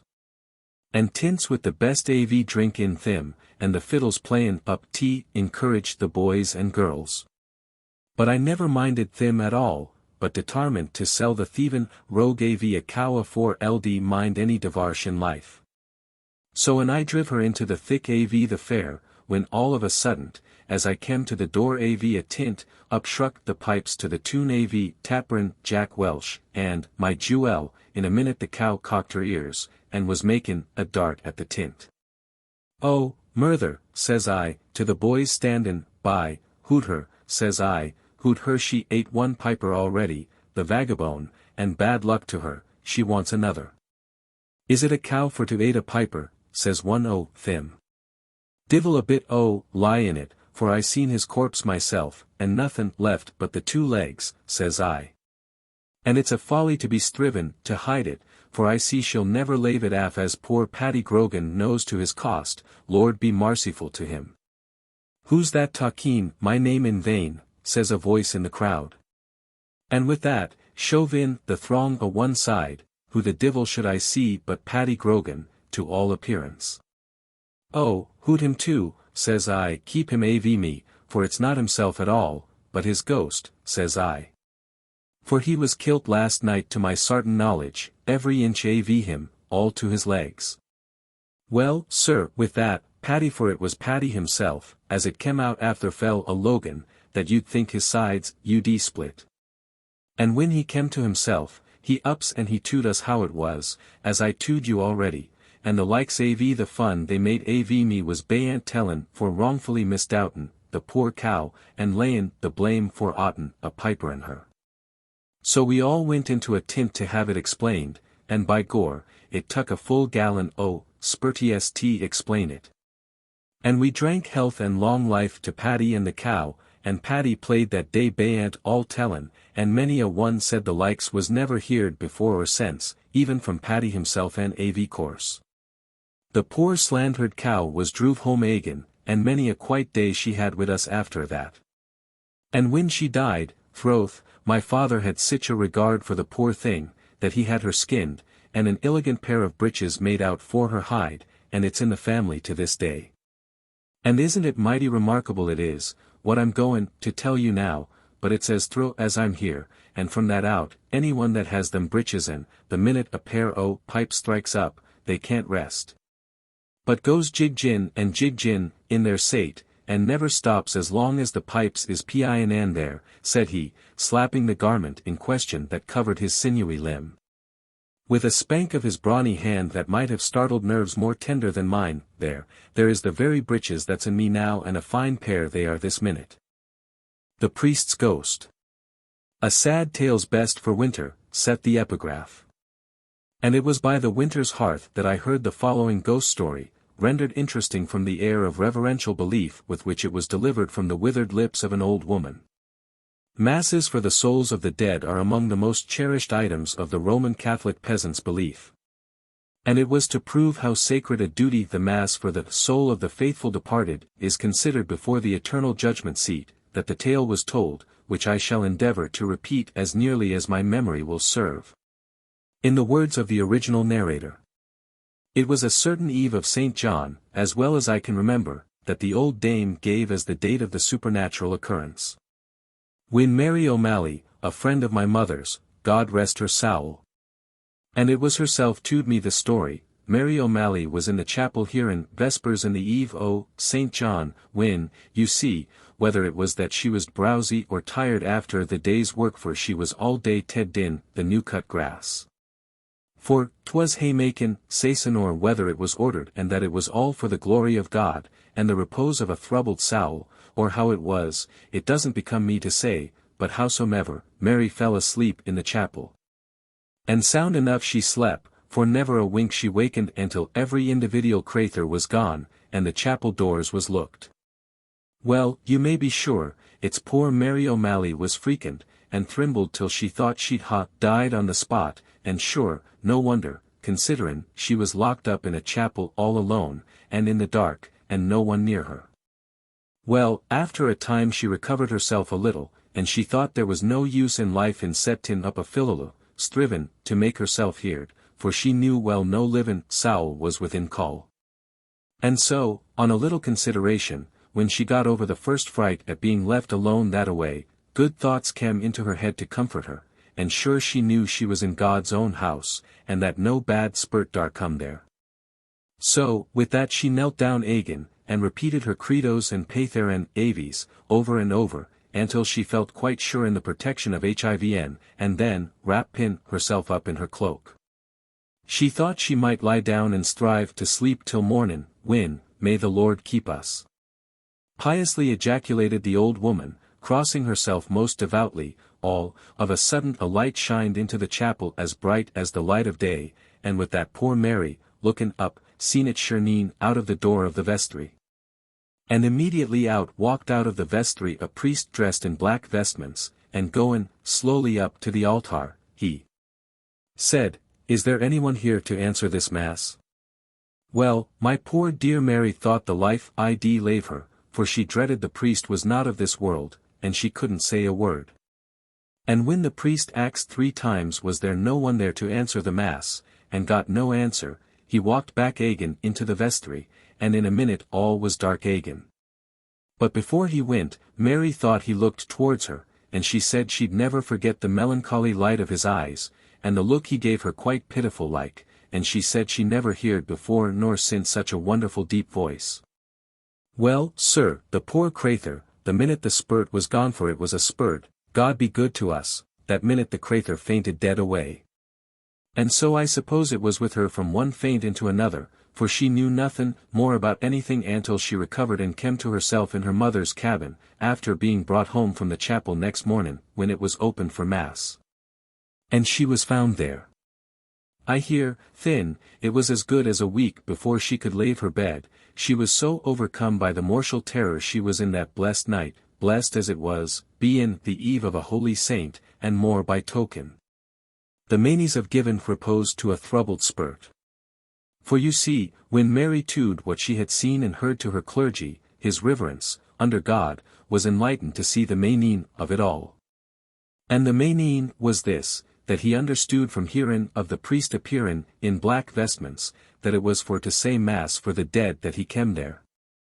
And so he supposed that the priest during his lifetime had forgot to say a mass for the dead that he was bound to say, and that his poor soul couldn't have rest until that mass was said, and that he must walk until the duty was done. So Mary's clergy said to her, that as the knowledge of this was made through her, and as his reverence said she was chosen, he asked her would she go and keep another vigil in the chapel, as his reverence said and throat for him for the repose of a soul. So Mary, being a stout girl, and always good, and rallying on doing what she thought was her duty in the eyes of God, said she'd watch another night, but hoped she wouldn't be asked to stay long in the chapel alone.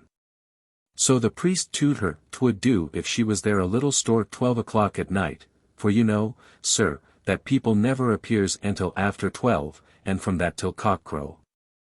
And so accordingly Mary went on the night of the vigil, and before 12 down she knelt in the chapel, and began a counting of her beads, and the crathur, she thought every minute was an hour until she'd be relaised.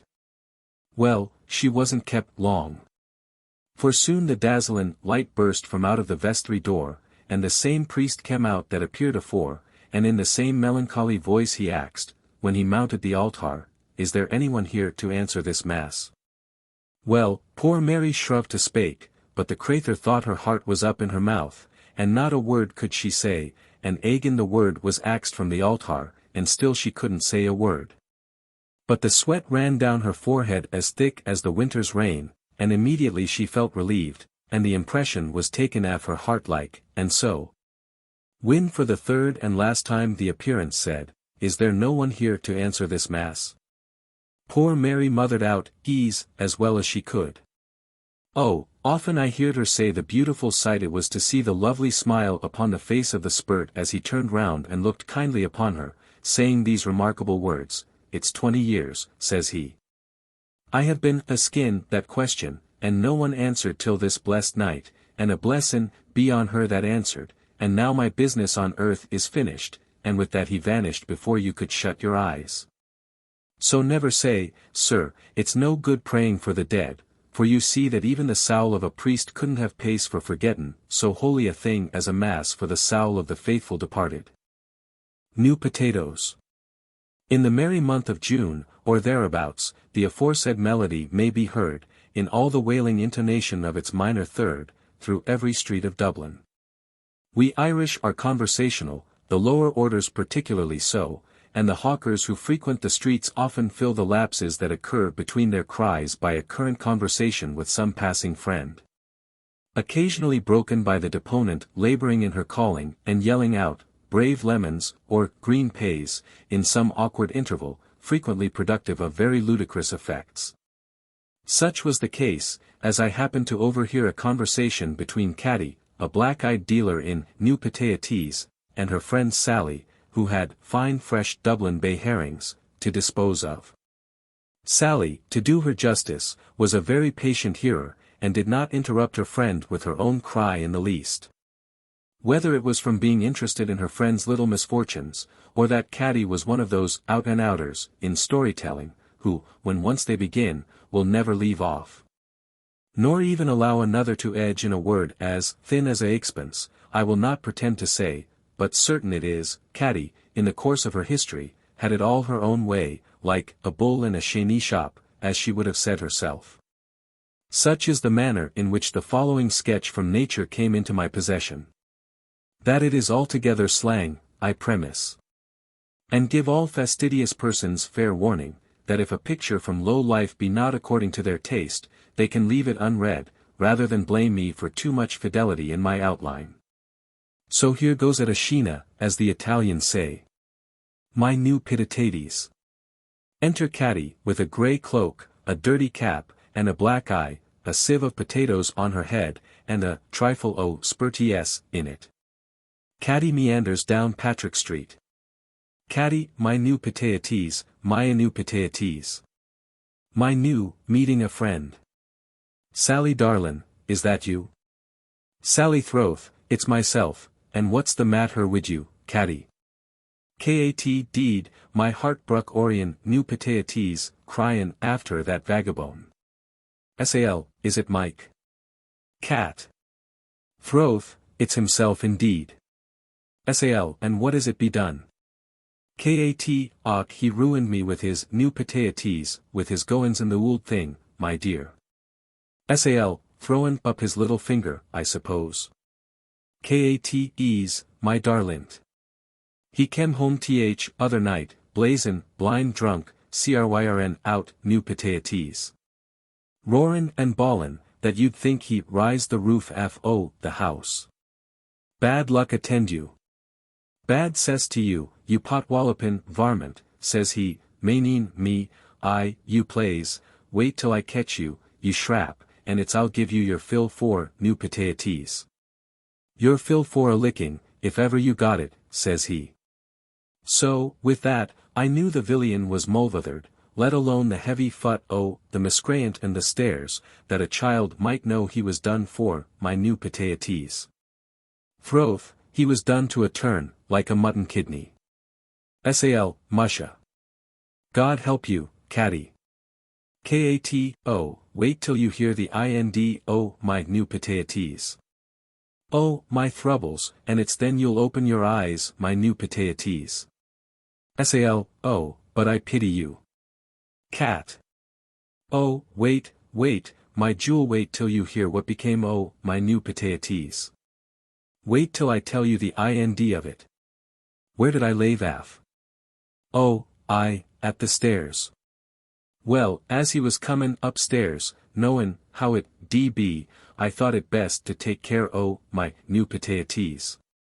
To take care myself, so with that I put the bolt in the door, between me and danger, and kept listenin' at the keyhole. And sure enough, what should I hear but new pititates? But the vagabond grope in his way round the crooked turn in the stair, and tumblin' after into the hole in the floor and the landin', and when he come to himself, he gev a thunderin' thump at the door. Who's there, says I. Says he, new pititates. Let me in, says he, you vagabond, swearin', by what I wouldn't mint on, or by this and that, I'll massacre you, says he, within an inch new pititates. Within an inch your life, says he. Mikey darlint, says I, sutherin' him. Sal, why would you call such a tarnal vagabond darlint? Kat, my jewel, didn't I tell you I thought it best to soother him with new pititates? With a tinder word. So, says I, Mikey, you villain, you're disguised, says I, you're disguised, dear. You lie, says he, you impudent shrap, I'm not disguised, but, if I'm disguised itself, says he, I'll make you know the differ, says he. Oh. I thought the life lave me, when I heard him say the word, and with that I put my hand in, my new pititates. And the latch the door, to prevent it from slippin'. And he ups and he gives a wicked kick at the door, and says he, if you don't let me in this minute, says he, I'll be the death o' your new potatoes. Oh, yourself and your dirty breed, says he. Think o' that, Sally dear, to abuse my relations. Sal, oh, the ruffin. Kat, dirty breed, indeed. By my sokins, they're as good as his any day in the year, and was never beholden to new potatoes. To go a beggin' to the mendicity for their dirty new potatoes. Their dirty washins o' pots, and sarvants' lavins, and dogs' bones, all as one as that cruk disciple of his mother's cousin's sister, the ould drunken asper seemed, as she is. Sal, no, in froth, catty dear. Kat, well, where was I? Oh, I left off at new potatoes. I left off at my dirty breed. Well, at the word dirty breed, I knew full well the bad drop was up in him, and faith, it's soon and sudden he made me sensible av it, for the first word he said was new potatoes. The first word he said was to put his should her to the door, and in he bursted the door, fallin' down in the middle o' the floor crylin' out new potatoes. Cryin' out. Bad luck attend you, says he. How dare you refuse to let me into my own house, you shrap, says he, agin the law o' the land, says he, scramblin' up on his pins agin, as well as he could, and as he was risin', says I, new potatoes. Says I to him, screeching out loud, that the neighbors in the floor below might hear me, Mikey, my darlint, says I. Keep the pace, you vagabone, says he, and with that he hits me a lick ava new potatoes. A lick for a stick he had in his hand, and down. I file, and small blame to me, down I fell on the floor cryin' new potatoes. Cryin' out, murther. Murther. Sal, oh, the hangin' bone villain. Kat, oh, that's not all. As I was risin', my jewel, he was goin' to shrek me agin, and with that I cried out, new potatoes. I cried out, fair play, Mikey, says I, don't shrek a man down. But he wouldn't listen to raison, and was goin' to hit me agin, when I put up the child that was in my arms between me and harm. Look at your babby, Mikey, says I. How do I know that, you flag-hoppin' jade, says he. Think o' that, Sally Jewel, misdoubtin' my vartue, and I an honest woman, as I am. God help me. Sal, oh. But you're to be pitied, catty dear. Cat. Well, puttin' up the child between me and harm, as he was risin' his hand, oh says I, Mikey darlint, don't shrek the babby, but, my dear, before the word was out o' my mouth, he shruk the babby. I thought the life I'd lave me. And for course, the poor babby, that never spuck a word, began to cry, new potatoes. Began to cry and roar and bawl, and no wonder. Sal, oh, the hay then, to go shrek the child. Cat. And, my jewel, the neighbors in the floor below, hearin' the scrimmage, kem runnin' up the stairs, cryin' out new potatoes, cryin' out, watch, watch, Mike Mevoy, says they. Would you murther your wife, you villain? What's that to you, says he. Isn't she my own, says he, and if I plans to make her feel the weight o' my new potatoes. The weight o' my fist, what's that to you, says he. It's none o' your business, anyhow, so keep your tongue in your jaw, and your toe in your pump, and 'twill be better for your new potatoes, 'twill be better for your health, I'm thinkin', says he. And with that he looked crooked at Thim, and squared up to one o' Thim a poor defensiles Crathur Taylor. Would you fight your match, says the poor innocent man. Lave my sight, says Mike, or by jingo, I'll put a stitch in your side, my jolly tailor, says he. Ye've put a stitch in your wig already, says the tailor, and that'll do for the present writin'.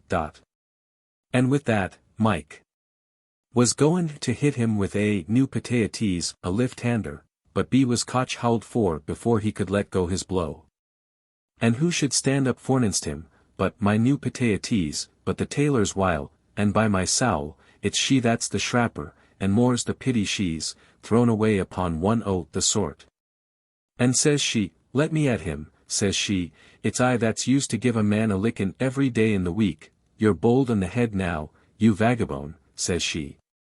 But if I had you alone, says she, no matter if I wouldn't take the consade out o' your new pitaties, out o' your brag-gin heart, and that's the way she went in ballyraggin' him. And by gore, they all tuck pattern after her, and abused him, my dear, to that degree, that I vow to the Lord, the very dogs in the street wouldn't lick his blood. Sal, oh, my blissin' on thim. Cat. And with that, one and all, they begun to cry, new pitaties. They began to cry him down. And, at last, they all swore out, hell's bella tinger Berrin, says they, you vagabone, as they just tuck him up by the scruff o' the neck, and threw him down the stairs. Every step he'd take, you'd think he'd break his neck, glory be to God. And so I got rid o' the ruffin, and then they left me cryin' new pitaties. Cryin' after the vagabone, though the angels knows well he wasn't desarvin' o' one precious drop that fell from my two good-lookin' eyes and but the condition he left me in. Sal, Lord look down in you. Kat and a pity-sighted idb, if you could see how I was lyin' in the middle o' the floor cryin' new pitaties. Cryin' and roarin', and the poor child, with his eye knocked out, in the corner, cryin' new pitaties. And indeed, everyone in the place was cryin' new pitaties. Was cryin' murther. Sal, and no wonder, Catty dear. Cat. Oh, but that's not all. If you seen the condition the place was in after it, it was turned upside down, like a beggar's breeches. Froth, I'd rather be at a bull bait than at it enough to make an honest woman cry, new pitaties. To see the decent room racked and ruined, and my cap tore off my head into Tather's throat, you might riddle bulldogs through it, and bad luck to the hapworth he left me, but a few new pitaties. A few coppers. For the Morodin thief spent all his new pitaties. All his wages, the whole week in makin' a baste for himself, and God knows but that comes acy to him. And divil a thing had L to put inside my face, nor drop to dhrlnk, Berrin a few new pitaties.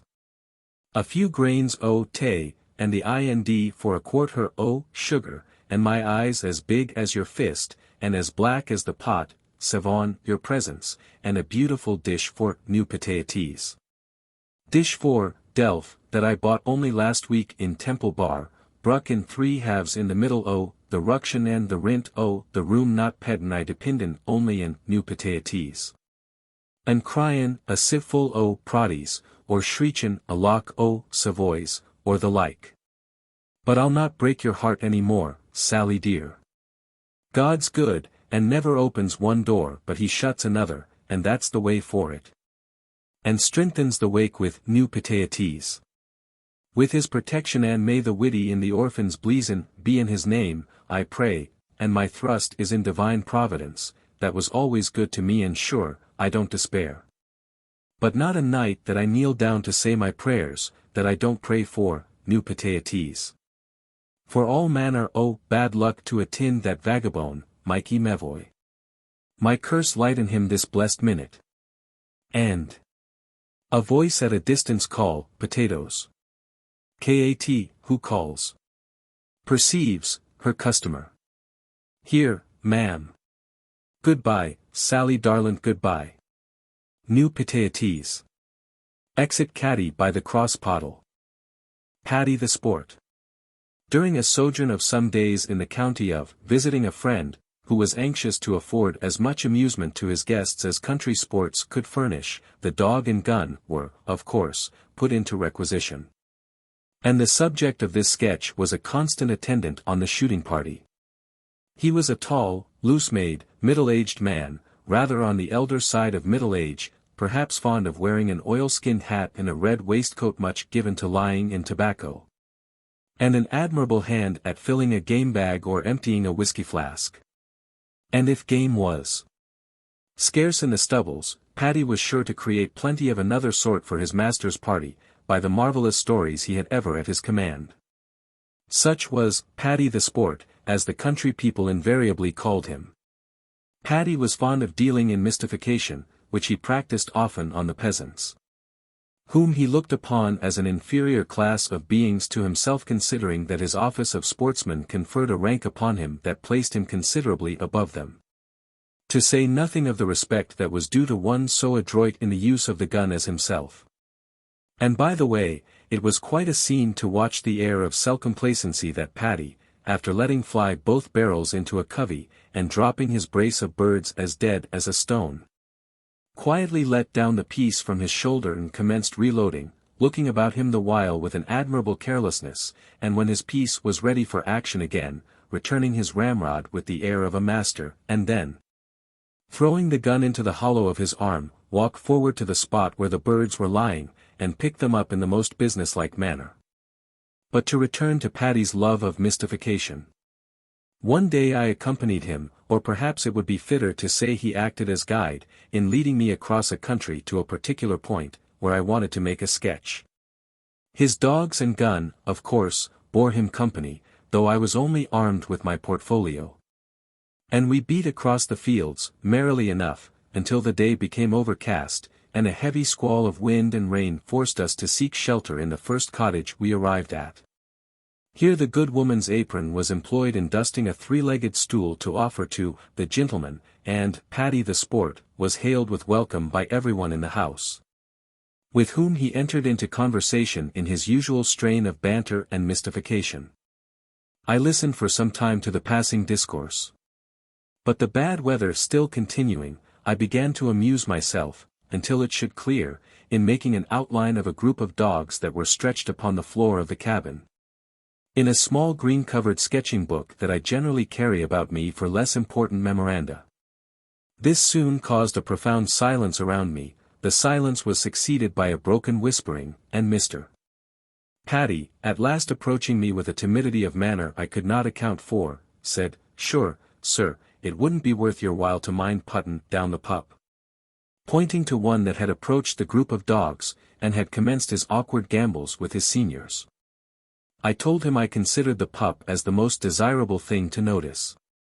But scarcely were the words uttered, until the old woman cried out, "Terry, take that cur out, oh, that I'm sure I don't know what brings all the dogs here." And Terry caught up the pup in his arms, and was running away with him, when I called alter him to stop, but 'twas in vain. He ran like a hare from me. And the old lady, seizing a branch of a furze bush from a heap of them that were stowed beside the chimney corner for fuel, made an onset on the dogs, and drove them yelping from the house. I was astonished at this, and perceived that the air of everyone in the cottage was altered towards me. And, instead of the civility which had saluted my entrance, estranged looks, or direct ones of no friendly character, were too evident. I was about to inquire the cause, when Paddy the Sport, going to the door, and casting a weatherwise look abroad, said, "I think, sir, we may as well be goin', and indeed, the day's clearin' up fine after all, and it'll be beautiful yet. Goodbye to you, Mrs. Flannery," and off went Paddy. And I followed immediately, having expressed my thanks to the aforesaid Mrs. Flannery, making my most engaging adieu, which, however, was scarcely returned. On coming up with my conductor, I questioned him touching what the cause might be of the strange alteration in the manner of the cottagers, but all his answers were unsatisfactory or evasive. We pursued our course to the point of destination. The day cleared, as was prophesied. Paddy killed his game. I made my sketch, and we bent our course homeward as the evening was closing. After proceeding for a mile or two, I pointed to a tree in the distance, and asked Paddy what very large bird it could be that was sitting in it. After looking sharply for some time, he said, "It a bird, is it?" "Throth, it's a bird that never flew yet." "What is it, then?" said I. "It's a dog that's hangin'," said he. And he was right, for as we approached, it became more evident every moment. But my surprise was excited when, having scarcely passed the suspended dog, another tree rose up in my view, in advance, decorated by a pendant brace of the same breed. "By the powers! There's two more o' thim," shouted Paddy. "Why, at this rate, they've had more sportin' nor myself," said he. And I could see an expression of mischievous delight playing over the features of Mr. Paddy as he uttered the sentence. As we proceeded, we perceived almost every second bush had been converted into a gallows for the canine race, and I could not help remarking to my companion that we were certainly in a very hangdog country. "Froth, Thin, you may thank yourself for it," said he, laughing outright, for up to this period his mirth, though increasing at every fresh execution perceived, had been smothered. "Thank myself," said I, "how?" "By my soul, you freakened the whole country this mornin'," said he, "with that little green book of yours, Dot." "Is it my sketch book?" said I. "By Gor, all the people thought it was a catch book, sure enough, and that you were goin' round the country to catch all the dogs in it, and make them pay." "What do you mean?" said I. "Is it what I mean you want to know, sir?" "Froth, Thin, I don't know how I can tell it to a gentleman, at all, at all." "Oh, you may tell me." "By Gor, sir, I wouldn't like offendin' your honor. But you see, since you must know, sir, that when you tuck that little green book out for your pocket, they tuck you for savon, your presents by Gor, I don't like tellin' you." "Tut, nonsense, man," said I. "Well, sir, since you must know, by Dad, they tuck you, I beg your honor's pardon, but, by Dad, they tuck you for a tax-gatherer." "A tax-gatherer? Divil a lie in it. And when they seen you talking off the dogs, they thought it was to count them, for to make them pay for them, and so, by Dad, they thought it best, I suppose, to hang them out o' the way." "Ha! Paddy," said I see this is a piece of your knavery, to bewilder the poor people." "Is it me?" says Paddy, with a look of assumed innocence, that avowed, in the most provoking manner, the inward triumph of Paddy in his own hoax. "'Twas too much, Paddy," said I, "to practice so far on innocent people." "Innocent," said Paddy. "They're just about as innocent as a coal o' fire in a bag o' flax." "And the poor animals, too," said. "Is it the blackguard curs?" said Paddy, in the most sportsmanlike wonder at my commiserating any but a spaniel or pointer. "Froth, Thin, sir, to tell you thruth, I let them goin' in their mistake, and I seen all along how 'twould be, and, 'pon my conscience, but a happy riddance the country will have o' sich riff-raff varmint of cabin curs. Why, sir, the mangy mongrels goes about early in the say sun, morodding through the corn, and murthers the young birds and does not let them come to their full time, to be killed in their nathral way, and ruinin' gentlemen's sport into the bargain. And sure, hangin' is all that's good for them." So much for Paddy's mystifying powers.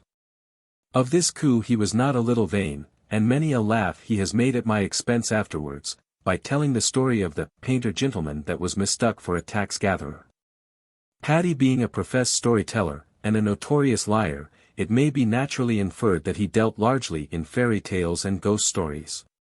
Talking of fairies one day, for the purpose of exciting him to say something of them, I inquired if there were many fairies in that part of the country. "Ah! No, sir," said he, with the air of a sorrowing patriot, "not now. There was once a power of fairies used to keep about the place. But since the rawl quolti the good ould families has left it, and the upstarts has come into it, the fairies has quitted it all out, and wouldn't stay here, but is gone farther back into Connaught, where the ould blood is. But I dare say you have seen them sometimes." "No, indeed, I never saw them, Berrin, onct, and that was when I was a boy, but I heard them often." "How did you know it was fairies you heard?" "Oh, what else could it be? Sure, it was crossin' out over a road I was in the time o' the ruction, and heard full 1,000 men marchin' down the road, and by Dad, I lay down in the gripe o' the ditch, not wishin' to be seen, nor likin' to be troublesome to them. And I watched who they wore, and was peepin' out for a turf o' reeshes, when what should I see but nothin' at all, to all appearance, but the thrampin' o' min, and a clation and a jinglin'. That you'd think the infantry and yeomanry and cavalry was in it, and not a sight for anything to be seen but the brightest o' moonlight that ever came out o' the heavens. And that was all. Divil a more, and by Dad, 'twas more nor I'd like to see or bear again. But you never absolutely saw any fairies? Why, indeed, sir, to say that I seen them, that is with my own eyes, wouldn't be thro' Berrin onst, as I said before, and that's many a long day ago, when I was a boy, and I and another chap was watchin' turf in a bog. And when the night was fallin' and we were goin' home, what would you think, says I, Charlie, if we wore to go home by old Shafnessy's field, and stale a chafe o' pays? So he agreed, and off we wit to stale the pays. But when we got over the fence, and was creepin' along the furrows for fear of bein' seen, I heard some one runnin' after me, and I thought we were cotch, myself and the boy, and I turned round. And with that I seen two girls dressed in white troth. I never see sich white in my born days. They wore as white as the blown snow, and runnin' like the wind, and I knew at once that they were fairies, and I threw myself down on my face. And by dad, I was afeard to lock up for nigh half an hour. I inquired of him what kind of faces these fine girls had. Oh, the divil a stim o' their features I could see, for the minute I clapped my eyes on them, knowin' they were fairies, I fell down, and darn't look at them twicet. It was a pity you did not remark them, said I. And do you think it's a fool I am, to look twicet at a fairy, and maybe have my eyes whipped out for my head, or turned into stones, or stone blind, which is all as one? Then you can scarcely say you saw them, said I. Oh, by dad, I can say I seen them, and aware it for that matter. At last, there was somethin' I seen as white as the blown snow. Maybe they were ghosts, and not fairies, said I. Ghosts, they say, are always seen in white. Oh, by all that's good, they weren't ghosts, and that I know full well, for I know the differ between ghosts and fairies.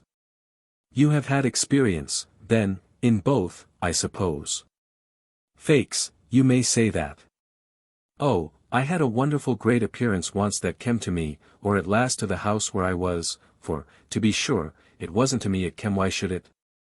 But it was when I was livin' at the Lord's in the next county, before I kem to live with his honor here, that I saw the appearance. In what shape did it come? Froth, thin, I can't well tell you what shape. For you see when I heard it comin', I put my head under the clothes, and never looked up, nor opened my eyes until I heard it was gone. But how do you know that it was a ghost? Oh, sure, all the country knew the house was troubled, and indeed, that was the raison I had for lavin' it, for when my lord turned me off he was expectin' that I'd ax to be tucked back agin, and faith, sorry he was, I go bail, that I didn't. But I wouldn't stay in the place and it ha'n't. Then it was haunted. To be sure it was, sure, I tell you, sir, the spurt kem to me. Well, Paddy, that was only civil returning a visit, for I know you are fond of going to the spirits occasionally. Musha, Bud, your honor is always jokin' me about the drop. Oh, Bud, faith, the spurt kem to me, and when I hid my head under the clothes, sure, didn't I feel the spurt strivin' to pull them off o' me. But wait and I'll tell you how it was. You see, myself and another sarvant was sleepin' in one room, and by the same token, a thievin' rogue he was the same sarvant, and I heard a step comin' down the stairs, and they wore stone stairs, and the latch was riz, but the door was locked.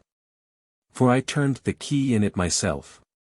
And when the spurt seen the latch was fast, by dad, the key was turned in the door, though it was inside, av course, and the spurt walked in, and I heard the appearance walkin' about the place, and it kem and shook me. But as I told you, I shut my eyes, and rolled my head up in the clothes. Well, with that it went and raked the fire, for I suppose it was cowled, but the fire was a'most gone out, and with that it went to the turf bucket to see if there was any sod there to throw in the fire. But not a sod there was left, for we were sittin' up late indeed, it being the young lord's birthday, and we were drinkin' his health, and when it couldn't find any turf in the bucket, bad cess to me. But it began to kick the buckets up and down the room for spite, and divil sich a clatter I ever heard as the spurt made, kickin' the turf bucket like a football round the place. And when it was tired plazin' itself that away, the appearance came and shook me agin, and I roared and bawled at last, and thin away it went, and slammed the door after it, that you'd think it I'd pull the house down. I'm afraid, Paddy, said I, that this was nothing more than a troublesome dream. Is it a drame, your honour? That a drame? By my soul, that I'd be a queer drame. Oh, in troth, it was no drame it was, but an appearance. But indeed, after, I often thought it was an appearance for death, for the young lord never lived to see another birthday. Oh, you may look at me, sir, but it's truth. I, sad I'll tell you what's more, the young lord, the last time I seen him out, was one day he was huntin', and he came in from the stables, through the backyard, and passed through that very room to go up by the back stairs. And as he went in through that very door that the appearance slammed after it, what would you think, but he slammed the door after him the very same way. And indeed, I thrimbled when I thought for it. He was in a hurry, to be sure, but I think there was some meaning in it, and Paddy looked mysterious. After the foregoing satisfactory manner in which Paddy showed so clearly that he understood the difference between a ghost and a fairy, he proceeded to enlighten me with the further distinction of a spirit, from either of them. This was so very abstruse, that I shall not attempt to take the elucidation of the point out of Paddy's own hands. And should you, gentle reader, ever have the good fortune to make his acquaintance, Paddy, I have no doubt, will clear up the matter as fully and clearly to your satisfaction as he did to mine. But I must allow Paddy to proceed in his own way. Well, sir, before I go in to show you the differ between the fairies and spirits, I must tell you about a mighty queer thrick the fairies was goin' to play at the Lord's house, where the appearance came to me. Only that the nurse, and she was an aunt o' my own, had the good luck to balk them. You see, the way it was this, the child was a man-child, and it was the first boy was in the family for many a long day, for they say there was a prophecy standin' agin the family that there should be no son to inherit. But at last there was a boy, and a lovely fine babby it was, as you'd see in a summer's day. And so, one evenin', that the family, my lord and my lady, and all o' them, was gone out, and gev the nurse all sorts o' charges about taking care o' the child, she was not long alone, when the housekeeper came to her and asked her to come downstairs, where she had a party. And they expected to be mighty pleasant, and was to have great goin's, and so the nurse said she didn't like lavin' the child, and all to that, but howsomever, she was beguiled into the thing. And she said at last that as soon as she left the child out for her lap, where she was hushin' it to sleep, for an inst the fire, that she'd go down to the rest o' the sarvants and take share o' what was goin'. While, at last the child was fast asleep, and the nurse laid it in the bed, as careful as if it was gulden diamonds, and tucked the curtains round about the bed, and made it as safe as Newgate, and thin she went down. And joined the divarshan, and merry enough they wore, at playin' for cards, and drinkin' punch, and dancin', and the like o' that. But I must tell you, that before she went down at all, she left one o' the housemaids to stay in the room, and charged her, on her apparel, not to lave the place until she came back, but for all that, her fears wouldn't let her be aisy. And indeed, it was powerful lucky that she had an inklin' o' what was goin' on. For what do you think, but the blackguard for a housemaid, as soon as she gets the nurse's back turned, she ups and she goes to another party was in the sarvants' hall, with the under-sarvants. For when the lord's back was turned, you see, the house was all as one as a playhouse, fairly turned upside down. Well, as I said, the nurse, under God, had an inklin' o' what was to be. For though there was all sorts o' divarsin' goin' and in the housekeeper's room, she could not keep the child out for her head, and she thought she heard the screeches av it ringin' in her ear every minute. Although she knew full well she was far beyant where the cry o' the child could be heard, but still the cry was as plain in her ear as the earring she had in it. And so at last she grown so uneasy about the child, that she was goin' upstairs agin, but she was stopped by one, and another coaxed her, and another laughed at her, till at last she grew ashamed of doin' what was right, and God knows. But many a one for uz is laughed out o' doin' a right thing, and so she sat down agin, but the cry in her ears wouldn't let her be aisy. And at last she tuck up her candle, and away she went upstairs. Well, after passin' the 2 first flights, sure enough she heard the child a screechin', that I'd go to your heart. And with that she hurried up so fast that the candle a'most went out with the draught, and she run into the room and went up to the bed, callin' out, my Lana Banen, and all to that, to soothe the child.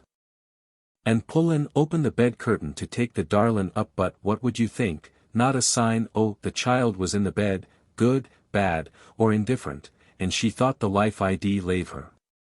For thin she was afeard the child dropped out the bed, though she thought the curtains was tucked so fast and so close that no accident could happen. And so she run round to the other side to take up the child, though, indeed, she was afeard she'd see it with its brains dashed out, and lo and behold you, divil a taste av it was there, though she heard it screechin' as if it was murtherin'. And so thin, she didn't know what in the wide world to do, and she run root into every corner the room lookin' for it. But bad cess to the child she could find when, all for a suddent, tenin' her eyes to the bed agin, what did she perceive but the fut carpet that went round the bed, goin' by little and little under it, as if someone was pullin' it. And so she made a dart at the carpet, and caught who'd the ind for it and. With that, what should she see but the babby lyin' in the middle the fut carpet, as if it was drawin' down into the floor under the bed. One half the babby was out sight already, under the boards, when the nurse seen it, and it screechin' like a sae gull, and she laid howl for it. And faith, she often tell myself that there was obleeged to give a good strong pull before she could get the child from the fairies. Then it was the fairies were taking the child away, said I. Who else would it be, said Paddy. Sure, the carpet wouldn't be runnin' under the bed itself, if it wasn't pulled by the fairies. Besides, I tell you there was a prophecy standing agin the male boys of the Lord's family. I hope, however, that boy lived. Oh yes, sir, the charm was bruck that night, for the other childer used to be tuck away always by the fairies, and that night the child I'd have been tuck only for the nurse that was given, under God, to unhursten the screechin' in her ears. And arrived betimes to catch hout the carpet and balk the fairies, for all knowledgeable people I ever heard says that if you balk the fairies onct, they'll lave you alone evermore. Pray, did she see any of the fairies that were stealing the child? No, sir, the fairies doesn't love to be seen, and seldom at all you get a sight for them, and that's the differ I was speakin' for to you between fairies and spirties. Now, the spirties is always seen in some shape or other, and maybe it I'd be a bird, or a shafe corn, or a big stone, or a hape dung, or the like that, and never know 'twas a spirt at all, until you were made sensible av it somehow or other. Maybe it I'd be that you were comin' home from a friend's house late at night, and you might fall down and couldn't keep a leg under you, and not know why, Berrin, it was a spirt misled you. And maybe it's in a ditch you'd find yourself asleep in the mornin' when you woke. I dare say, Paddy, that same has happened to yourself before now. Throth, and you may say that, sir. But the commonest thing in life is for a spirt for to take the shape for a dog, which is a favourite shape with spirties, and indeed, Tim Mooney, the miller in the next town, was a'most freakened out for his life by a spirt that away. And he'd been murthered, only be had the good look to have a raw dog with him, and a raw dog is the finest thing in the world against spirties. How do you account for that, Paddy? Becase, sir, the dog's the most sensible, and the boldest based, Berrin, the cock, which is bolder for his size than any God's cray Thursday, and so, when the cock crows, all evil spirties vanishes. And the dog bein', as I said, bold and sensible also, is mighty good. Besides, you couldn't make a cock your companion, it wouldn't be nathral to raise on, you know, and therefore, a dog is the finest thing in the world for a man to have with him in troublesome places. But I must tell you, that though spirties dreads a dog, a fairy doesn't mind him, for I have heard fairies ridin' a dog, all as one as a monkey, and a lanthorn also is good, for the spirt darkness dreads the light. But this is not tellin' you about Mooney, the miller. He was comin' home, you see, from a neighbour's, and had to pass by a rath, and when he was just kem to the rath, his dog that was with him, and a brave dog he was. By the same token, began to growl and gev a low bark, and with that, the miller seen a great big baste of a black dog comin' up to thim, and walks a one side in him all as one, as if he was his master. With that Mooney's own dog growled agin, and runs between his master's legs, and there he stayed walkin' on with him, for to protect him.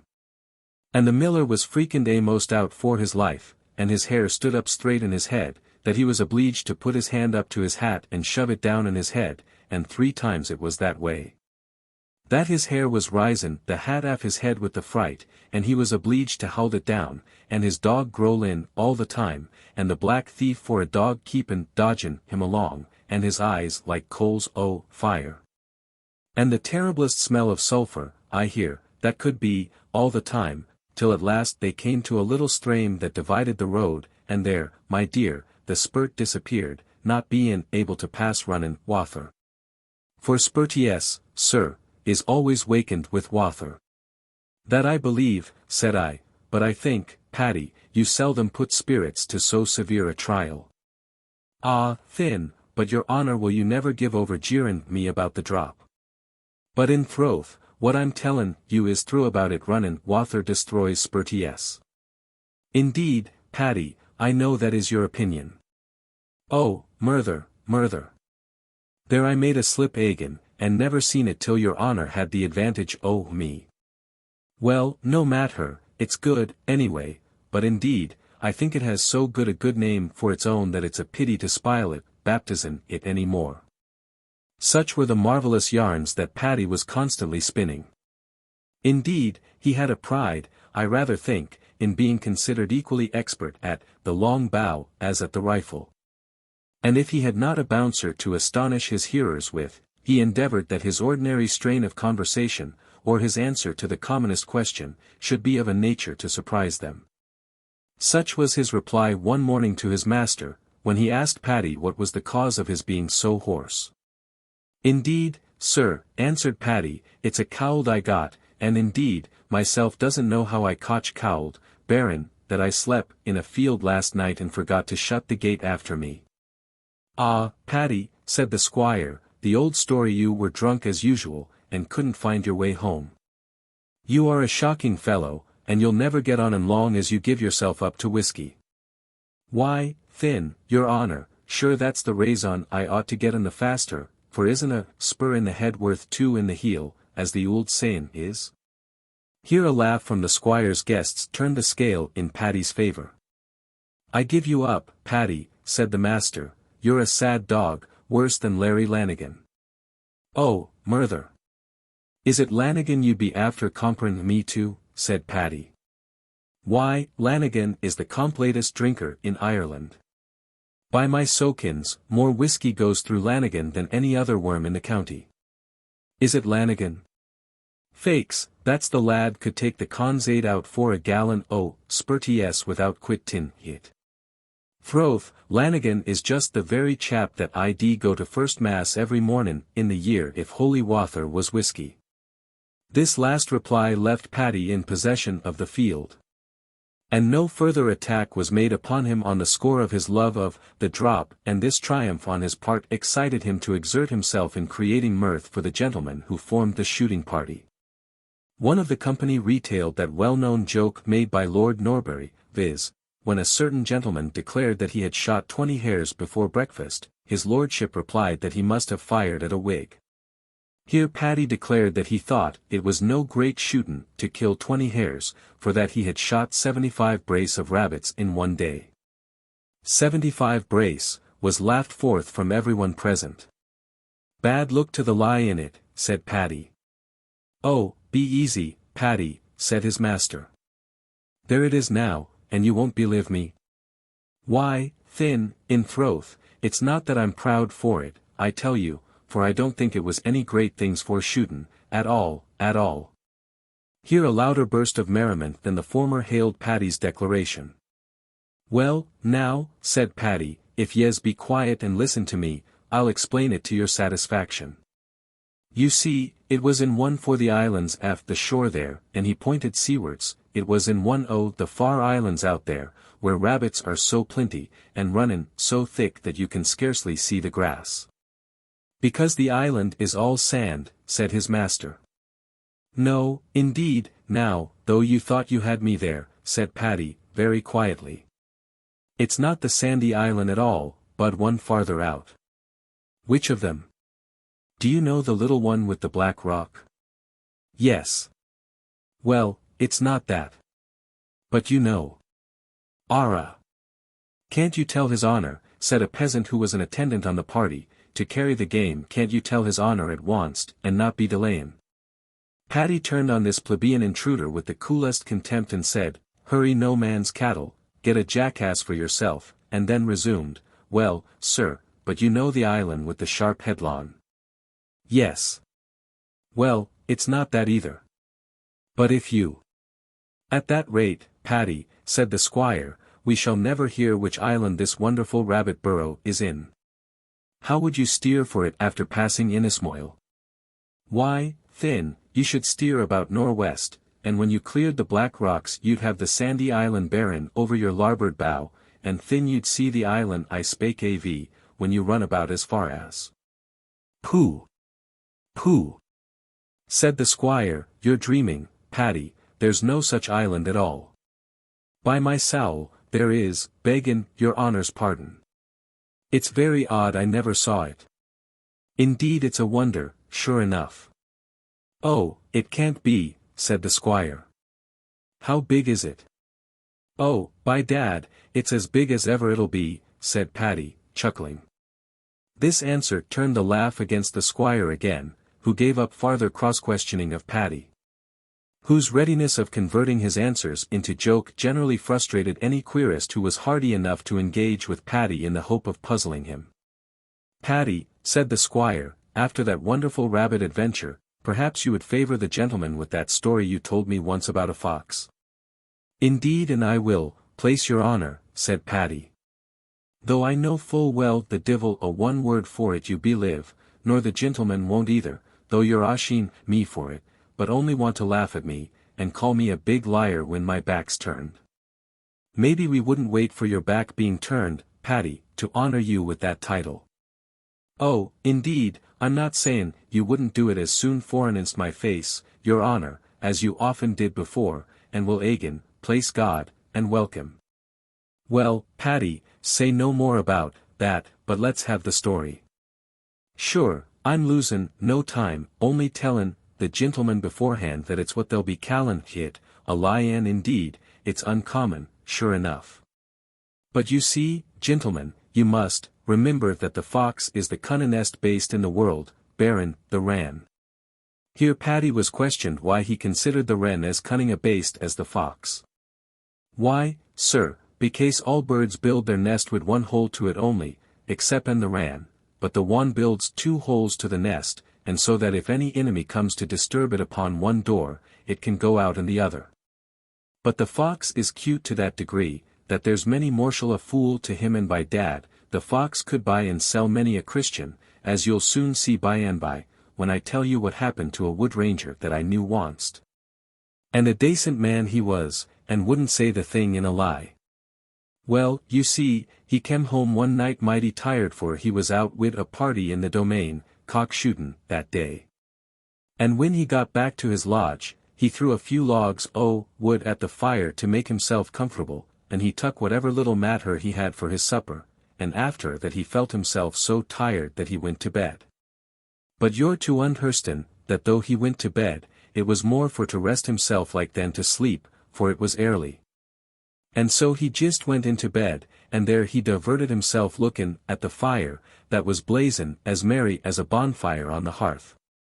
Well, as he was lyin' that-a-way, just thinkin', oh, nothin' at all, what should come into the place but a fox.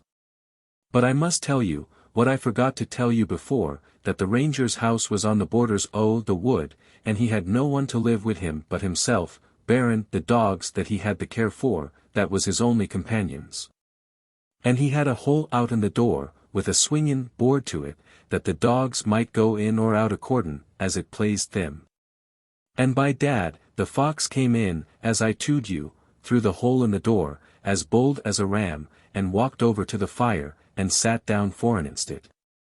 Now, it was mighty provokin', that all the dogs was out they war rovin' about the wood, you see, lookin' for to catch rabbits to ate, or some other mischief, and so it happened that there wasn't as much as one individual dog in the place. And by Gor, I'll go bail, the fox knew that right well before he put his nose inside the ranger's lodge. Well, the ranger was in hopes some o' the dogs I'd come home and catch the chap, and he was loath to stir hand or foot himself, afeard o' frightenin' away the fox. But, by Gor, he could hardly keep his temper, at all, when he seen the fox take his pipe o' the hob, where he left it afore he went to bed. And puttin' the bowl o' the pipe into the fire to kindle it, it's as through as I'm here, he began to smoke for an inst the fire, as nathral as any other man you ever seen.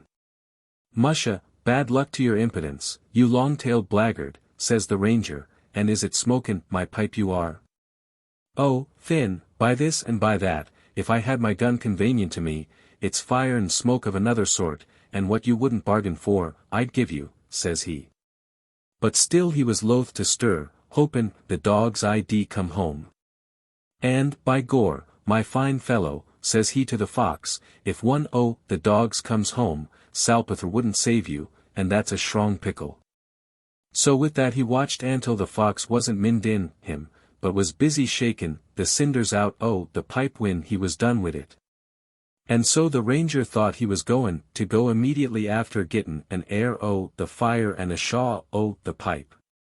And so says he, Fakes, my lad, I won't let you go so AC as all that, as cunnin' as you think yourself, and with that he made a dart out o' bed and run over to the door, and got between it and the fox.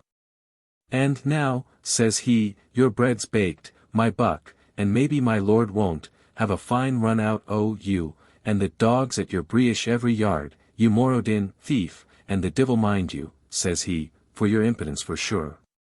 If you hadn't the impudence of a highwayman's horse, it's not into my very house, under my nose, you'd dar for to come. And with that he began to whistle for the dogs.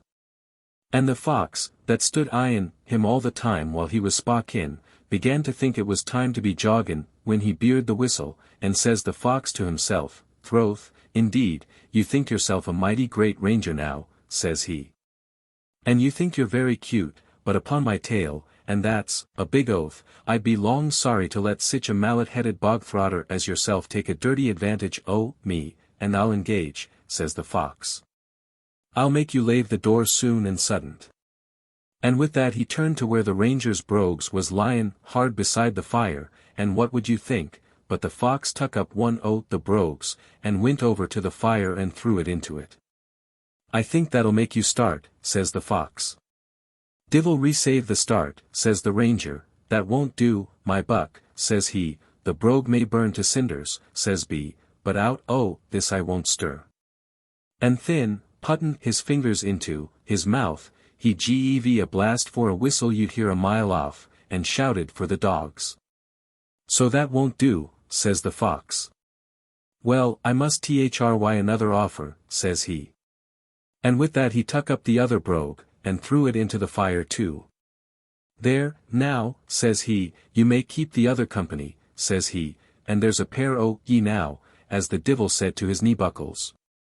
Oh, you thievin' varmint, says the ranger, you won't lave me a tack to my feet, but no matter, says he, your head's worth more nor a pair o' brogues to me, any day. And by the piper o' blessin' town, your money in my pocket this minute, says he. And with that the flengers was in his mouth agin, and he was goin' to whistle, when, what would you think, but up sits the fox in his hunkers, and puts his two forepaws into his mouth, makin' game o' the ranger, bad luck to the lie I tell you. Well, the ranger, and no wonder, although in a rage he was, couldn't help Logan at the thought o' the fox mockin' him, and by dad, he tuck sich a fit o' Logan, that he couldn't whistle, and that was the cuteness o' the fox to gain time. But when his first laugh was over, the ranger recovered himself, and gave another whistle. And so says the fox, by my sowl, says he, I think it wouldn't be good for my health to stay here much longer, and I mustn't be thriflin' with that blackguard ranger any more, says he, and I must make him sensible that it is time to let me go. And though he hasn't understandin' to be sorry for his brogues, I'll go bail I'll make him lave that, says he. Before he'd say sparable san with that, what do you think the fox done? By all that's good, and the ranger himself chewed me out for his own mouth, and said be would never have belived it, only he seen it the fox tuck a lighted piece for a log out the blazin' foray, and run over with it to the ranger's bed. And was goin' to throw it into the shraw, and burn him out of house and home. So when the ranger seen that, he gave a shout out for him. Hilloo! Hilloo! You murderin' villain, says he, you're worse nor Captain Rock, is it goin' to burn me out you are, you red rogue for a ribbon man? And he made a dart between him and the bed, to save the house from bein' burned. But, my jewel, that was all the fox wanted, and as soon as the ranger quitted the hole in the door that he was standin' for an instant, the fox let go the blazin' faggot, and made one jump through the door and escaped. But before he went, the ranger gave me his oath, that the fox turned round and gave him the most contemptible look he ever got in his life, and showed every tooth in his head with Logan.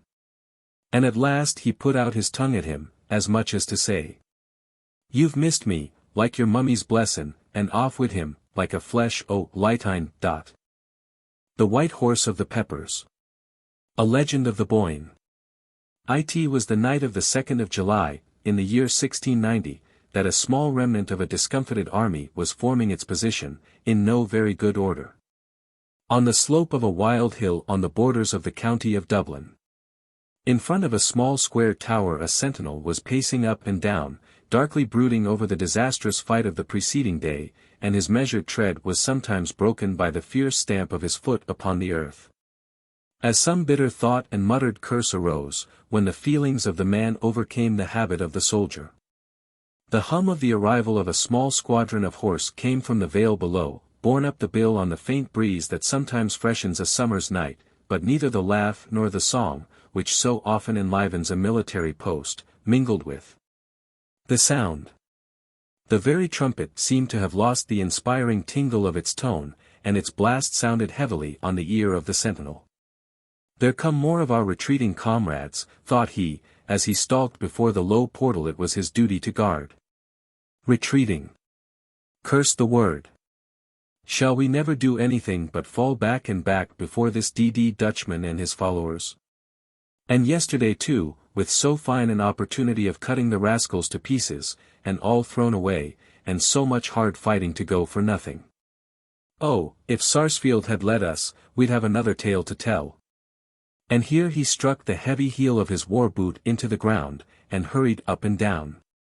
But he was roused from his angry musing by the sound of a horse's tramp, which indicated a rapid approach to the tower, and he soon perceived through the gloom a horseman approaching at a gallop. The sentinel challenged the cavalier, who returned the countersign, and was then permitted to ride up to the door of the tower. He was mounted on a superb charger, whose silky coat of milk white was much travel-stained, and the heaviness of whose breathing told of recent hard riding. The horseman alighted. His dress was of a mixed character, implying that war was not his profession, though the troubled nature of the times had engaged him in it. His head had no defensive covering. He wore the slouched hat of a civilian common to the time, but his body was defended by the cuirass of a trooper, and a heavy sword, suspended by a broad cross belt, was at his side. These alone bespoke the soldier, for the large and massively mounted pistols that protruded from the holsters at his saddle-bow were no more than any gentleman, at the time, might have been provided with. "Will you hold the rein of my horse," said he to the sentry, "while I remain in the castle?" "I am a sentinel, sir," answered the soldier, "and cannot. I will not remain more than a few minutes." "I dare not, sir, while I'm on duty, but I suppose you will find someone in the castle who will take charge of your horse." The stranger now knocked at the door of the tower, and after some questions and answers in token of amity had passed between him and those inside, it was opened. "Let some one take charge of my horse," said he. "I do not want him to be stabled, as I shall not remain here long, but I have ridden him hard, and he is warm, so let him be walked up and down until I am ready to get into the saddle again." He then entered the tower. and was ushered into a small and rude apartment, where a man of between 50 and 60 years of age, seated on a broken chair, though habited in a rich robe de chamber, was engaged in conversation with a general officer, a man of fewer years, whose finger was indicating certain points upon a map, which, with many other papers, lay on a rude table before them. Extreme dejection was the prevailing expression that overspread the countenance of the elder, while there mingled with the sadness that marked the noble features of the other a tinge of subdued anger, as certain suggestions he offered, when he laid his finger from time to time on the map, were received with coldness, if not with refusal. "Here at least we can make a bold stand," said the general, and his eye flashed, and his brow knit as he spoke. "I fear not, Sarsfield," said the king, for it was the unfortunate James II who spoke. Sarsfield withdrew his hands suddenly from the map, and folding his arms, became silent. "May it please you, my liege," said the horseman, whose entry had not been noticed by either Sarsfield or his sovereign. "I hope I have not intruded on your majesty." "Who speaks?" said the king, as he shaded his eyes from the light that burned on the table, and looked into the gloom where the other was standing. "Your enemies, my liege," said Sarsfield, with some bitterness, "would not be so slow to discover a tried friend of your majesty. 'Tis the White Horseman." And Sarsfield, as he spoke, gave a look full of welcome and joyous recognition towards him. The horseman felt, with the pride of a gallant spirit, all that the general's look and manner conveyed, and he bowed his head respectfully to the leader, whose boldness and judgment he so often had admired. "Ha! My faithful White Horseman," said the king. "Your Majesty's poor and faithful subject, Gerald Pepper," was the answer. "You have won the name of the White Horseman," said Sarsfield, "and you deserve to wear it." The horseman bowed. "The general is right," said the king. "I shall never choose to remember you by any other name. You and your white horse have done good service." "Would that they could have done more, my liege," was the laconic and modest reply. "Would that everyone, laying some stress on the word, had been as true to the cause yesterday," said Sarsfield. "And what has brought you here?" said the king, anxious perhaps to escape from the thought which his general's last words had suggested. "I came, my liege, to ask permission to bid your majesty farewell, and beg the privilege to kiss your royal hand." "Farewell?" echoed the king, startled at the word. "Are you, too, going?" "Everyone deserts me." There was intense anguish in the tone of his voice, for as he spoke his eye fell upon a ring he wore, which encircled the portrait of his favorite daughter, Anne, and the remembrance that she, his own child, had excited the same remark from the lips of her father. That bitter remembrance came across his soul and smote him to the heart. He was suddenly silent, his brow contracted, he closed his eyes in anguish, and one bitter tear sprang from under either lid at the thought. He passed his hand across his face, and wiped away the womanish evidence of his weakness. "Do not say I desert you, my liege," said Gerald Pepper. "I leave you, 'tis true, for the present, but I do not leave you until I see no way in which I can be longer useful. While in my own immediate district, there were many ways in which my poor services might be made available, my knowledge of the county, of its people and its resources, its passes and its weak points, were of service.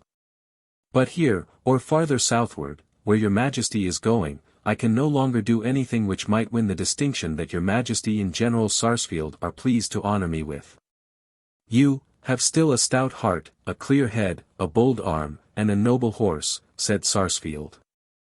"I have also a weak woman and helpless children, General," said Gerald Pepper. The appeal was irresistible, Sarsfield was silent. "But though I cannot longer aid with my arm, my wishes and my prayers shall follow your majesty, and whenever I may be thought an agent to be made useful, my king has but to command the willing services of his subject." "Faithfully promised," said the king. "The promise shall be faithfully kept," said his follower, "but before I leave, may I beg the favor of a moment's conversation with your majesty?" "Speak anything you have to communicate before Sarsfield," said the king. Gerald Pepper hesitated for a moment, he was struggling between his sovereign's command and his own delicacy of feeling. But overcoming the latter, in deference to the former, he said, Your Majesty's difficulties with respect to money supplies. I know, said the king somewhat impatiently, I owe you 500 pieces. Oh, my liege, said the devoted subject, dropping on his knee before him, deem me not so unworthy as to seek to remind your Majesty of the trifle you did me the honour to allow me to lay at your disposal. I only regret I had not the means of contributing more.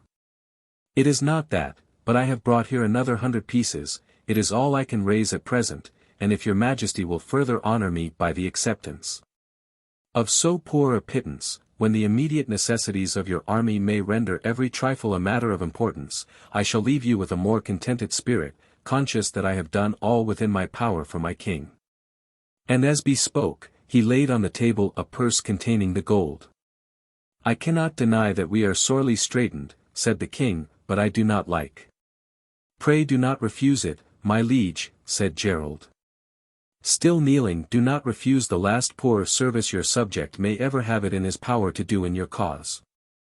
Well, said the king, I accept it, but I would not do so if I were not sure of having one day the means of rewarding your loyalty and generosity. And thus allowing himself to be the dupe of his own fallacious hopes, he took from poor Gerald Pepper the last 100 guineas he had in his possession.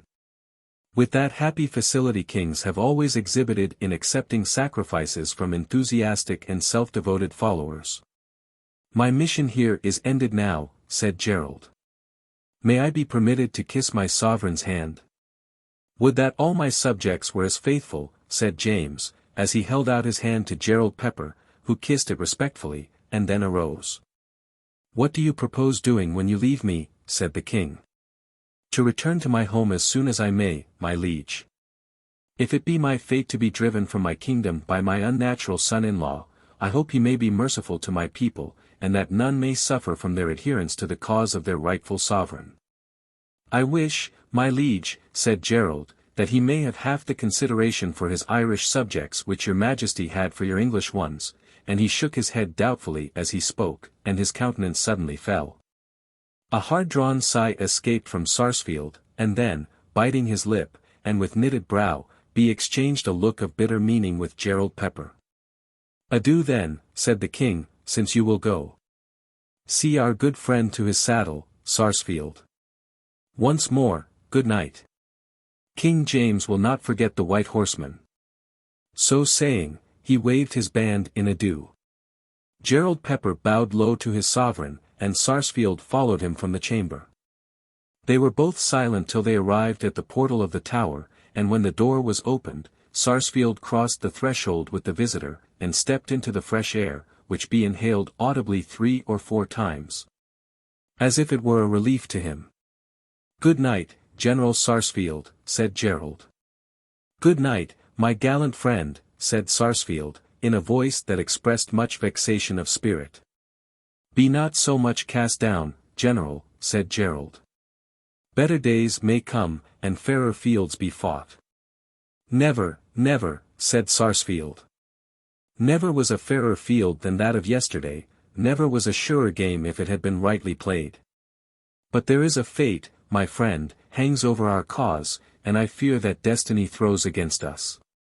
Speak not thus, General, think not thus. Would that I could think otherwise, but I fear I speak prophetically. Do you then give up the cause? Said Gerald, in surprise. No, said Sarsfield firmly, almost fiercely, never. I may die in the cause, but I will never desert it, as long as I have a troop to follow me, but I must not loiter here. Farewell. Where is your horse? I left him in the care of one of the attendants. I hope you are well mounted. Yes, here comes my charger. What, said Sarsfield, the white horse? Yes, surely, said Gerald, you never saw me back any other. But after the tremendous fatigue of yesterday, said Sarsfield, in surprise, is it possible he is still fresh? Fresh enough to serve my turn for tonight, said Gerald, as he mounted into the saddle. The white horse gave a low neigh of seeming satisfaction as his master resumed his seat. Noble brute, said Sarsfield, as he patted the horse on the neck, which was arched into the proud bend of a bold steed who knows a bold rider is on his back. And now farewell, General," said Gerald, extending his hand. "Farewell, my friend. Fate is unkind to deny the charm of a victorious cause to so gallant a spirit. There is more gallantry in remaining unshaken under defeat. And you, General, are a bright example of the fact." Good night," said Sarsfield, anxious to escape from hearing his own praise, and wringing the hand that was presented to him with much warmth. He turned towards the portal of the tower, but before he entered, Gerald again addressed him.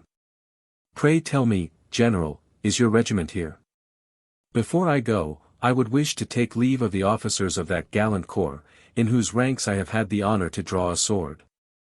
"They are not yet arrived. They are on the road, perhaps, by this time. But I ordered they should be the last to leave Dublin, for as yesterday they suffered the disgrace of being led the first out of the battle, I took care they should have the honor of being the last in the rear tonight, to cover our retreat." "Then remember me to them," said Gerald. "They can never forget the White Horseman," said Sarsfield, "and they shall hear you left the kind word of remembrance for them. Once more, good night." "Good night, General. God's blessing be upon you." "Amen," said Sarsfield, "and with you." They then wrung each other's hand in silence. Sarsfield re-entered the tower, and Gerald Pepper, giving the rein to his steed, the white horse left the spot as rapidly as he had approached it. For some days Gerald Pepper remained in Dublin, where he had ridden the night after his interview with the king. The house of a friend afforded him shelter, for he did not deem it prudent to be seen in public, as his person was too well known, and his services to King James too notorious not to render such a course dangerous. He therefore was obliged to submit to being cooped up in an attic in his friend's house while he stayed in the city. His sojourn in Dublin originated in his anxiety to hear what was going forward at headquarters.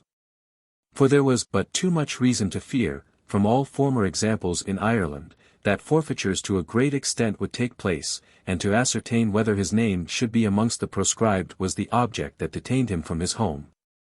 His patience, however, became exhausted, and one morning when his friend came to speak with him previously to going forth into the city to see and hear what was stirring, Gerald said he could bear the restraint of his situation and the separation from his family no longer.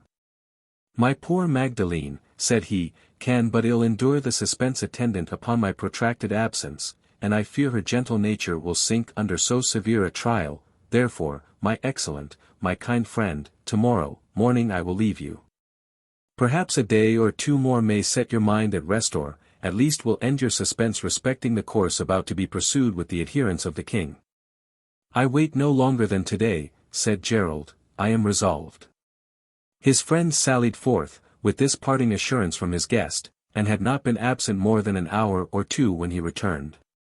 A low tap at the door of Gerald's apartment announced his presence, the bolt was drawn, and he entered. "Gerald," said his friend, grasping his hand, and remaining silent. "I understand," said Gerald, "I am a ruined man." How deeply expressive of meaning mere voice and action become under the influence of feeling. Here the uttering of a name, and the grasping of a hand, were more potent than language, for words could not so soon have expressed the fatal truth, as the electric sympathy that conveyed to Gerald's mind the meaning of his friend.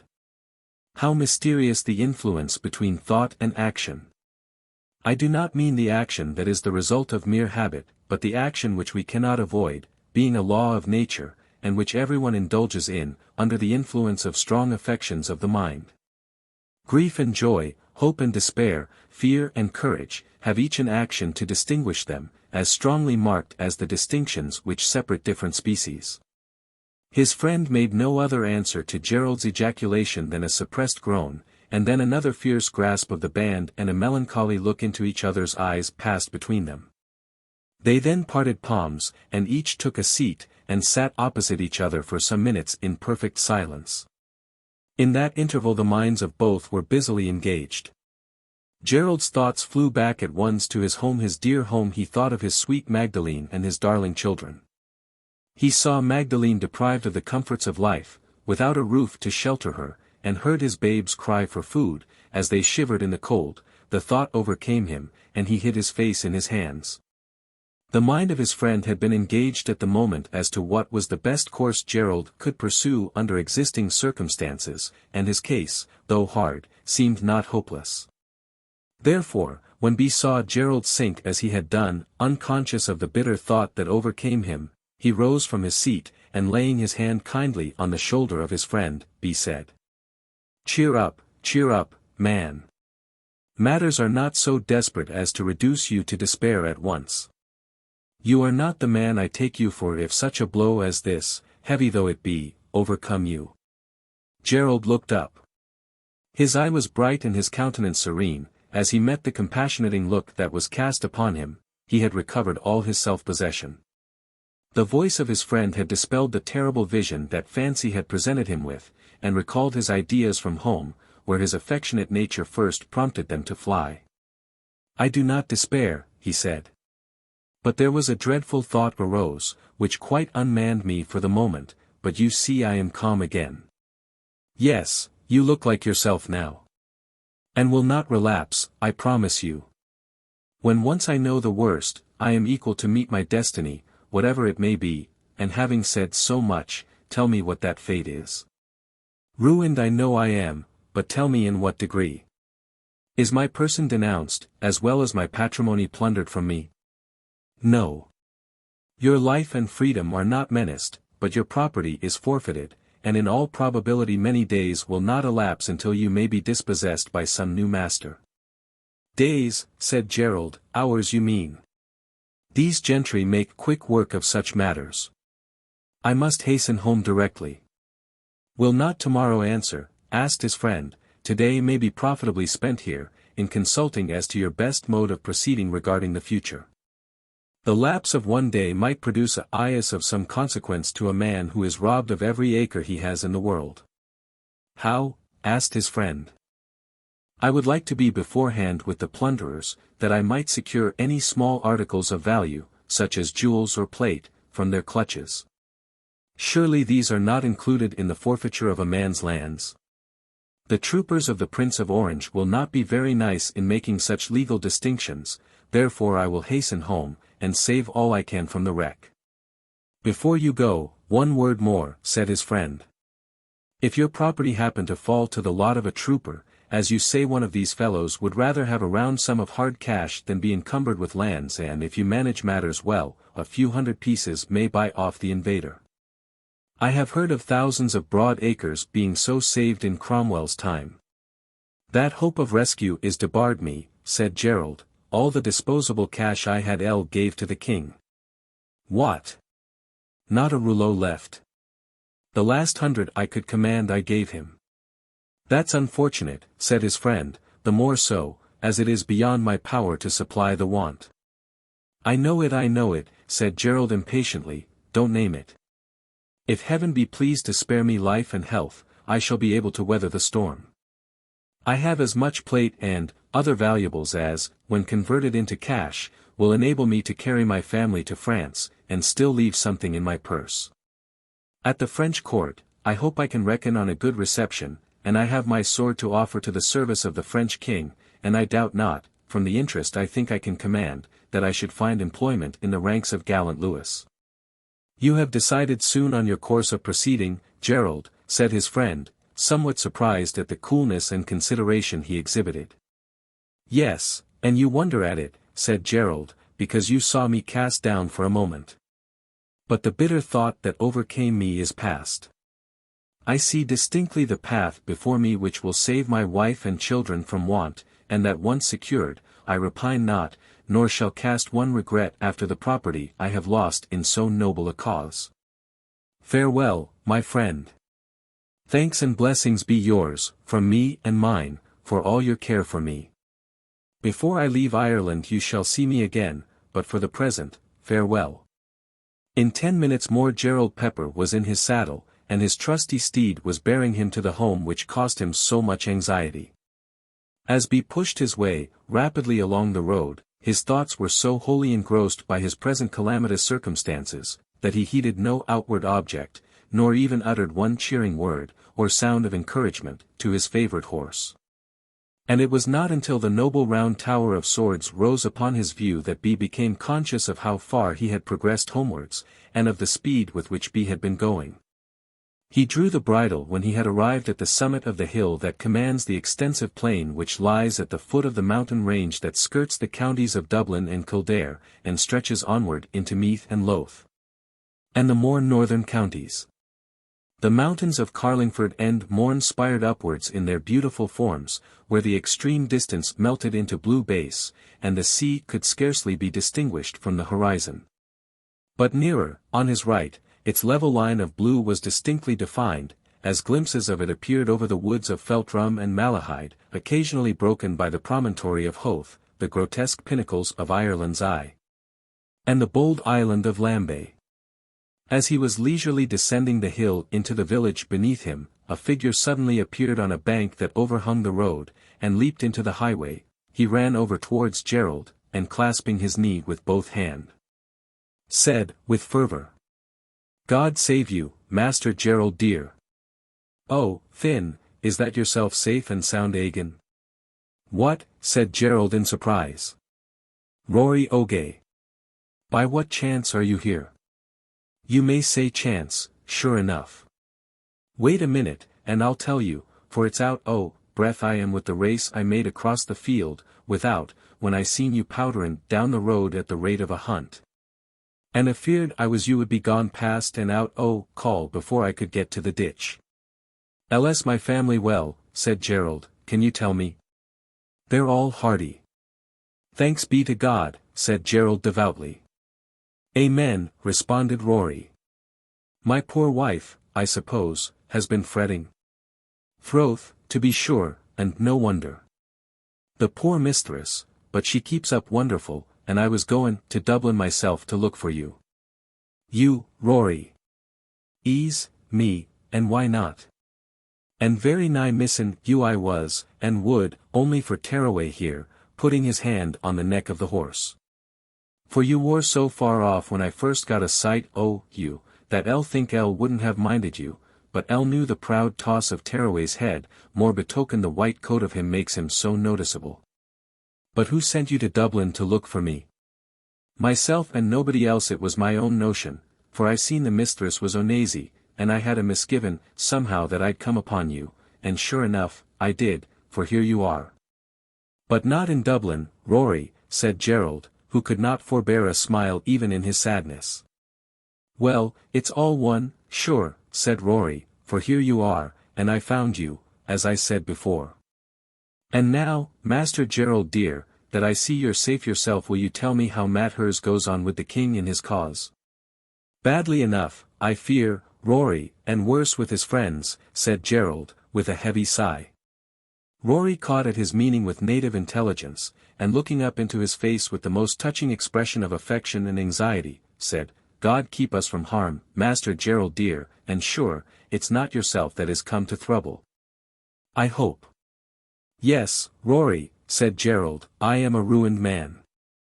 "Oh, Master Gerald dear, don't say that," said Rory, with much emotion.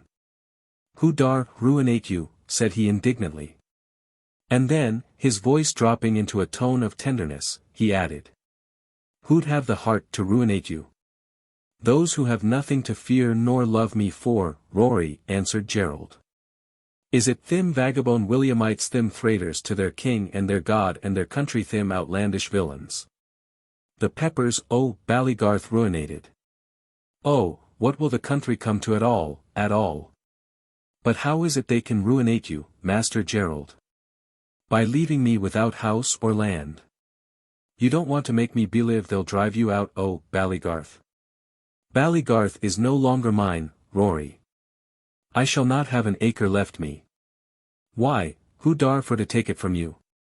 "Those who have the power to do so now, Rory, the conquerors at the Boyne." "Why, bad seas to them. Sure, they won the day there, and more's the pity," said Rory, "and what do they want more?" "Sure, when they won the day, that's enough, we don't deny it, and sorry I am to say that same, but sure, that should content any raisonable faction, without robbin' the people after. Why, suppose a chap was impotent to me, and that I give him a wallopin for it, sure, that ud be no raison why I should take the clothes aff his back, or rob him for any thrifle he might have about him, and isn't it all one? Sure, instead of having a crow over him for being the best man, I'd only be a common robber, knockin' a man down for what I could get. And what differ is there between the cases? That you are only an humble man, Rory, and that the other person is a king. Well, and sure if he is a king, shouldn't be behave as sich, and give a good example, instead of doin' a dirty turn like that? Why should a king do what a poor man like me would be ashamed of? Here Rory broke out into a mingled strain of indignation against the oppressor and lament for the oppressed, and wound up by this very argumentative and convincing peroration. And so that furrin marauder, they call a king, is goin' to rob and plunder and murder you entirely, and for what, I'd like to know? Is it because you stood up for the raw king, your own king, and your country, it is? Bad fortune to him, sure, if he had any honor at all, he'd only like you the better for it. And instead of pursuing you with his blackguard four-footed laws, it's pleased he ought to be that you didn't come across him yourself when your sword was in your hand, and the white horse under you. Oh, the yellow-faced thief! He has no gratitude. A good deal more of equally good reasoning and abuse was indulged in by Rory, as he walked beside the white horse and his rider. Gerald remained silent until they arrived at the foot of the hill, and were about to enter the village, when Bee asked his companion what he intended doing, now he had found the object of his search. Why, I'll go back, to be sure, said Rory, and be of any use I can to you. But you had better make no delay in life, Master Gerald, but make off to the mistress as fast as you can, for it's the heart of her will leap for joy when she claps her two good-looking eyes on you. I intend doing so, Rory. And I will expect to see you tomorrow. It may be a thrifle later nor that, Master Gerald, for I intend stoppin' in Swords tonight, but you'll see me afore long, anyhow. Then, good-bye, Rory, for the present, said Gerald, as he put spurs to his horse, and sweeping at a rapid pace round one of the angles of the picturesque castle that formerly commanded the entrance to the village. He was soon lost to the sight of Rory Oge, who sent many an affectionate look and blessing after him. The appearance of Rory Oge was too sudden to permit any explanation to be given to the reader of who Bee was, when first introduced into the story. But now that the horseman's absence gives a little breathing time, a word or two on the subject may not be inapposite. Rory Oge was foster brother to Gerald Pepper, and hence the affection and familiarity of address which existed and was permitted between them. In Ireland, as in Scotland, the ties thus originating between two persons who have been nurtured at the same breast are held very dear, and were even more so formerly than now. Rory Oge might thus, as foster brother to Gerald, have had many advantages in the way of worldly comfort which he not only did not seek for, but had even shunned. Making use of such advantages must have involved, at the same time, a certain degree of dependence, and this the tone of his character would have rendered unpleasing to him. There was a restlessness in his nature with which a monotonous state of being would have been incompatible, an independence of mind also, and a touch of romance which prompted him to be a free agent. To all these influences was added a passionate love of music, and it will not, therefore, be wondered at that Rory Oge had determined on becoming an erratic musician. The harp and the bagpipes he had contrived, even in his boyhood, to become tolerably familiar with. And when he had taken up the resolution of becoming a professed musician, his proficiency upon both instruments increased rapidly, until at length Bee arrived at a degree of excellence as a performer seldom exceeded. Ultimately, however, the pipe was the instrument he principally practiced upon. His intuitive love of sweet sounds would have prompted him to the use of the harp, but the wandering life Bee led rendered the former instrument so much more convenient, from its portability, that it became his favorite from fitness rather than choice. In the cool of the evening, Rory Oge was seated at the back of a cottage on the outskirts of a village, and a group of young people of both sexes were dancing on the green sod in the rear of it, to the inspiring music of his pipes. More than an hour had been thus employed, and the twilight was advancing, when a fresh couple stood up to dance, and Rory, after inflating his bag and giving forth the deep hum of his drone, let forth his chanter into one of his best jigs. And was lilting away in his merriest style. But the couple, instead of commencing the dance, joined a group of the bystanders, who seemed to have got their head together upon some subject of importance, and listened to the conversation, instead of making good use of their own time, the day's declining light and Rory's incomparable music. At length they turned from the knot of talkers, and were going to dance, when the girl told her partner she would rather have another jig than the one Rory was playing. The youth begged of Rory to stop. "For what?" said Rory. "Aggie would rather have another jig," said her beau, "for she doesn't like the one you're playin'." "Froth, it's time for her to think for it," said Rory, "and I playin' away here all this time for nothin', and obleeged now to put back the tune. Bad seas to me, but it's too provokin', so it is. And why couldn't you tell me so at onct?" "Now, don't be angry, Rory," said Aggie, coming forward herself to appease his anger. "I ax your pardon, but I was just listenin' to the news that they were tellin'." "What news?" said the piper. "I suppose they haven't fought another battle?" "No, but one would think you were a witch, Rory. For if it's not a battle, there's a sojer in it." "What sojer?" said Rory, with earnestness. "Why, a sojer a horseback rode into the town a while agone, just come down from Dublin, and is stoppin' down below at the public." A thought at once flashed across Rory's mind that the visit of a soldier at such a time might have some connection with the events he had become acquainted with in the morning, and suddenly rising from his seat, he said, "Foys. And I don't see why I shouldn't see the sojer as well as everybody else, and so I'll go down to the public myself." "Sure, you won't go, Rory, until you give us the tune, and we finish our dance." "Finish, indeed," said Rory, "why, you didn't begin it yet." "No, but we will, Rory." "By my sowl, you won't," said Rory, very sturdily, unyoking his pipes at the same time. "Oh, Rory," said Aggie, in great dismay. "Rory, if you plays." "Well, I don't plays, and there's an end for it. I was bellowsing away there for better nor 10 minutes, and the divil a toe you dance, but talkin' all the time, and thin you come and want me to put back the tune. Now, the next time you won't let good music be wasted." "Froth, it's not so plenty." "Not such as yours, in froth, Rory," said Aggie, in her own little coaxing way. "Ah, now, Rory. 'Tunt do, Aggie. You think to come over me now with the blarney, but you're late," says Boyce, and so saying, off be trudged, leaving the dancers in dudgeon. He went directly to the public, where he found an English officer of King William's cavalry had not only arrived, but intended remaining, and to that end was superintending the grooming of his horse. Before he was put up for the night in a shabby little shed, which the landlady of the public chose to call stable. Here Rory Oge proceeded, and entered into conversation with the hostler, as a preliminary to doing the same with the soldier. This he contrived with the address so peculiar to his country and his class, and finding that the stranger intended going northward in the morning.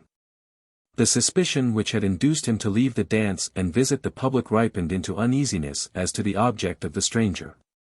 And desirous to arrive closer to the truth, he thought he might test the intentions of the trooper in a way which would not betray his own anxiety on the subject, at the same time that it would sufficiently satisfy him as to the other's proceedings. To this end, in the course of the desultory conversation which may be supposed to take place between 3 such persons as I have named, Rory ingeniously contrived to introduce the name of Ballygarth. Watching the Englishman closely at the moment, whose attention became at once awakened at the name, and turning quickly to Rory, he said, "Ballygarth, did you say?" "Ease, your honour," said Rory, with the most perfect composure and seeming indifference, though, at the same time, the success of his experiment convinced him that the man who stood before him was he who was selected to expel his beloved foster-brother from his home. "How far is the place you name from this village?" asked the soldier. "Indeed, it's not to say very convenient," answered Rory. "How many miles do you reckon it?" "Indeed, and that same would be hard to say." "I think," said the hostler, it would be about 24 or 25, interrupted Rory, giving the hostler a telegraphic kick on the shin at the same time, by way of a hint not to contradict him. "Aye, something thereaway," said the other, assenting, and rubbing the intelligent spot. "Why, Drogheda is not more than that from Dublin," said the trooper, in some surprise.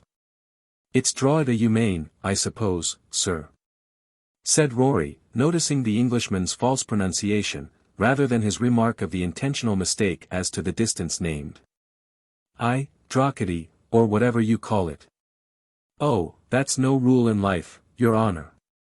For Ballygarth, you see, does not lie convenient, and you have to go by so many crooked roads and little Berrins to come at it that it is farther off when you get there than a body would think. Faix, I know I wish I was at the end o' my journey there tomorrow, for it's a long step to go." "Are you going there tomorrow?" said the trooper. "Nigh hand it, sir," said Rory, with great composure. And turning to the hostler he said, "That's a fine baste you're clanin', Pether." "My reason for asking," said the soldier, "is, that I am going in the same direction myself, and as you say the road is intricate, perhaps you will show me the way." "To be sure I will, your honour," said Rory, endeavouring to conceal his delight at the stranger's falling into his designs so readily. "At all events, as far as I go your road you're heartily welcome to any service I can do your honour, only I'm afeard I'll delay you in your journey, for indeed the baste I have is not the fastest." "Shank's mare, I suppose," said Peter, with a wink. "No, Teddy Ryan's horse," said Rory. "And I suppose your honour will be for startin' in the mornin'?" "Yes," said the soldier, and he thereupon arranged with his intended guide as to the hour of their commencing their journey on the morrow, after which, the piper wished him good night and retired. The conjecture of Rory Oge was right as to the identity of the English soldier. He was one of those English adherents of King William, for whose gratification and emolument an immediate commission had been issued for the enriching a greedy army, inflamed as well by religious animosity as cupidity, at the expense of the community at large. So indecent was the haste displayed to secure this almost indiscriminate plunder, that no courts of judicature were open for proceeding regularly and legally. But a commission was issued, under which extensive forfeitures were made, and there was no delay in making what seizures they could. But this rapacious spirit defeated its own ends in some instances, for the unsettled state of the country rendered it difficult, if not impossible, to secure the ill-gotten good, from the headlong haste it was necessary to proceed with. It was in the grey of the succeeding morning that Rory Oge stole softly from the back door of the house of entertainment where he, as well as the English soldier, slept, and proceeded cautiously across the enclosure, in the rear of the house, to the shed where the horse of the stranger was stabled. Noiselessly he unhasped the door of rough boards, that swung on one leather hinge, and entering the shed, he shook from his hat some corn into the beast's manger. And while the animal was engaged in dispatching his breakfast, Rory lifted his forefoot in a very workmanlike manner into his lap, and commenced, with a rasp, which he had finessed from a smith's forge the evening before for the purpose, to loosen the nails of the shoe. As soon as he had accomplished this to his satisfaction, he retired to his sleeping place, and remained there until summoned to arise when the soldier was ready to take the road. At the skirts of the village some delay occurred while Rory stopped at the house of one of his friends, who bad promised him the loan of a horse for his journey, which arrangement he had contrived to make overnight. It was not long, however, before Rory appeared, leading from behind the low hut of the peasant, by whom he was followed, a very sorry piece of horseflesh. After mounting, he held out his hand, first having passed it across his month, and uttered a sharp sound, something resembling thp. The offered palm was met by that of his friend, after a similar observance on his part, and they shook hands heartily, while exchanging some words in their native tongue. Rory then signified to the Englishman that he was ready to conduct him. The soldier cast a very discontented eye at the animal on which his guide was mounted, and Rory interpreted the look at once. "Oh, indeed, he's not the best, sure enough. I told your honour, last night, I was afeard I might delay you a little for that same. But don't be unaisy, he's like a singed cat, better nor he looks, and if we can't go in a hand gallop, sure, there's the old sayin' to comfort us, that fair and acy goes far in a day. We have a long ride before us, though, said the soldier, and your horse, I'm afraid, will founder before he goes halfway. Oh, don't be afeard av him in the last, said Rory. He's ould, to be sure, but an old friend is preferable to a new enemy. Thus, every objection on the part of the Englishman was met by Rory with some old saying, or piece of ingenuity of his own, in answer. And after some few minutes of conversation, they dropped into silence, and jogged along. In some time, the notice of the stranger was attracted by the singular and picturesque Tower of Lusk that arose on their sight, and he questioned Rory as to its history and use. It's a church, it is, said his guide. It looks more like a place of defense, said the soldier. It is a square tower with circular flankers. To be sure, it is a place of defense, said Rory. Isn't it a place of defense agin the divil, God bless us. And all his works. And mighty great people is proud to be buried in it for that same. There is the Barnwells, the lords of Kingsland, I mane, and they are buried in it time bayant tellin, and has an elegant monument in it, the Lord himself and his lady beside him, and the broad their backs, lying dead, done to the life.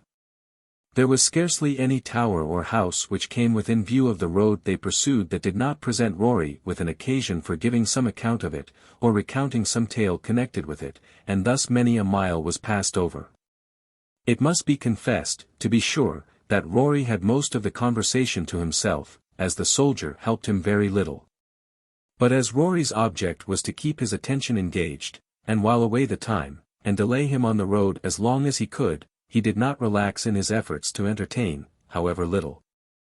Reciprocity there was on that score between him and his companion. At last he led him from the high road into every small byway that could facilitate his purpose of delaying, as well as of tiring she-trooper, and his horse too, to say nothing of his plan of having a shoe lost by the charger in a remote spot. Many a wistful glance was thrown on the foreshoe, and at last he had the pleasure to see it cast, unnoticed by the rider. This Rory said nothing about, until they had advanced a mile or two, and then, looking down for some time as if in anxious observation, he exclaimed, "By dad, I'm afeard your horse's foreshoe is gone." The dragoon pulled up immediately and looked down. "I believe it is the off foot," said he. "It's the off shoe, anyhow," said Rory, "and that's worse." The dragoon alighted, and examined the foot thus deprived of its defense, and exhibited a good deal of silent vexation. "It is but a few days since I had him shod," said he. "Froth, thin, it was a shame for whoever done it not to make a better job for it," said Rory. The Englishman then inspected the remaining shoes of his horse, and finding them fast, he noticed the singularity of the loss of one shoe under such circumstances. "Oh, that's no rule in life," said Rory, "for you may remark that a horse never throws two shoes at a time, but only one, by way of a warning, as a body may say, to jog your memory that he wants a new set. And indeed, that same is very cute of a dumb baste, and I could tell your honour a mighty queer story of a horse I knew onct, and as reg'lar as the day the month kem round." "I don't want to hear any of your stories," said the Englishman, rather sullenly. "But can you tell me how I may have this loss speedily repaired?" "Faix, and I could tell your honour two stories easier or that, for not a forge I know nigher hand to this than one that is in Duleek." "And how far is Duleek?" "'Deed, and it's a good step." "What do you call a good step?" "Why, it'll take a piece of a day to go there."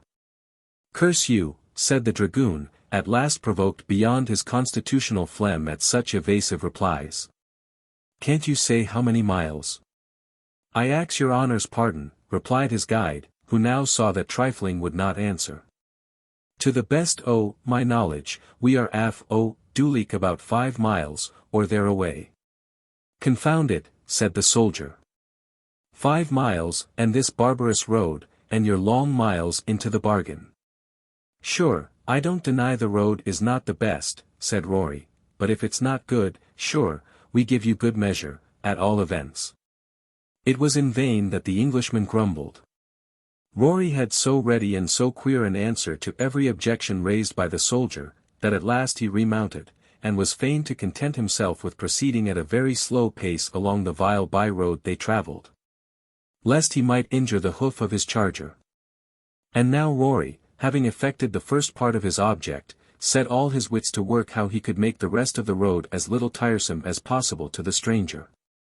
And he not only succeeded in effecting this, but he managed, in the course of the day, to possess himself of the soldier's secret touching the object of his present journey.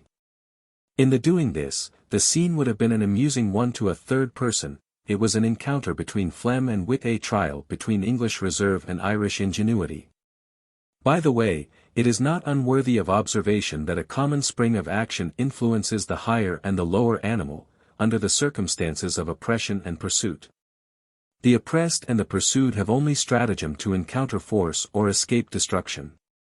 The fox and other animals of the chase are proverbial for their cunning, and every conquered people have been reduced to the expedient of finesse as their last resource.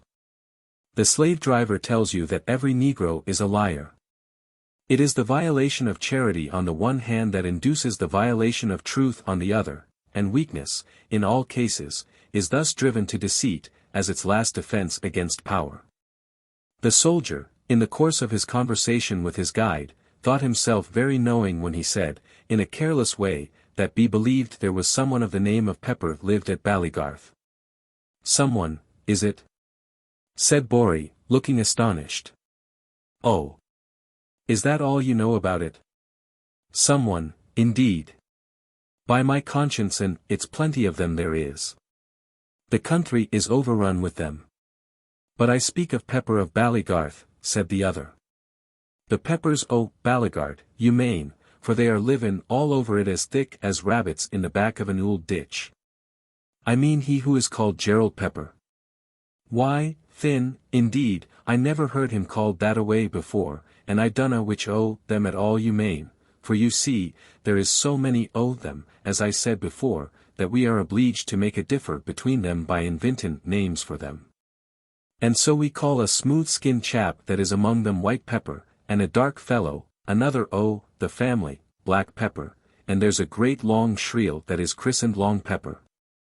And there is another o' them that is tinder in one of his feet, and we call him Peppercorn, and there is a fine, dashin', well-grown blade, the full of a door he is, long life to him. And he is known by the name of Whole Pepper. And it's queer enough, that he is married to a poor little starved hound of a wife, that has the bitterest tongue ever was in a woman's head, and so they called her Ginger, and I think that is a highly saisoned family for you. Now, which o' them is it you mane?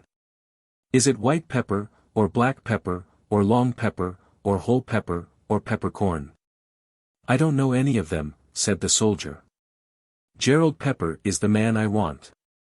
Oh, you do want him, Finn, said Rory, with a very peculiar intonation of voice. Well, av course, if you want him, you'll find him, but look foreignant you there. There you may see the old Abbey of Duleek, and he pointed to the object as he spoke.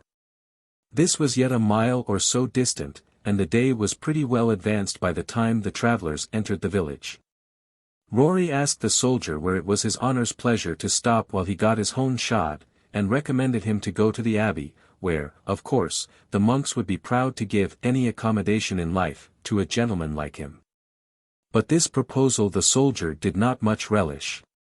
For though stout of heart, as most of his countrymen, he was loath to be tempted into any situation where he would have considered himself, to a certain degree, at the mercy of a parcel of popish monks. And poisoned viands and drugged wine were amongst some of the objections which his Protestant imagination started at the proposal. He inquired if there was not any public in the village, and being answered in the affirmative, his resolution was taken at once of sheltering and getting some refreshment there while his horse should be under the hands of the blacksmith. Here again Rory's roguery came into practice. The blacksmith of the village was his relative, and after depositing the fatigued and annoyed soldier at the little Abaird's, Rory went for the avowed purpose of getting the smith to do the job, but in reality, to send him out of the way. And this was easily done, when the motive for doing so was communicated.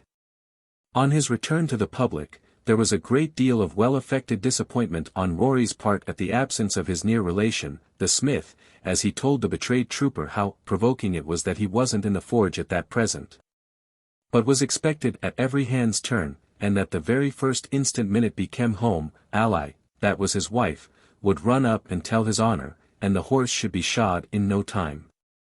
In no time, said the soldier, with a disappointed look. You know I want to have him shod in time. Well, sure, that's what I mean, said Rory, that is, it will be just no time at all until he is shod. Indeed, and you may believe him, your honor, said mine host of the public, coming to the rescue, for there's no one he would do a stroke of work sooner for than Rory Oge here, seein' that be is of his own flesh and blood. His own cousin once removed. Faith, he is farther removed than that, replied Rory, unable to contain a joke. He is a more distant relation than you think, but he'll do the work, with a heart and a half, for all that, as soon as he comes back. And indeed, I think your honor might as well make yourself comfortable here until that same time, and the sorra better entertainment you'll meet between this and the world's end than the same man will give you Lanty Lawler I mane. And there be is standin' forninst you and it's not to his face I'd say it, but behind his back too, and often did, and will again, I hope. Thank you kindly, Rory, said Lanty, with a bow and scrape. Some refreshment was accordingly prepared for the soldier, who, after his fatigue, was nothing loath to comfort the inward man. The more particularly as it was not merely the best, but the only thing he could do under existing circumstances. And after gorging profusely on the solids, the fluids were next put under contribution, and acting on the adage that good eating requires good drinking. He entered into the feeling of the axiom with an earnestness that Sancho Panza himself could not have outdone, either in the spirit or the letter. Rory was in attendance all the time, and still played his game of engaging the stranger's attention as much as possible, with a view to divert him from his prime object, and make him forget the delays which were accumulated upon him. It was in this spirit that he asked him if he ever heard tell of the remarkable place that Duleek was. We made the place remarkable enough the other day, said the soldier, with the insolence which the habit of domination produces in little minds, when we drove your flying troops through the pass of Duleek. And your runaway king at the head of them. I was one of the 50 who did it. Rory, influenced by the dear object he had in view, smothered the indignation he felt rising in his throat. And as he might not exhibit anger, he had recourse to sarcasm, and said, In troth, your honor, I don't wonder at the brave things you done, in the regard that it was at Duleek. And sure, Duleek was always remarkable for having the boldest things done there and about, ever since the days of the Little Waver. What Little Weaver? Said the soldier. Why, Finn, and did you never hear of the Little Waver of Duleek Gate? Never. Well, that's wonderful, said Rory. I don't see how it's wonderful, said the trooper. For how could I hear of the wearer of Duleek when I have been living in England all my life? Oh, murther, said Rory, in seeming amazement, and don't they know about the Little Waver o' Duleek Gate in England? No, said the trooper. How should they? Oh, Finn, what a terrible ignorant place England must be, not for to know about that. Is it so very wonderful, then? Asked the man whose country was thus aspersed. One burful, said Rory. By my soul, it is that is wonderful. Well, tell it to me, then, said the soldier. Now, suppose I was for to tell you, you see, the divil a one taste you'd believe a word for it, and it's calling me a fool you'd be. And you'd be tired into the bargain before I was half done, for it's a long story, and if you stop me I'd be lost. I won't stop you. But you won't believe it, and that's worse. Perhaps I may, said the other, whose curiosity began to waken. Well, that same is a promise, anyhow, and so here goes, and Rory then related, with appropriate voice and gesture, the following legend. The Legend of the Little Weaver of Duleek Gate. A Tale of Chivalry. You see, there was a waver lived, once upon a time, in Duleek here, hard by the gate, and a very honest, industrious man he was, by all accounts. He had a wife, and av course they had children and small blame to them and plenty of them, so that the poor little waver was obliged to work his fingers to the bone amost, to get them the bit and the sup. But he didn't begrudge that, for B was an industrious crather, as I said before, and it was up early and down late with him, and the loom never standin' still. Well, it was one mornin' that his wife called to him, and he sitting very busy throwin' the shuttle, and says she, "Come here," says she, "Jewel, and ate your breakfast, now that it's ready." But he never minded her, but went and workin'. So in a minute or two more, says she, callin' out to him agin, "Ara! Lave off slavin' yourself, my darlin', and ate your bit o' breakfast while it is hot. Lave me alone," says he, and he druv the shuttle faster nor before. Well, in a little time more, she goes over to him where he sot, and says she, coaxin' him like, "Fatty dear," says she, "the stirabout will be stone cowled if you don't give over that weary work and come and ate it at onst. I'm busy with a pattern here that is brock in my heart," says the waver, "and antil I complete it and master it entirely, I won't quit. Oh, think o' the illigant stirabout, that ill be spilt entirely. To the divil with the stirabout," says he. "God forgive you," says she, "for cursin' your good breakfast." "Aye, and you too," says he. "Froth, you're as cross as two sticks this blessed morning, Thaddy," says the poor wife. "And it's a heavy handful I have of you when you're crooked in your temper, but stay there if you like, and let your stirabout grow cowled and not a one o' me ill axe you agin." And with that off she went, and the waver, sure enough, was mighty crabbed, and the more the wife spoke to him the worse begot, which, you know, is only nathrow. Well, he left the loom at last, and went over to the stirabout, and what would you think, but when he looked at it, it was as black as a crow. For, you see, it was in the hoit o' the summer, and the flies lit upon it to that degree that the stirabout was fairly covered with them. "Why, Finn, bad luck to your impudence," said the waver. "Would no place survey you but that? And is it spiling my breakfast yez are, you dirty bastes?" And with that, bein' altogether crook-tempered at the time, B lifted his hand, and he made one great slam at the dish o' stirabout, and killed no less than 70 flies at the one blow. It was 70 exactly, for he counted the carcasses one by one, and laid them out in a clane plate for to view them. Well, he felt a powerful spirit risin' in him when he seen the slaughter he done at one blow, and with that got as conceited as the very dickens, and not a stroke more work he'd do that day, but out he went. And was fractious and impudent to everyone he met, and was squarin' up into their faces and sayin', "Look at that fist. That's the fist that killed 70 at one blow who." With that all the neighbors thought he was cracked, and faith, the poor wife herself thought the same when he came home in the evenin', after spendin' every rap he had in drink, and swaggerin' about the place, and lookin' at his hand every minute. "Indeed, and your hand is very dirty, sure enough, Thaddy Jewel," says the poor wife, and threw for her, for be rolled into a ditch comin' home. "You'd betther wash it, darlin', dot. How dare you say dirty to the greatest hand in Ireland?" says he, going to bait her. "Well, it's not dirty," says she. "It is throwin' away my time I have been all my life," says he, "livin' with you, at all, and stuck at a loom, nothin' but a poor waver, when it is St. George or the Dragon I ought to be, which is two of the 7 champions o' Christendom." "Well, suppose they christened him twice as much," says the wife, "sure, what's that to us?" "Don't put in your prate," says he, "you ignorant shrap," says he. "You're vulgar, woman, you're vulgar, mighty vulgar. But 3 have nothin' more to say to any dirty, snakin' thrade again divil a more wive in, I'll do." "Oh, Thaddy dear, and what'll the children do thin?" "Let them go play marvels," says he. "That would be but poor feed in, for them, Thaddy."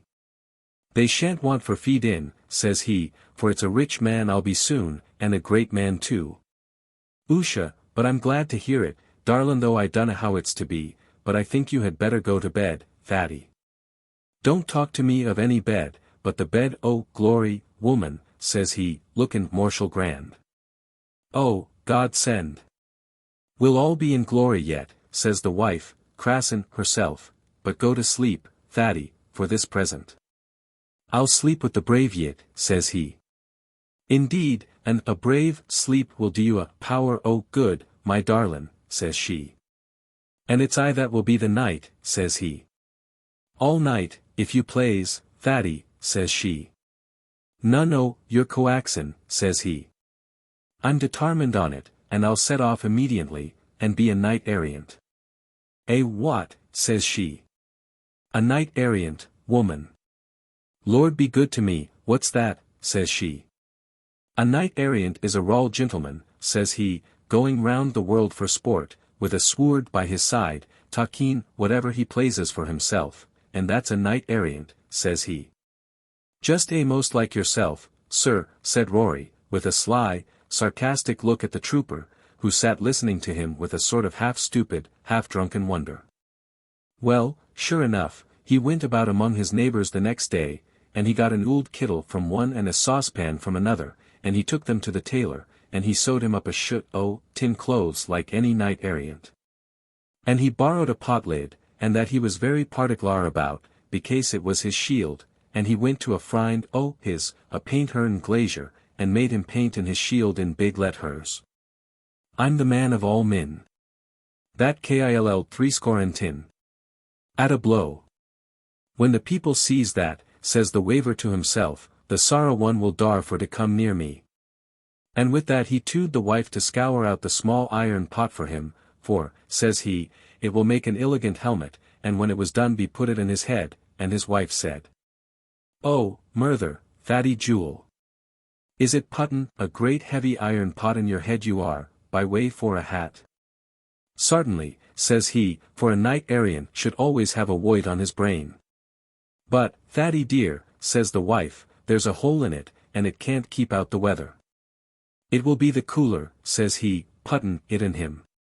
Besides, if I don't like it, it is aisy to stop it with a wisp o' straw, or the like o' that. The 3 legs of it looks mighty queer stickin' up, says she.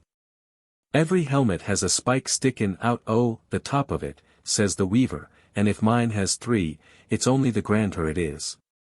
Well, says the wife, getting bit there at last, all I can say is, it isn't the first sheep's head was dreezed in it. Your sarvant, ma'am, says he, and of he set.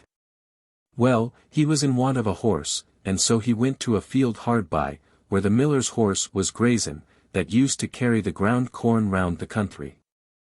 This is the identical horse for me, says the waver.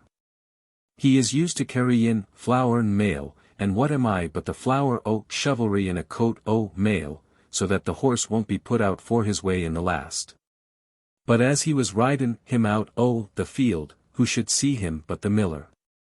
Is it Stalin my horse you are, honest man, says the miller. No, says the waver, I'm only goin' to exercise him, says he, in the cool o' the evenin'. It will be good for his health. Thank you kindly, says the miller. But lave him where he is, and you'll oblige me. I can't afford it, says the waver, runnin' the horse at the ditch. Bad luck to your impudence, says the miller. You've as much tin about you as a thravelin' tinker, but you've more brass.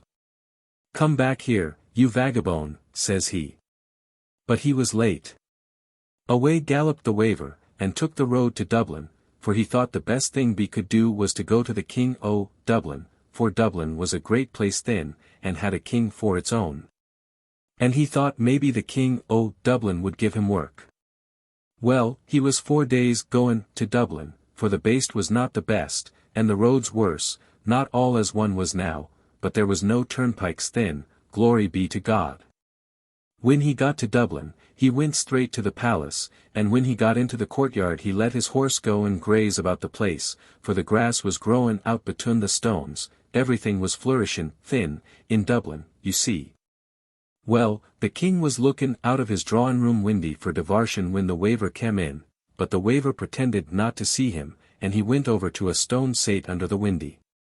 For, you see, there was stone sates all round about the place for the accommodation o' the people, for the king was a dacent, obligent man. Well, as I said, the waver went over and lay down in one o' the sates, just under the king's windy, and pretended to go asleep, but he took care to turn out the front of his shield that had the letters in it.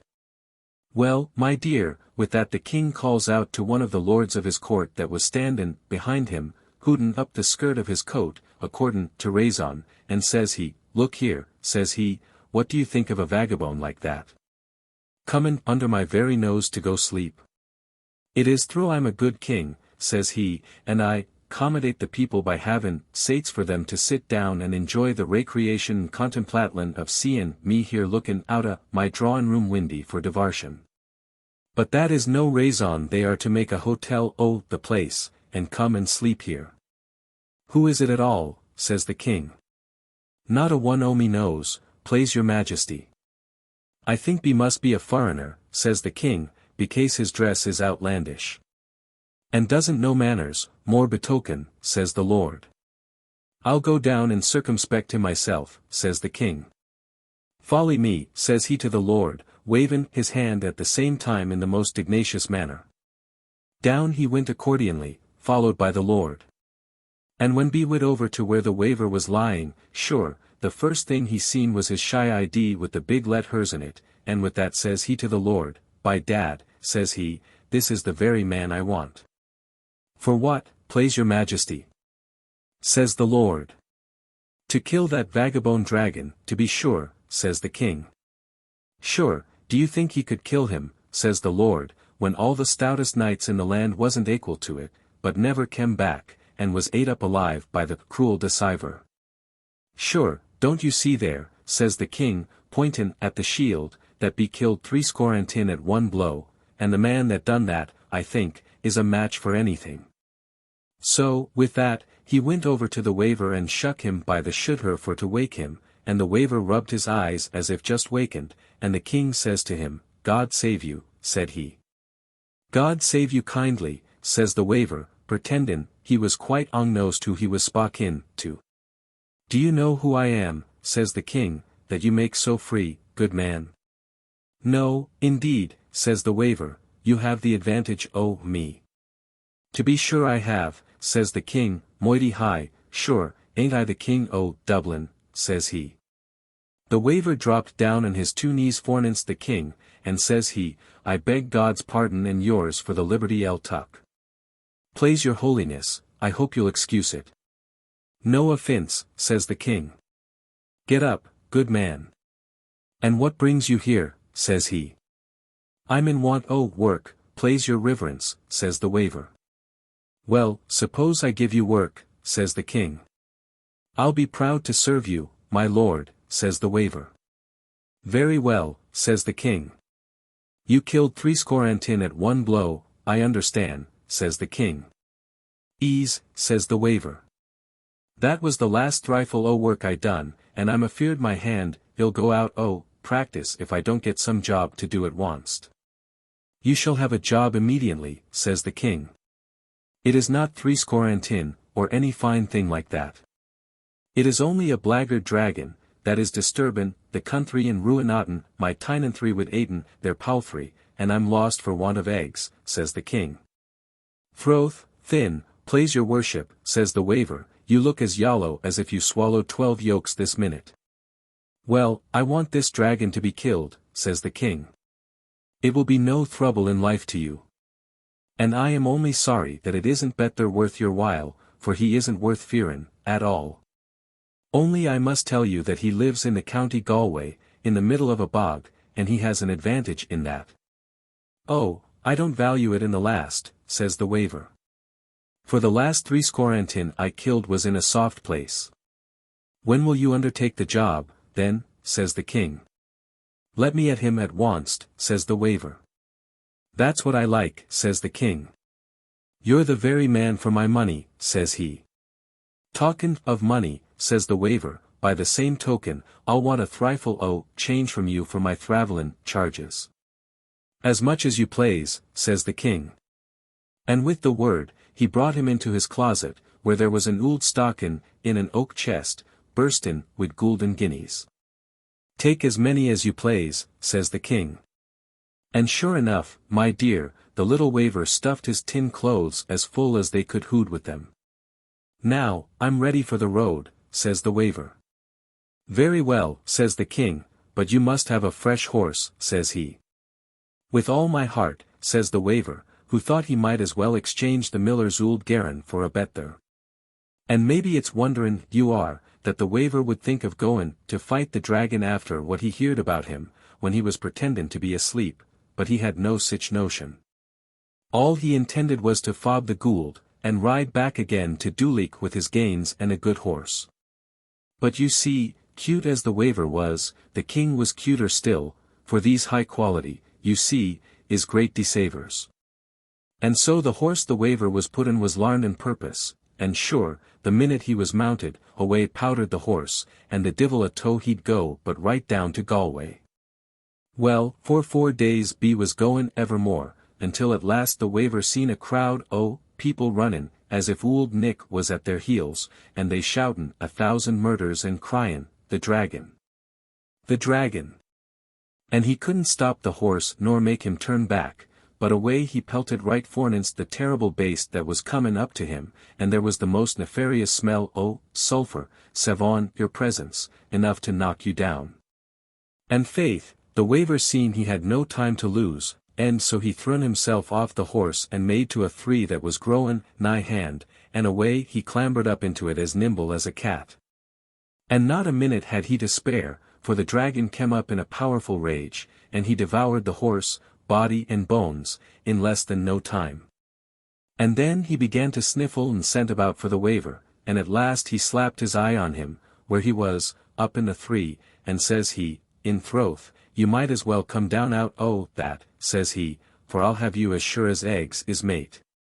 "Divil a fut I'll go down," says the waver. "Sorra care, I care," says the dragon, "for you're as good as ready money in my pocket this minute, for I'll lie under this three," says he, "and sooner or later you must fall to my share." And sure enough be sot down, and began to pick his teeth with his tail, after the heavy breakfast he made that mornin', for he ate a whole village, let alone the horse, and he got drowsy at last, and fell asleep. But before he went to sleep he wound himself all round about the three, all as one, as a lady wind in, ribbon round her finger, so that the waver could not escape. Well, as soon as the waver knew he was dead asleep, by the snorin' of him, and every snore he let out of him was like a clap o' thunder. Here the trooper began to exhibit some symptoms of following the dragon's example, and perhaps the critics will say, no wonder, but Rory, notwithstanding, pursued the recital of the legend. That minute, the waver began to creep down the three, as cautious as a fox. And he was very nigh hand the bottom, when, bad cess to it, a thievin' branch he was dependin' and bruck, and down he fell right atop o' the dragon, but if he did, good luck was in his side. For where should he fall but with his 2 legs right acrace the dragon's neck, and, my jewel, he laid hoult o' the baste's ears, and there he kept his grip, for the dragon wakened and endeavoured for to bite him, but, you see, by raison the waver was behind his ears, he could not come at him, and with that, he endeavoured for to shake him off. But the divil a stir could he stir the waver, and though be shook all the scales in his body, he could not turn the scale agin the waver. "By the hokey, this is too bad entirely," says the dragon. "But if you won't let go," says he, "by the powers o' wildfire, I'll give you a ride that 'll astonish your 7 small sinses, my boy," and with that, away he flew like mad, and where do you think he did fly? By dad, be flew straight for Dublin, divil a less. But the waver be in, and his neck was a great distress to him, and he would rather have had him an inside passenger. But, anyway, he flew and be flew until he kem slap up agin the palace o' the king, for, bein' blind with the rage, he never seen it, and be knocked his brains out, that is, the small thrifle he had, and down he fell speechless. And, you see, good luck would have it, the king o' Dublin was lookin' out for his drawin'-room windy for divarshin that day also, and when he seen the waver ridin', and the fiery dragon, for he was blazin' like a tar-barrel, be called out to his courtiers to come and see the show. "By the powders o' war, here comes the knight errant," says the king, "ridin' the dragon that's all afire, and if he gets into the palace, yez must be ready with the fire engines, says he, for to put him out. But when they seen the dragon fall outside, they all ran downstairs and scampered into the palace yard for to circumspect the curiosity. And by the time they got down, the waver had got off the dragon's neck, and runnin' up to the king, says he. Plaise your holiness, says B, I did not think myself worthy of killin' this facetious baste. So I brought him to yourself for to do him the honor of decapitation by your own royal 5 fingers. But I tamed him first, before I allowed him the liberty for to dar to appear in your royal prisons, and you'll oblige me if you'll just make your mark with your own hand upon the honorly baste's neck. And with that, the king, sure enough, drew out his sword and took the head aft the dirty brute, as clane as a new pin. Well, there was great rejoicin' in the court that the dragon was killed. And says the king to the little waver, says he, you are a knight errant as it is, and so it would be no use for to knight you over again, but I will make you a lord, says he. Oh, lord! Says the waver, thunderstruck like at his own good luck. I will, says the king.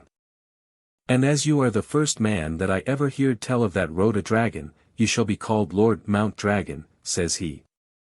And where's my estates, plaise your holiness, says the waver, who always had a sharp lookout after the main chance. Oh, I didn't forget that, says the king.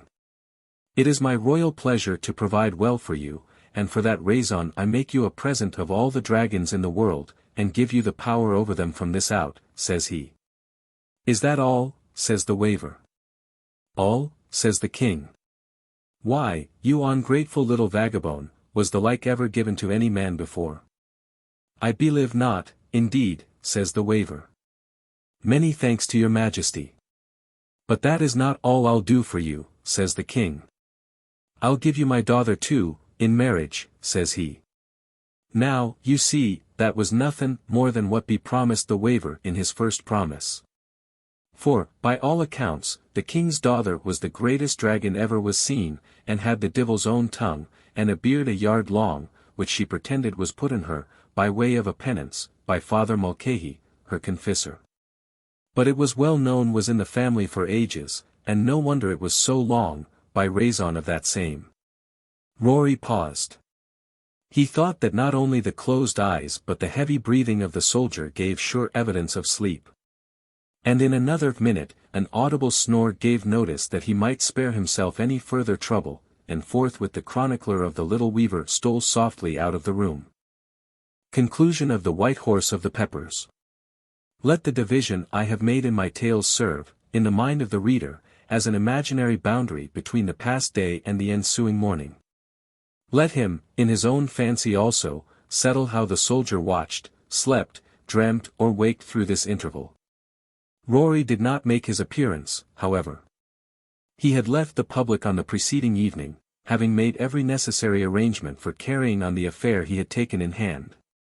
So that the Englishman, on inquiry, found Rory had departed, being obliged to leave the place early on his own business, but sure, his honour could have any accommodation in life he wanted, in the regard of a guide, or the like that.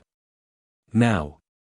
For this Rory had provided also, having arranged with the keepers of the public, to whom he confided everything connected with the affair, that in case the trooper should ask for a guide, they should recommend him a certain young imp.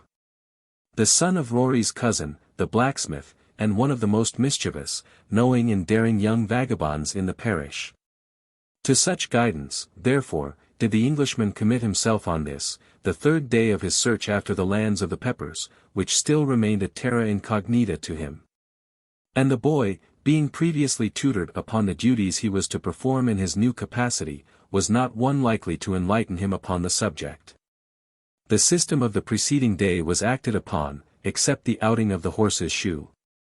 But byroads and crooked lanes were put in requisition, and every avenue but the one really leading to his object the trooper was made to traverse. The boy affected simplicity or ignorance, as best suited his purposes, to escape any inconvenient interrogatory or investigation on the part of the stranger, and at last the young guide turned up a small, rugged lane, down whose gentle slope some water was slowly trickling amongst stones and mud. On arriving at its extremity, he proceeded to throw down some sods, and pull away some brambles, which seemed to be placed there as an artificial barrier to an extensive field that lay beyond the lane. "What are you doing there?" said the soldier. "Makin' a convenience for your honor to get through the gap," said the boy. "There is no road there," said the other. "Oh, no, plaise your honor," said the young rascal, looking up in his face with an affectation of simplicity that might have deceived Machiavel himself. "It's not a road, sir, but a short cut." "Cut it as short, then, as you can, my boy," said the soldier, the only good thing he ever said in his life, "for your short cuts in this country are the longest I ever knew. I'd rather go around.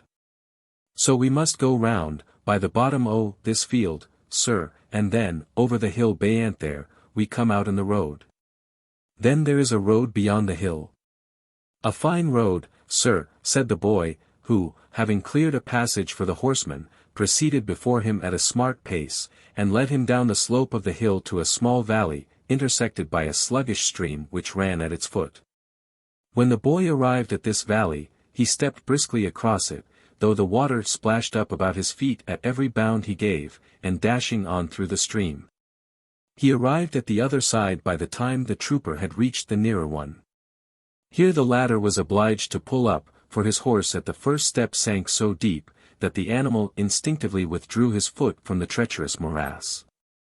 The trooper called after his guide, who was proceeding up the opposite acclivity, and the boy turned round. "I can't pass this, boy," said the soldier. The boy faced the hill again, without any reply, and commenced his ascent at a rapid pace. "Come back, you young scoundrel, or I'll shoot you," said the soldier, drawing his pistol from his holster. The boy still continued his flight, and the trooper fired but ineffectually, upon which the boy stopped, and after making a contemptuous action at the Englishman, rushed up the acclivity, and was soon beyond the reach of small arms. And shortly after out of sight, having passed the summit of the hill. The Englishman's vexation was excessive at finding himself thus left in such a helpless situation. For a long time he endeavored to find a spot in the marsh he might make his crossing good upon, but in vain, and after nearly an hour spent in this useless endeavor, he was forced to turn back and strive to unravel the maze of twisting and twining through which he had been led, for the purpose of getting on some highway, where a chance passenger might direct him in finding his road. This he failed to accomplish, and darkness at length overtook him, in a wild country to which he was an utter stranger. He still continued, however, cautiously to progress along the road on which B was benighted, and at length the twinkling of a distant light raised some hope of succor in his heart. Keeping this beacon in view, the benighted traveller made his way as well as he might, until, by favour of the glimmer he so opportunely discovered, B at last found himself in front of the house whence the light proceeded. He knocked at the door, which, after 2 or 3 loud summonses, was opened to him, and then, briefly stating the distressing circumstances in which he was placed, he requested shelter for the night. The domestic who opened the door retired to deliver the stranger's message to the owner of the house, who immediately afterwards made his appearance, and with a reserved courtesy, invited the stranger to enter. "Allow me first to see my horse stabled," said the soldier. "He shall be cared for," said the other.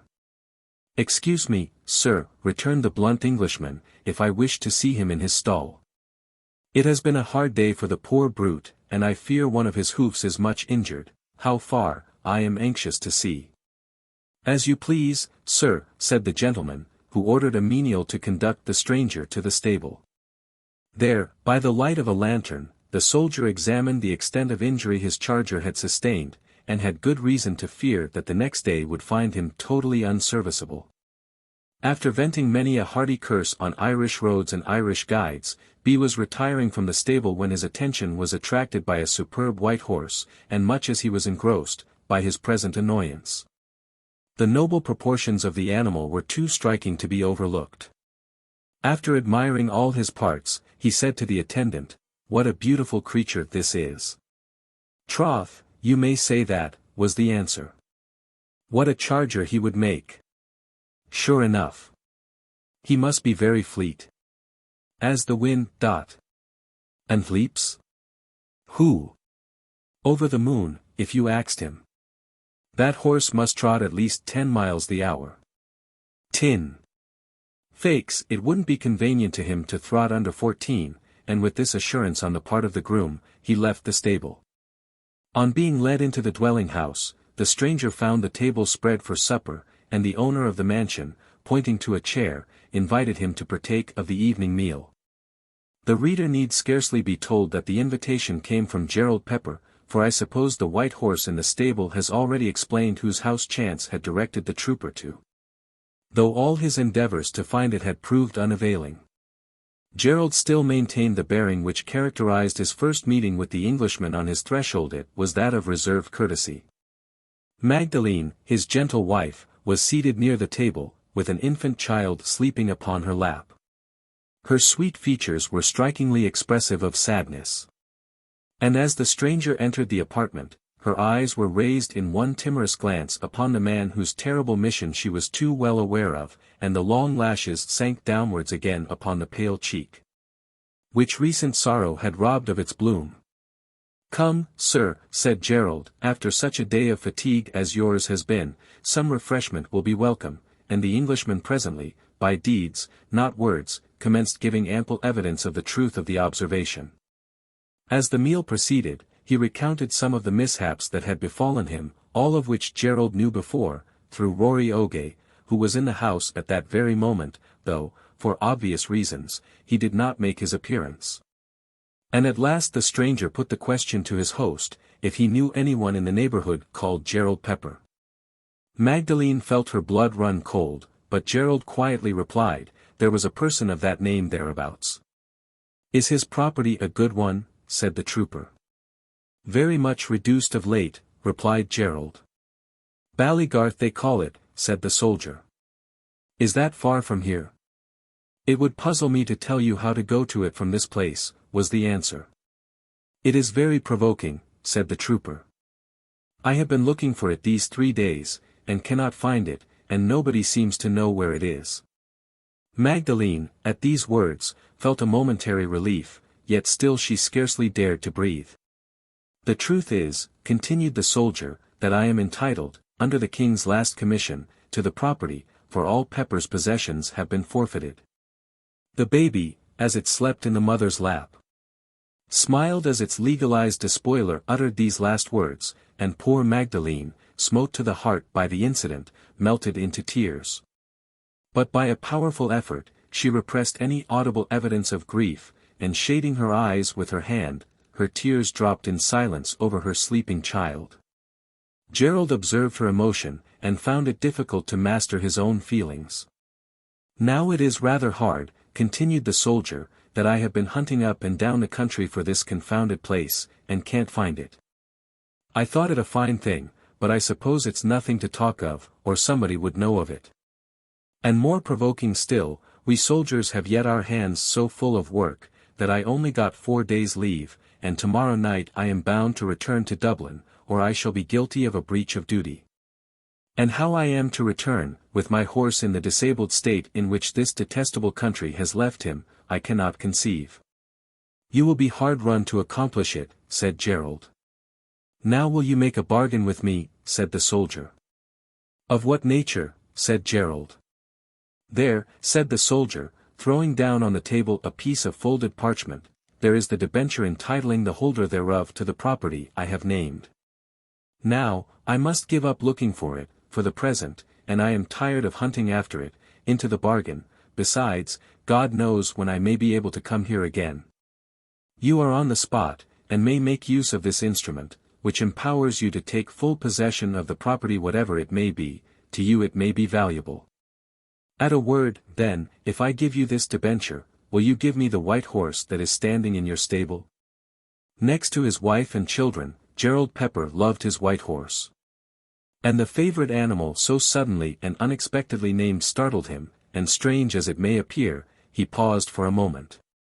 But Magdalene, unseen by the soldier, behind whom she was seated, clasped her outstretched hands in the action of supplication to her husband, and met his eye with an imploring look that at once produced his answer. "Agreed," said Gerald. "'Tis a bargain," said the soldier, and he tossed the debenture across the table as the property of the man whom it was intended to leave destitute. Having thus put his host into possession of his own property, the soldier commenced spending the night pleasantly, and it need not be added that Gerald Pepper was in excellent humor to help him. As for poor Magdalene, when the bargain was completed, her heart was too full to permit her to remain longer, and hurrying to the apartment where the elder children were sleeping, she kissed them passionately. And throwing herself on her knees between their little beds, wept profusely, as she offered the fervent outpourings of a grateful heart to heaven, for the ruin so wonderfully averted from their innocent heads. Stories must come to an end, like everything else of this world, and so my story is ended, as all stories should be, when there is no further vitality left in them. For though some post-mortem experiments are occasionally made by those who expect, by a sort of galvanic influence, to persuade their readers that the subject is not quite dead yet, the practice is so generally unsuccessful, that I decline becoming an operator in that line. Therefore let me hasten to my conclusion.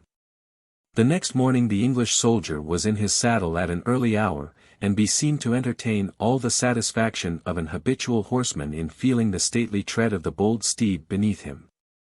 The white horse champed his bit, and by his occasional curvettings, evinced a consciousness that his accustomed rider was not on his back. But the firm seat and masterly hand of the soldier shortly reduced such slight marks of rebellion into obedience, and soon bade Gerald Pepper farewell. The parting was rather brief and silent. For to have been other would not have accorded with the habits of the one, nor suited the immediate humor of the other. In answer to the spur of the soldier, the white horse galloped down the avenue of his former master's domain, and left behind him the fields in which he had been bred. Gerald Pepper looked after his noble steed while he remained within sight, and thought no one was witness to the tear he dashed from his eye when he turned to re-enter his house. But there were two who saw and sympathized in the amiable weakness his gentle Magdalene and the faithful Rory Oge. The latter, springing from behind an angle of the house where he had stood concealed, approached his foster brother, and said, "Thrill for you, indeed, Master Gerald, it is a pity, so it is, and a murther entirely, but sure, there's no help for it. And though the white horse is a loss, there is no denying it, yet, 'pon my conscience, I'm mighty proud this blessed minute to see that fellow lavin the place." Gerald Pepper entertained, throughout his life, an affectionate remembrance of his gallant horse, even more the stall where he last stood, and the rack and manger where he had last fed under the roof of his master, were held sacred, and were ordered to remain in the state the favourite had left them, and to perpetuate to his descendant the remembrance of the singular event which had preserved to him his estate. The white horse was introduced into his armorial bearings, and is, at this day, one of the heraldic distinctions of the family. The Curse of Kishogue. I do not mean to say that cursing is either moral or polite, but I certainly do think that if a man curse at all, he has a right to curse after what fashion he chooses. Now, I am not going to curse, nor swear either, but to write concerning the very superior curse as above named, and I have premised the foregoing conditions, seeing that, entertaining such an opinion on the subject, no moralist can find fault with me for the minor offense of introducing a curse to my own taste. Let not the polite world either startle at the word introduction. I do not intend to force cursing into their notice or their company, I mean the word introduction purely in a literary sense. And lastly, therefore, to the literary I would say a few words on the matter. There has been already known to the literary world a celebrated curse, called the Curse of Kishogue, and I hope I may not be considered too presumptuous in the intention of putting forward a curse to their notice, as its companion. Something of the sort, I think, has been wanted, and should I win the distinction of being considered the person who has supplied the deficiency, I hope Dr. Southey will allow me the further happiness of dedicating the story to him. There are sufficient points of difference in the two curses to make a variety for the reader's entertainment, and yet one point of curious coincidence between them, the drinking of a cup. Now, as regards the variety, Kishogue's curse was that he could not die, while poor Kishogue's was that he did. As to the coincidence, Kishogue and Kishogue have their interest materially involved in the drinking of a cup. Yet in the very coincidence there is a charming want of similitude, for Kihama in not having the cup to drink, and Kishogue in having it to drink, and refusing it, produce such different consequences that it is like the same note being sounded by two voices, whose qualities are so unlike that no one could believe the note to be the same.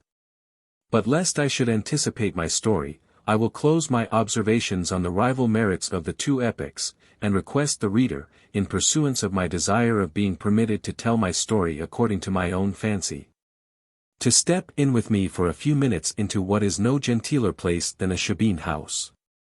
I had been wandering over a wild district, and thought myself fortunate, in default of better quarters, to alight upon a shebeen house, the Audiobooks of Ireland. It had been raining heavily, I was wet, and there was a good turf fire to dry me. From many hours of exercise, I was hungry, and there was a good rasher of bacon and a fresh egg to satisfy the cravings of nature. And to secure me from cold, as a consequence of the soaking I had experienced, there was a glass of pure mountain dew at my service, so pure that its rustic simplicity had never been contaminated by such a worldly knowledge as the king's duty. What more, then, might a reasonable man want than a shebeen house under such circumstances? Ah! We who are used to the refinements of life can never imagine how very little may suffice, upon occasion, to satisfy our natural wants, until we have been reduced by circumstances to the knowledge. The earthen floor of the shebeen never for an instant suggested the want of a carpet, the absence of a steel grate did not render the genial heat of the blithely blazing fire less agreeable. There was no vagrant hankering after a haunch of venison as I dispatched my rasher of bacon, which hunger rendered so palatable. And I believe, poteen, under the immediate circumstances in which I was placed, was more acceptable than the best flask of Chateau Margaux. When I arrived at the house, the appearance of a well-dressed stranger seeking its hospitality created quite a sensation. The bare-legged girl, who acted in the capacity of waiter, was sent driving about in all directions. And I could overhear the orders issued to her by the mistress, from time to time, while I was drying myself before the fire. "Judy, come here, Judy, I tell you. See." Then, in an undertone, "Get ready the quoltai room, hurry it up soon." Then away trotted Judy, but before she had gone many steps there was another call. "And, Judy." "Well, ma'am." "Put a candle in the tin sconce." "Sure, Terry Regan has the sconce within there." Pointing to an adjoining apartment where some peasants were very busy in making merry.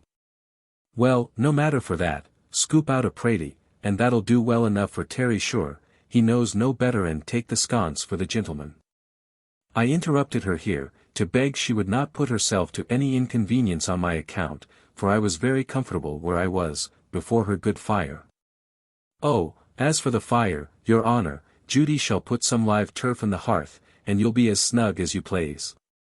"Yes, but I should be very lonesome, sitting there all night by myself, and I would much rather stay where I am. This fire is so pleasant, you'll hardly make another as good tonight, and I like to see people about me." "Indeed, and no wonder, sir, and that's throw, but I'm afeard you'll find them men drinkin' within their troublesome. They're logan like mad." "So much the better," said I like to see people happy." "Indeed, and your honour's mighty agreeable, but that's always the way with a gentleman, it make no differ in life to the raw quoltai." "Say no more about it," said I beg of you. "I can enjoy myself here by this good fire, and never mind the sconce, nor anything else that might inconvenience you. But let me have the rasher as soon as you can, and some more of that good stuff you have just given me, to make some punch, and I will be as happy as a king." "Throth, thin, you're acely satisfied, sir. But sure, as I said before, a raw gentleman takes everything as it comes." Accordingly, the rasher was dressed on the fire before which I sat, and it was not long before I did honour to the simple fare. And being supplied by the materials for making punch, I became my own brewer on the occasion. In the meantime, the mirth grew louder in the adjoining compartment of the house, and Terry Regan, before alluded to, seemed to be a capital master of the revels. And while I enjoyed my own tipple beside the lively fire, I had all the advantage of overhearing the conversation of Terry and his party. This was of a very motley description. The forthcoming sporting events on a neighbouring racecourse, the last execution at the county jail, and an approaching fair, were matters of discussion for some time, but these gave place at last to the politics of the day. It was the period when the final downfall of Napoleon had created such a sensation, and it was a long time before the peasantry of Ireland could believe that the hero of France was so utterly discomfited. He had long been a sort of idol to them, and the brilliancy of his successes for years had led them into the belief that he was invincible. There is, perhaps, in the lower orders in general, a tendency to admire military heroes, but this is peculiarly the case amongst the Irish, and Alexander and Julius Caesar are names more familiar to them than a stranger could well believe. But their love of Bonaparte, and their exultation in his triumphs, had a deeper motive than mere admiration as a warrior. What that motive was, it would be foreign to my pages to touch upon, therefore let me resume. The conversation amongst these peasant politicians turned upon Bonaparte's imprisonment at St. Helena, and some of the party, unwilling to believe it, doubted the affair altogether.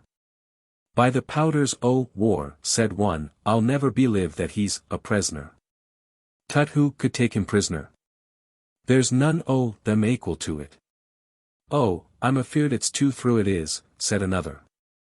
"And you believe it, Thin?" said a third. "Faix, I do. Sure, Master Frank the captain, I main said he seen him there himself." "Taro onus, did he see him in earnest?" "Sure enough, faith, with his own 2 eyes." "And was he in chains, like a raw prisoner?" "Oh, no, man alive. Sure, they wouldn't go for to put a chain in him, like any other housebreaker, or the like that." "Well, sure, I heard them makin' spocks about it at the meetin' was bayant in the town last summer. And the gentleman out Dublin, that kem down on purpose, had the hoith fine language all about it, and I remember well he said these very words, 'They will never blot the stain from their annuals. And when he dies it will be a livin' disgrace to them, for what can he do but die,' says he, 'non-compost as be is by the wide ocean, chained, under a burnin' climax, to that salutary rock.' Oh! Think that. So you see, he was chained, accordin' to his account. But Master Frank, I tell you, says he seen him, and there's no chain in him, at all, but he says he is there for sartin." "Oh, murther. Well, if he's there, sure, he's a prisoner, and that'll break his heart." "Oh, thrill for you. Think Bonaparte bein' a prisoner like any other man, and him that was able to go over the whole world wherever he pleased, bein' obleeged to live in a rock." "Aye," said the repeater of the spotche. "And the villains to have him under that burnin' climax. I wonder what is it? I didn't hear Master Frank say a word about that. Oh, what will my poor Boney do, at all? By dad, it is hard for to say. By Gore," said Terry Regan, who had been hitherto a silent listener. "I dunna what the Doville he'll do with himself now, Baron, he takes to drink." "Faix, and there is great comfort in the sup, sure enow," said one of his companions. "To be sure there is," said Terry. "Musha, Thin, Phil," said he to one of the party, "give us the jug o' punch, the sorra better song you have than that same, and sure, it's just the very thing that will be nate and opprobrious at this present. As they say in the spatches at the Chartay dinners." "Well, I'll do my endeavour, if it's pleasant to the company," said Phil. "That's your sort," said Terry. "Rise it, your sowl." Phil then proceeded to sing, after some preliminary hums and haws and coughing to clear his voice, the following old ballad. The Jug of Punch. As I was sitting in my room, one pleasant evening in the month of June, I heard a thrush singing in a bush. And the tune he sung was a jug o' punch. Tu-are-loo. Tu-are-loo. Tu-are-loo. Tu-are-loo. A jug o' punch. A jug o' punch. The tune he sung was a jug o' punch. What more diversion might a man desire than to be seated by a nate turf fire, And by his side a pretty wench. And on the table a jug o' punch. Torolo, etc. The Muses 12 and Apollio famed. In Castilian pride drinks pernicious strains. But I would not grudge them 10 times as much.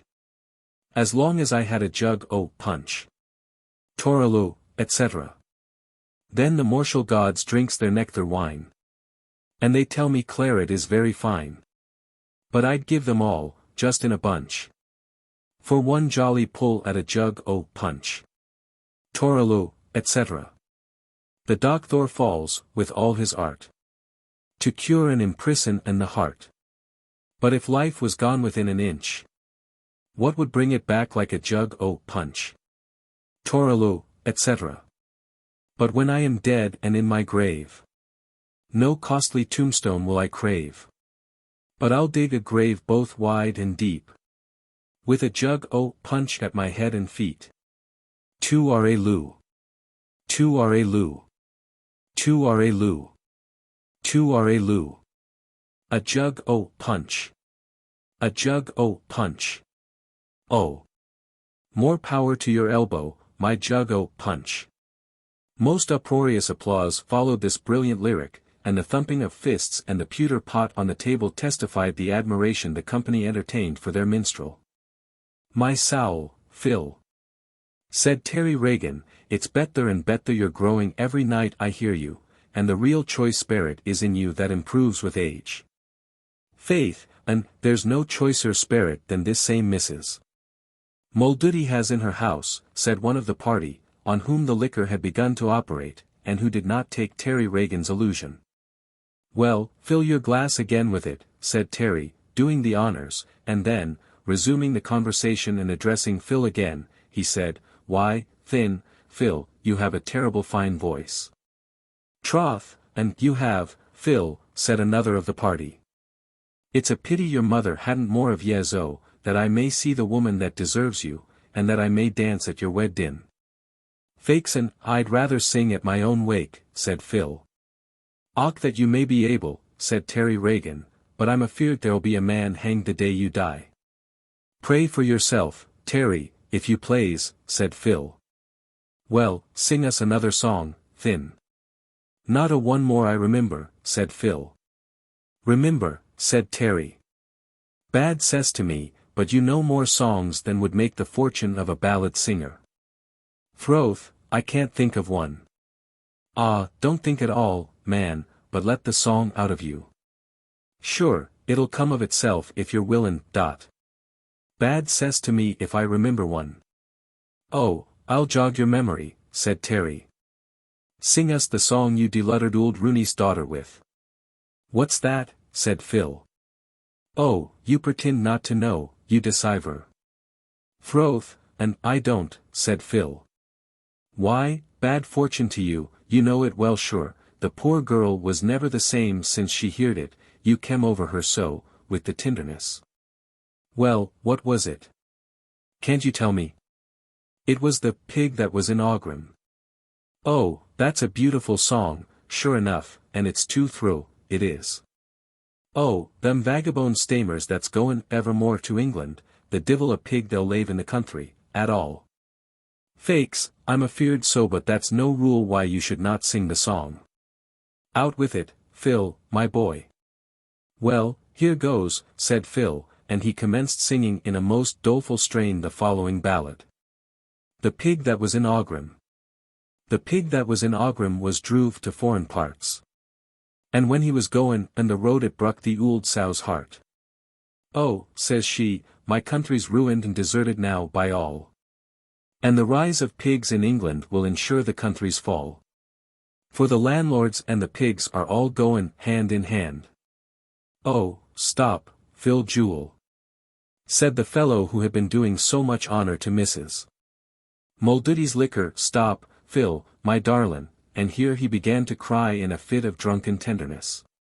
Oh, stop, Phil, that's too much for me. Oh, I can't stand it at all. Murther, but it's heartbreakin', so it is. After some trouble on the part of his companions, this tender-hearted youth was reconciled to hearing the pig that was in Aughrim concluded, though I would not vouch for so much on the part of my readers, and therefore I will quote no more of it.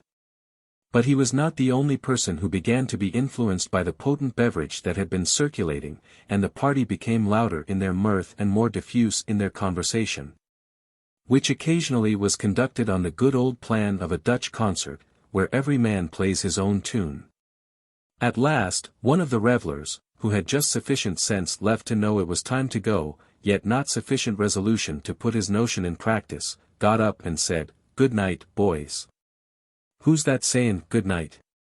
called out Terry Regan, in a tone of indignation.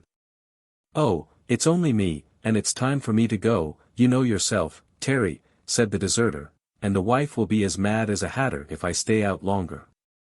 "By the powers o' Moll Kelly, if you had 3 wives you mustn't go yet," said the president. "By dad, I must, Terry." "Ah, Thin, why?" "Becase I must. That's so good a raison, Barney, that I'll say no more only, mark my words, you'll be sorry."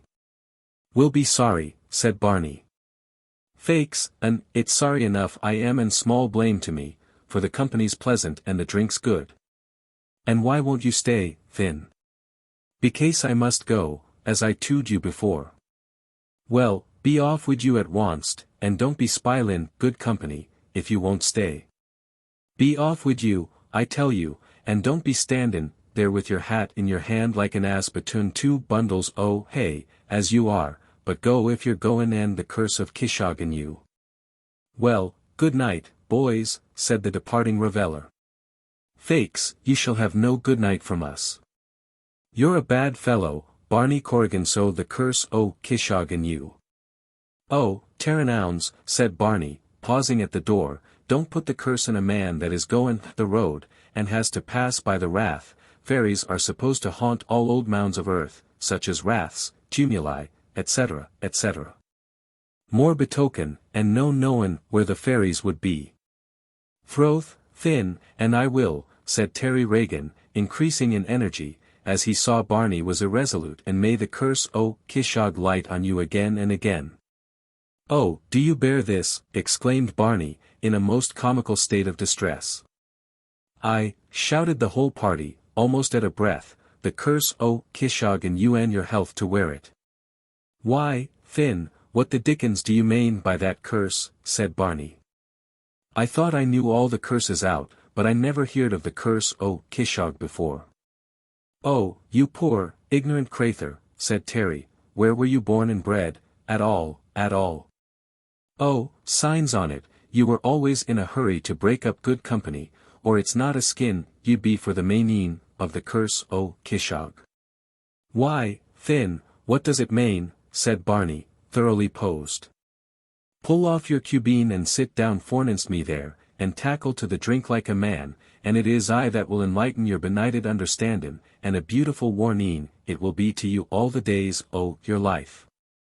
And all snakin' chaps like you, that would be in a hurry to take to the road and lave a snug house like this, while there was the froth in the pot or the bead in the naggin." So Barney sat down again, amidst the shouts and laughter of his companions, and after the liquor had passed merrily round the table for some time, Terry, in accordance with his promise, commenced his explanation of the malediction that had brought Barney Corrigan back to his seat. But before he began, he filled a fresh glass, and profiting by the example, I will proceed with the narrative. "You see, there was once a mighty dacent boy called Kishogue, not a complater chap was in the 7 parishes nor himself an for drinkin', or coortin', and by the same token he was a darlint among the girls, be was so bold, or cudgelin', or runnin', or rastlin', or the like that none could come near him. And at pattern, or fair, or the dance, or the wake, Kishogue was the flower o' the flock. Well, to be sure, the gentleman for the country did not belove him so well as his own sort that in, the elderly gentlemen, for as to the young squires, by gore, they loved him like one of themselves, and bet their amost.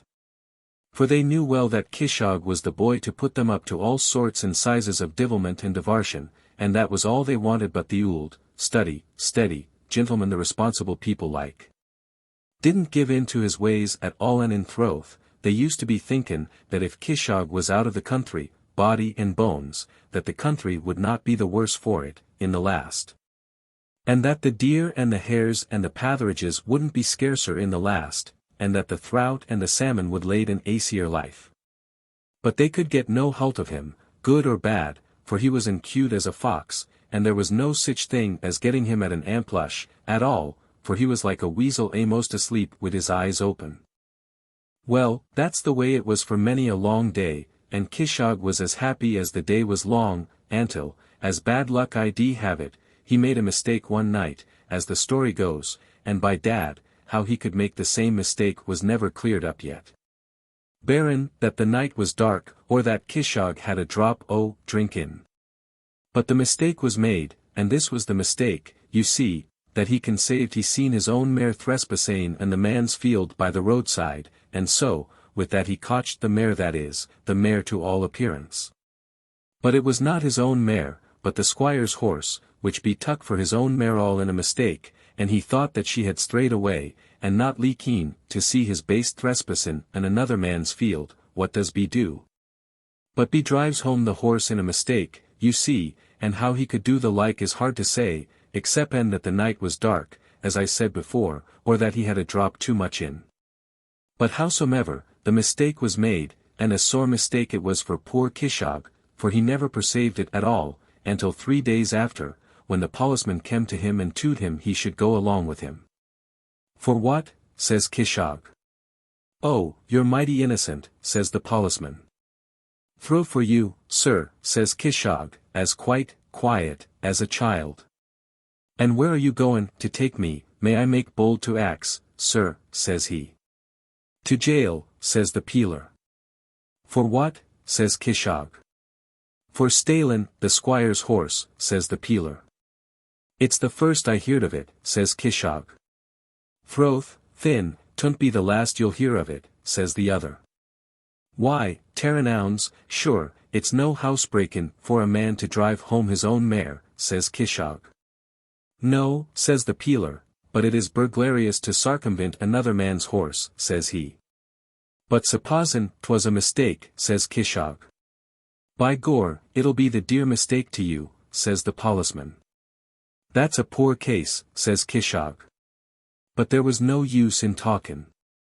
He might as well have been whistling jigs to a milestone as striven to inveigle the policeman, and the ind of it was, that he was obliged to march off to jail, and there he lay in lavender, like Paddy Ward's pig, until the assizes kemen. And Kishogue, you see, bein' of a high spirit, did not like the idee at all of bein' under a compliment to the king for his lodgin'. Besides, to a chap like him, that was used all his life to goin' round the world for sport, the thoughts o' confinement was altogether contagious, though, indeed, his friends endeavoured for to make it as agreeable as they could to him. For he was mightily beloved in the Ountry, and they were goin' to see him mornin', noon, and night troth, they led the turnkey a busy life lettin' them in and out, for they were comin' and goin' evermore, like Mulligan's blanket. Well, at last the sizes kemen, and down kem the sheriffs and the judge, and the jury and the witnesses, all book sworn to tell nothin' but the born truth. And with that, Kishogue was the first that was put in his trial for not knowin' the differ between his own mare and another man's horse, for they wished to give an example to the country. And he was bid to hoot up his hand at the bar, and a fine big fist be had of his own, by the same token, and up beheld it no ways daunted at all, but as bold as a ram. Well, thin, a chap in a black coat and a frizzled wig and spectacles gets up, and he reads, and you'd think he'd never have done readin'. And it was all about Kishogue as we heard after, but could not make out at the time, and no wonder, and in troth, Kishogue never done the half of what the dirty little automy was readin' about him Berrin, he knew lies for him. And Kishogue himself, poor fellow, got freakened at last, when he heard him goin' and at that rate about him, but after a bit, he took heart and said, by this and by that, I never done the half o' that, anyhow. Silence in the court. Says the crier puttin' him down that away. Oh, there's no justice for a poor boy, at all. Oh, murther, says Kishogue, is a man's life to be sworn away after this manner, and mustn't spake a word? Hood your tongue, says my lord the judge. And so, after some more jabbering and gibberish, the little man in the spectacles threw down the paper and asked Kishogue if he was guilty or not guilty. I never done it, my lord, says Kishogue. Answer as you are bid, sir, says the spectacle man. I'm innocent, my lord, says Kishogue. Bad cess to you, can't you say what you're bid, says my lord the judge. Guilty or not guilty? Not guilty, says Kishogue. I don't believe you, says the judge. Small blame to you, says Kishogue. You're paid for hanging people, and you must do something for your wages. You've too much prate, sir, says my lord. Fakes, thin, I'm thinking it's yourself and your friend, the hangman, will cure me that very soon, says Kishogue. And through for him, faith, he wasn't far out in sayin' that same, for they murthered him entirely. They brought a terrible sight witnesses agin him, that swore away his life on the cross-examination, and indeed, sure enough, it was the crossest examination altogether I ever seen. Oh, they were the bold witnesses, that would swear a hole in an iron pot any day in the year. Not but that Kishogue's friends done their duty by him. Oh, they stood to him like men, and swore a power for him, and shrove to make out a lullaby for him manin, by that same, that he was asleep in another place at the time, but it wouldn't do. They could not make it pleasant to the judge and the jury. And my poor Kishogue was condemned for to die. And the judge put in his black cap, and indeed, it is not becomin and discourse the hoit of fine language, and gev Kishogue a power good advice, that it was a mortial pity Kishogue didn't get sooner. And the last words the judge said was, the Lord have marcy in your soul. Thank ye, my lord, says Kishogue, though, indeed, it is few has luck or grace after your prayers. And sure enough, faith. For the next Saturday Kishogue was ordered out to be hanged, and the streets through which he was to pass was mighty throng. For in them days, you see, the people used to be hanged outside the town, not all as one, as now, when we're hanged genteelly out the front the jail. But in them days they did not attend to the comforts the people at all, but put them into a cart, all as one a contrary pig goin' to market, and stravaged them through the town to the gallows, that was full half a mile bayant it. But to be sure, when they came to the corner of the crass streets, where the witty hooligans' public house was then, afore them dirty swaddlers knocked it down and built a meetin' house there, bad cess to them, sure. There's spylin' divarshin wherever they go when they kem there, as I was tellin' you, the procession was always stopped, and they had a fiddler and mulled wine for the divarahin of the prisoner, for to rise his heart for what he was to go through. For, by all accounts, it is not pleasant to be goin' to be hanged, supposin' you die in a good cause itself, as my Uncle Jim told me when he suffered for killin' the gauger. Well, you see, they always stopped 10 minutes at the public house, not to hurry a man with his drink, and besides, to give the prisoner an opportunity for sayin' an odd word or so to a friend in the crowd. To say nothin' of its bein' mighty improvin' to the throng, to see the man lookin' pale at the thoughts death, and maybe an edification and warning to them that was inclined to shrey. But however, it happened, and the like never happened afore nor since, but as bad luck would have it, that day the divil a fiddler was there when Kishogue druv up in the cart, no ways daunted, at all. But the minute the cart stopped rollin', he called out as stout as a ram, "Send me out Tim Riley here." Tim Riley was the fiddler name. "Send me out Tim Riley here," says he, "that he may rise my heart wid the rakes mallow." For B was a mallow man, by all accounts, and mighty proud of his town. Well, av course, the tune was not to be had, because Tim Riley was not there, but was lyin' drunk in a ditch at the same time comin' home from confission. And when poor Kishogue heard that B could not have his favourite tune, it went to his heart to that degree that he'd hear of no comfort in life, and he bid them drive him in, and put him out pain at onst. "Oh, take the drink anyhow, Barun," says the witty hooligan, who was mighty tender-hearted, and always attended the man that was goin' to be hanged with the drink herself, if he was ever so great a stranger. But if he was a friend of her own, she'd go every foot to the gallows with him and see him suffer. Oh, she was a darlint. Well, take the drink, Kishogue, my jewel, says she, handin' him up a brave big mug o' mulled wine, fit for a lord, but he wouldn't touch it.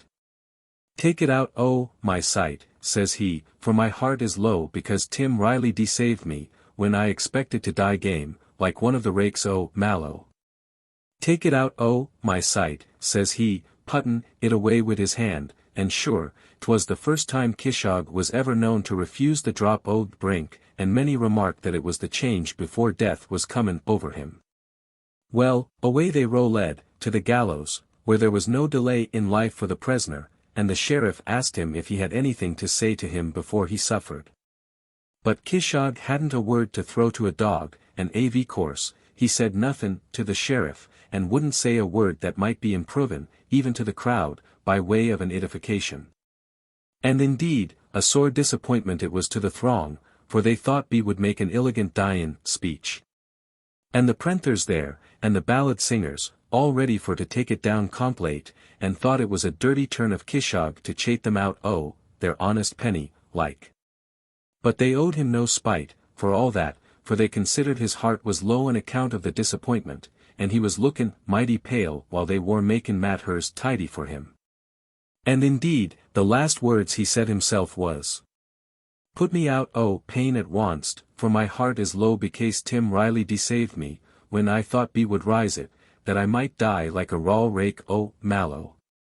And so, to make a long story short, my jewel, they done the business for him. It was soon over with him, it was just one step with him, o' the ladder into glory. And to do him justice, though he was lookin' pale, he died bold, and put his best leg foremost. Well, what would you think, but just as all was over with him, there was a shout o' the crowd, and a shalloo that you'd think would split the sky.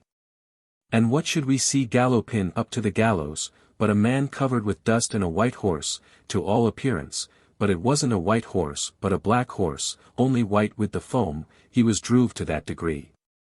And the man hadn't a breath to draw, and couldn't spake, but drew a piece o' paper out of the breast of his coat and handed it up to the sheriff, and, my jewel, the sheriff grown as white as the paper itself, when he clapped his eyes in it. And says he, cut him down this minute," says he, and the dragoons made a slash at the messenger, but he ducked his head and circumvented them. And then the sheriff shouted out, "Stop, you villains, and bad luck to yez, you murtherin' vagabonds," says he to the soldiers, "is it goin' to murther the man you wore? It isn't him at all I mane, but the man that's hangin'. Cut him down," says he. And they cut him down, but it was no use. It was all over with poor Kishogue, he was as dead as small beer, and as stiff as a crutch. "Oh, Terranowns," says the sheriff, tarring the hair off his head at the same time, with the fair rage. "Isn't it a poor case that he's dead, and here is a reprieve that is come for him, but, bad cess to him," says B, "it's his own fault, he wouldn't take it acy." "Oh, Millie a murther!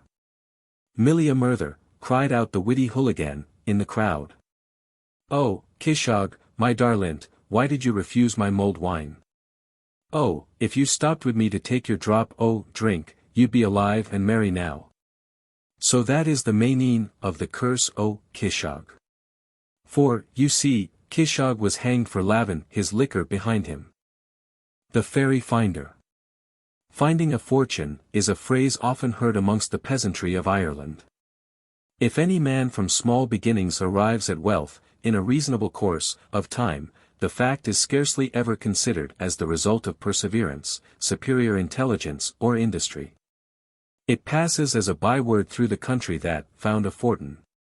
Whether by digging up a crock o' gould in the ruins of an old abbey, or by catching a leprechaun and forcing him to deliver or die, or discovering it behind an old wainscot, is quite immaterial. The when or the where is equally unimportant, and 1,000 are satisfied with the rumor, "He found a fortin." Besides, going into particulars destroys romance, and the Irish are essentially romantic, and their love of wonder is more gratified in considering the change from poverty to wealth as the result of superhuman aid. than in attributing it to the mere mortal causes of industry and prudence. The crone of every village has plenty of stories to make her hearers wonder how fortunes have been arrived at by extraordinary short outs. And as it has been laid down as an axiom, that there never was a fool who had not a greater fool to admire him, so there never was an old woman who told such stories without plenty of listeners. Now, Darby Kelleher was one of the latter class, and there was a certain Cailleach, old woman, who was an extensive dealer in the marvellous, and could supply, wholesale, retail, and for exportation, any customer such as Darby Kelleher, who not only was a devoted listens, but also made an occasional offering at the cave of the Sibyl, in return for her oracular communications. This tribute generally was tobacco, as the Cailleach was partial to chewing the weed. And thus Darby returned a quid pro quo, without having any idea that he was giving a practical instance of the foregoing well-known pun. Another constant attendant at the butt of the hag was Una Lenihan, equally prone to the marvellous with Darby Kelleher, and quite his equal in idleness. A day never passed without Darby and Una paying the old woman a visit. She was sure to be at home, for age and decrepitude rendered it impossible for her to be otherwise, the utmost limit of her ramble from her own chimney corner being the seat of sods outside the door of her hut, where, in the summer-time, she was to be found, so soon as the sunbeams fell on the front of her abode, and made the seat habitable for one whose accustomed vicinity to the fire rendered heat indispensable to comfort.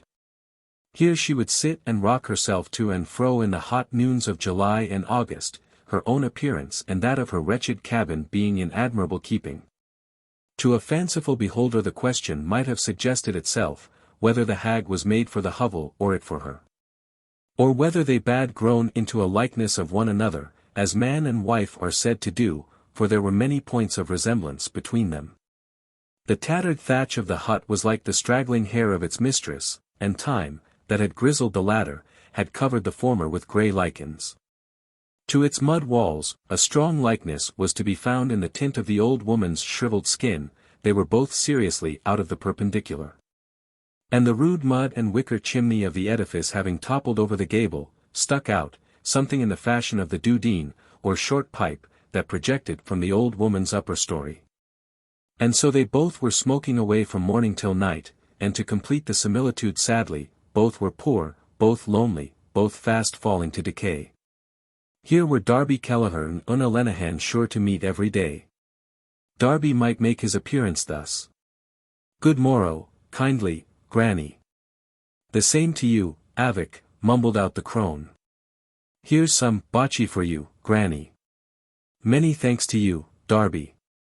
I didn't lay it out for seeing you so early the day."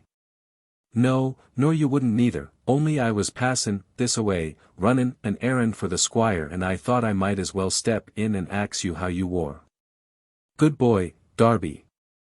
"Froth, and it's a hot day that's in it, this blessed day." "Phew.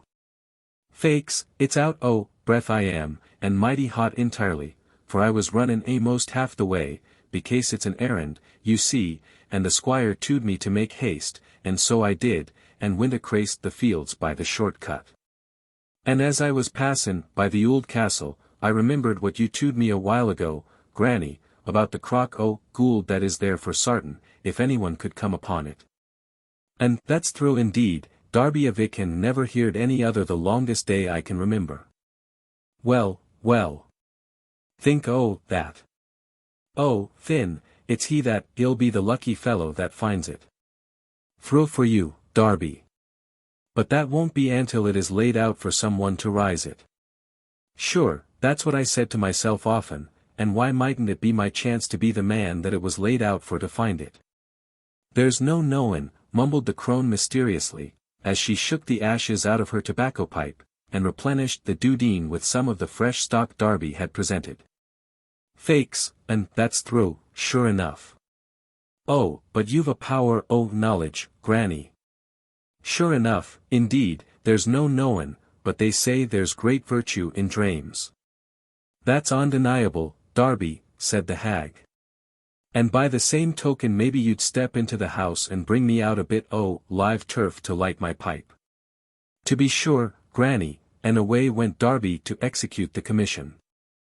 While he was raking from amongst the embers on the hearth a piece of turf sufficiently alive for the purpose, Una made her appearance outside the hut, and gave the usual cordial salutation to the old woman. Just as she had done her civility, out came Darby, holding the bit of turf between the two extremities of an osier twig, bent double for the purpose of forming a rustic tongs. "Musha, and is that you, Darby?" said Una. "Who else would it be?" said Darby. "Why, you tooed me over an hour agone, down there in the big field, that you wore in a hurry. And so I am in a hurry, and wouldn't be here, only I just stepped in to say, God save you. To the mother here, and to light her pipe for her, the crathur." "Well, don't be standin' there lettin' the coal go black out, Darby," said the old woman, "but let me light my pipe at onst." "To be sure, Granny," said Darby, applying the morsel of lighted ember to the bowl of her pipe until the process of ignition had been effected. "And now, Una, my darlint, if you're so sharp in other people, what the dickens brings you here, when it is mind in the geese in the stubbles you ought to be, and not here? What would the mistress say to that, I wonder?" "Oh, I left them safe enough, and they're able to take care of themselves for a bit, and I wanted to ax the granny about a drame I had." "Sure, so do I," said Darby, "and you know first come first served is a good old sayin'. And so, Granny, you own to it that there's a power o' vartue in drames?" A long-drawn whiff of the pipe was all the hag vouchsafed in return. "Oh, thin, but that's the illigant tobaccy. Mush. But it's fine and strong, and takes the breath from one a'most, it's so good.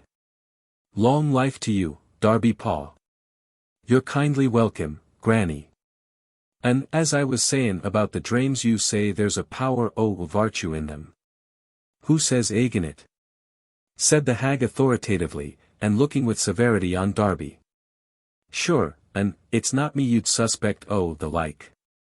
I was only goin' to say that myself had a mighty sharp drame last night, and sure, I kem to ax you about the main av it." "Well, Avic, tell us your drame," said the hag, sucking her pipe with increased energy. "Well, you see," said Darby, "I dreamt I was goin' along a road, and that all of a sudden I turned to crass roads, and, you know, there's great vartue in crass roads. That's through of Werneen. Paw. Goin'. Well, as I was sayin', I kem to the crass roads, and soon after I seen four walls. Now, I think the four walls manie's the old castle. Likely enough, Avic." "Oh," said Una, who was listening with her mouth as wide open as if the faculty of hearing lay there, instead of in her ears, "sure, you know the old castle has only 3 walls, and how could that be it?" "No matter for that," said the crone, "it ought to have 4, and that's the same thing." "Well, well. I never thought o' that," said Una, lifting her hands in wonder. "Sure enough, so it ought." "Go on, Darby," said the hag. "Well, I thought the greatest sight o' crows ever I seen flew out o' the castle, and I think that must mane the goold there is in it." "Did you count how many there was?" said the hag, with great solemnity. "Faith, I never thought o' that," said Darby, with an air of vexation. "Could you tell me itself, were they odd or even, Avic?" "Fakes, and I could not say for sartin." "Ah, that's it," said the crone, shaking her head in token of disappointment. "How can I tell the mine o' your drame, if you don't know how it kem out exactly?" "Well, Granny, but don't you think the crows was likely for goold? Ease if they flew heavy. Throth, thin, and now I remember, they did fly heavy, and I said to myself there would be rain soon, the crows was flyin' so heavy. I wish you didn't drame o' rain, Darby." "Why, Granny? What harm is it?" "Oh, nothin'. Only it comes in a crass place there. But it doesn't spile the drame, I hope." "Oh no. Goin'. Well, with that, I thought I was passin' by Doolin's the miller's, and says he to me, 'Will you carry home this sack o' mail for me?' Now, you know, mail is money, every fool knows. Right, Avic? And so I tucked the sack o' mail in my shooter, and I thought the White for it was killin' me, just as if it was a sack o' goold. Goin', Darby. And with that I thought I met with a cat, and that, you know, Mainie's an ill-nathered woman. Right, Darby. And says she to me, Darby Kelleher, says she, you're mighty yallow. God bless you. Is it the janders you have, says she. Now wasn't that mighty sharp? I think the janders Mainie's goold. Ease, if it was the yallow janders you dreamt for, but not the black janders. Well, it was the yallow janders. Very good, Avic, that's makin' a fair offer at it. I thought so myself, said Darby, more by token when there was a dog in my drame next, and that's a find, you know. Right, Avic. And he had a silver collar in him. Oh, bad luck to that silver collar, Darby. What made you drame o' silver at all? Why, what harm? Oh, I thought you knew better nor to drame o' silver. Why, Cushla Macree, sure, sliver is a disappointment, all, the world over. Oh, murther! Said Darby, in horror, and is my drame spoiled, by that blackguard collar? Nigh hand, indeed, but not all out. It would be spilt only for the dog, but the dog is a find, and so it will be only a friendly disappointment, or maybe a fallin' out with an acquaintance. Oh, what matter, said Darby. So the drame is to the good still. The drame is to the good still, but tell me if you dreamt o' 3 sprigs o' spearmint at the ind for it? Why, thin, now I could not say for sartin, becase I was nigh wakin' at the time, and the drame was not so clear to me. I wish you could be sartin o' that. Why, I have it in my mind that there was spearmint in it, becase I thought there was a garden in part for it, and the spearmint was likely to be there. Sure enough, and so you did drame o' the 3 sprigs o' spearmint. Indeed, I could a'most make my book oath that I'd dreamt for it. I'm partly sartin, if not all out. Well, that's reasonable. It's a good drame, Darby. Do you tell me so? Deed and it is, Darby. Now wait till the next quarter o' the new moon, and drame again then, and you'll see what'll come of it.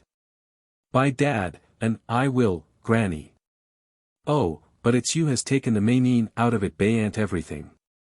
And fakes, if I find the crock, it's yourself won't be the worse for it, but I must be goin', granny, for the squire bid me to hurry, or else I would stay longer wid you. Good mornin' to you, good mornin', Una. I'll see you tomorrow sometime, granny. And off went Darby, leisurely enough. The foregoing dialogue shows the ready credulity of poor Darby, but it was not in his belief of the virtue of drames that his weakness only lay. He likewise had a most extensive creed as regarded fairies of all sorts and sizes, and was always on the lookout for a leprechaun. Now, a leprechaun is a fairy of peculiar tastes, properties and powers, which it is necessary to acquaint the reader with. His taste as to occupation is very humble, for he employs himself in making shoes, and he loves retirement, being fond of shady nooks where he can sit alone and pursue his avocation undisturbed. He is quite a hermit in this respect, for there is no instance on record of 2 leprechauns being seen together. But he is quite a beau in his dress, notwithstanding, for he wears a red square-cut coat, richly laced with gold, waistcoat and inexpressible of the same, cocked hat, shoes and buckles. He has the property of deceiving, in so great a degree, those who chance to discover him, that none has ever yet been known whom he has not overreached in the keen encounter of the wits, which his meeting with mortals always produces. This is occasioned by his possessing the power of bestowing unbounded wealth on whoever can keep him within sight until he is weary of the surveillance, and gives the ransom demanded. And to this end the object of the mortal who is so fortunate as to surprise one is to seize him, and never withdraw his eye from him, until the threat of destruction forces the leprechaun to produce the treasure. But the sprite is too many for us clumsy-witted earthlings, and is sure, by some device, to make us avert our eyes, when he vanishes at once. This enchanted cobbler of the meadows Darby Kelleher was always on the lookout for. But though so constantly on the watch for a leprechaun, he never had got even within sight of one, and the name of the fairy finder was bestowed upon him in derision. Many a trick, too, was played on him. Sometimes a twig stuck amongst long grass, with a red rag hanging upon it, has betrayed Darby into cautious observance and approach, until a nearer inspection, and a laugh from behind some neighboring hedge, have dispelled the illusion. But this, though often repeated, did not cure him, and no turkey, cock had a quicker eye for a bit of red, or flew at it with greater eagerness, than Darby Kelleher. And he entertained the belief that one day or other he would reap the reward of all his watching, by finding a leprechaun in good earnest. But that was all in the hands of fate, and must be waited for. In the meantime, there was the castle and the Crock o' Gould for a certainty, and under the good omens of the sharp drame he determined on taking that affair in hand at once. For his companion in the labour of digging, and pulling the ponderous walls of the castle to pieces, be selected Una, who was, in the parlance of her own class, a brave, two-handed, long-sighted Jack. And as great a believer in dreams and omens as Darby himself. Besides, she promised profound secrecy, and agreed to take a small share of the treasure for her reward in assisting to discover it. For about 2 months Darby and Una laboured in vain, but at last, something came of their exertions. In the course of their work, when they occasionally got tired, they would sit down to rest themselves and talk over their past disappointments and future hopes. Now it was during one of these intervals of repose that Darby, as he was resting himself on one of the coinstones of the ruin, suddenly discovered that he was in love with Una. Now Una happened to be thinking much in the same sort of way about Darby at that very moment, and the end of the affair was, that Darby and Una were married the Sunday following. The calculating Englishman will ask, did we find the treasure before we married the girl? The unsophisticated boys of the sod never calculate on these occasions. And the story goes that Una Lenihan was the only treasure Darby discovered in the old castle. Darby's acquaintances were in high glee on the occasion, and swore he got a great lob for Una, be it remembered, was on the grenadier scale, or what in Ireland is called, the full of a door. And the news spread over the country in some such fashion as this. Ara, and did you hear the news? What news? About Darby Kelleher. What of him? Sure, be found a fairy at last. Terranounty. Fruth I'm tellin' you. He's married to Una Lenihan. Ha. Ha. Ha. By the powers, it's she that is the raal fairy. Musha, more power to you, Darby, but you've cotched it in earnest now. But the fairy he had caught did not satisfy Darby so far as to make him give up the pursuit for the future. He was still on the watch for a leprechaun. And one morning as he was going to his work, he stopped suddenly on his path, which lay through a field of standing corn, and his eye became riveted on some object with the most eager expression.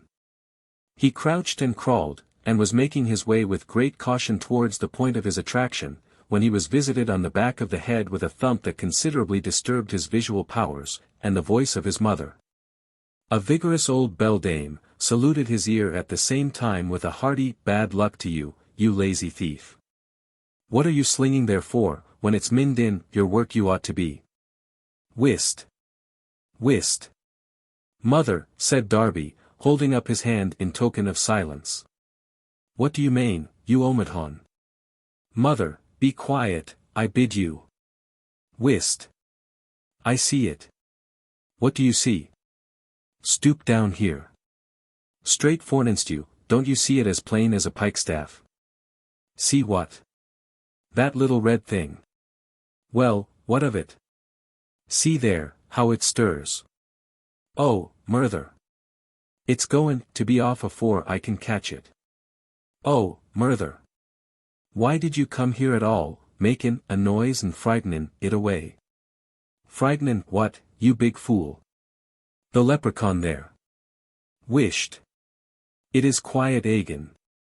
May the DL run a huntin' wid you for a big omadhaun. Why, you born Nathral, is it that red thing over there you mane? Ease, to be sure it is. Don't spake so loud, I tell you. Why, bad scran to you, you fool, it's a poppy, it is, and nothin' else.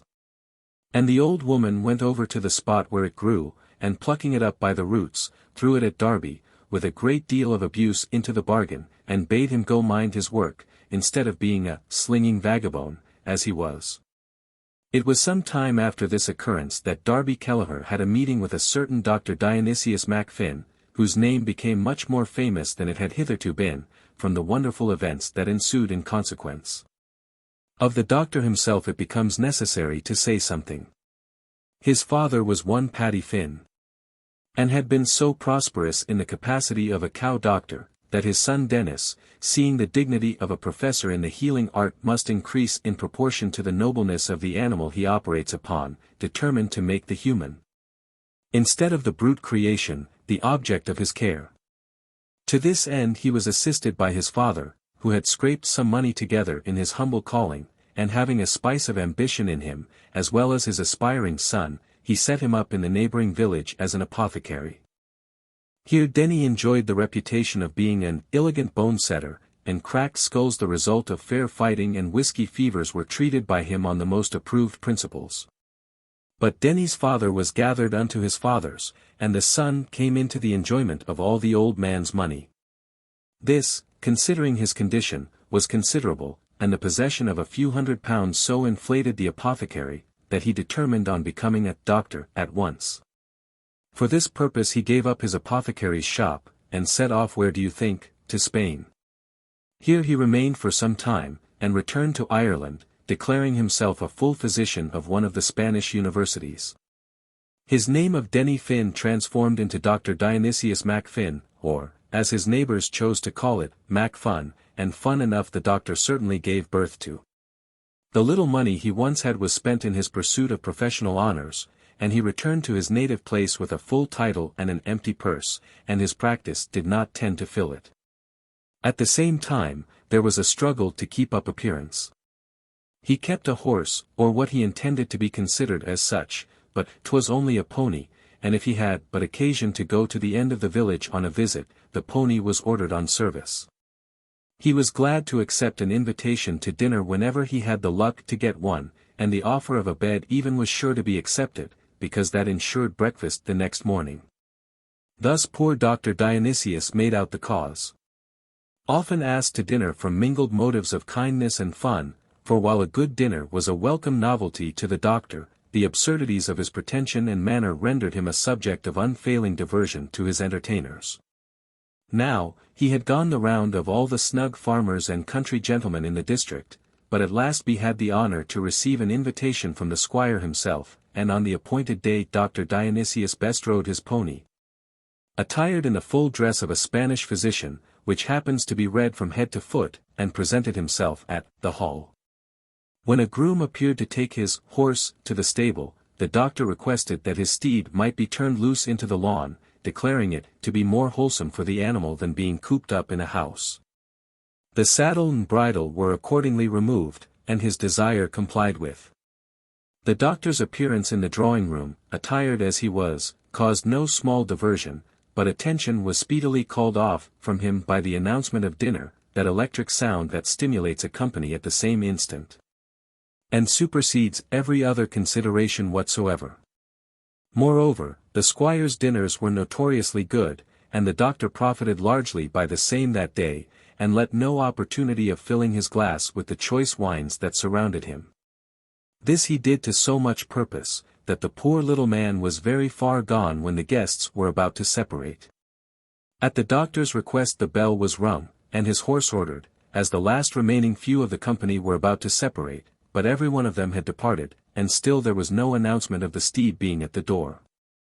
At length a servant made his appearance, and said it was impossible to catch the doctor's pony. "What do you mean by catch?" said the squire. "Is it not in the stable?" "No, sir." Here an explanation ensued, and the squire ordered a fresh attempt to be made to take the fugitive. But though many fresh hands were employed in the attempt, the pony baffled all their efforts. Every maneuver usually resorted to on such occasions was vainly put in practice.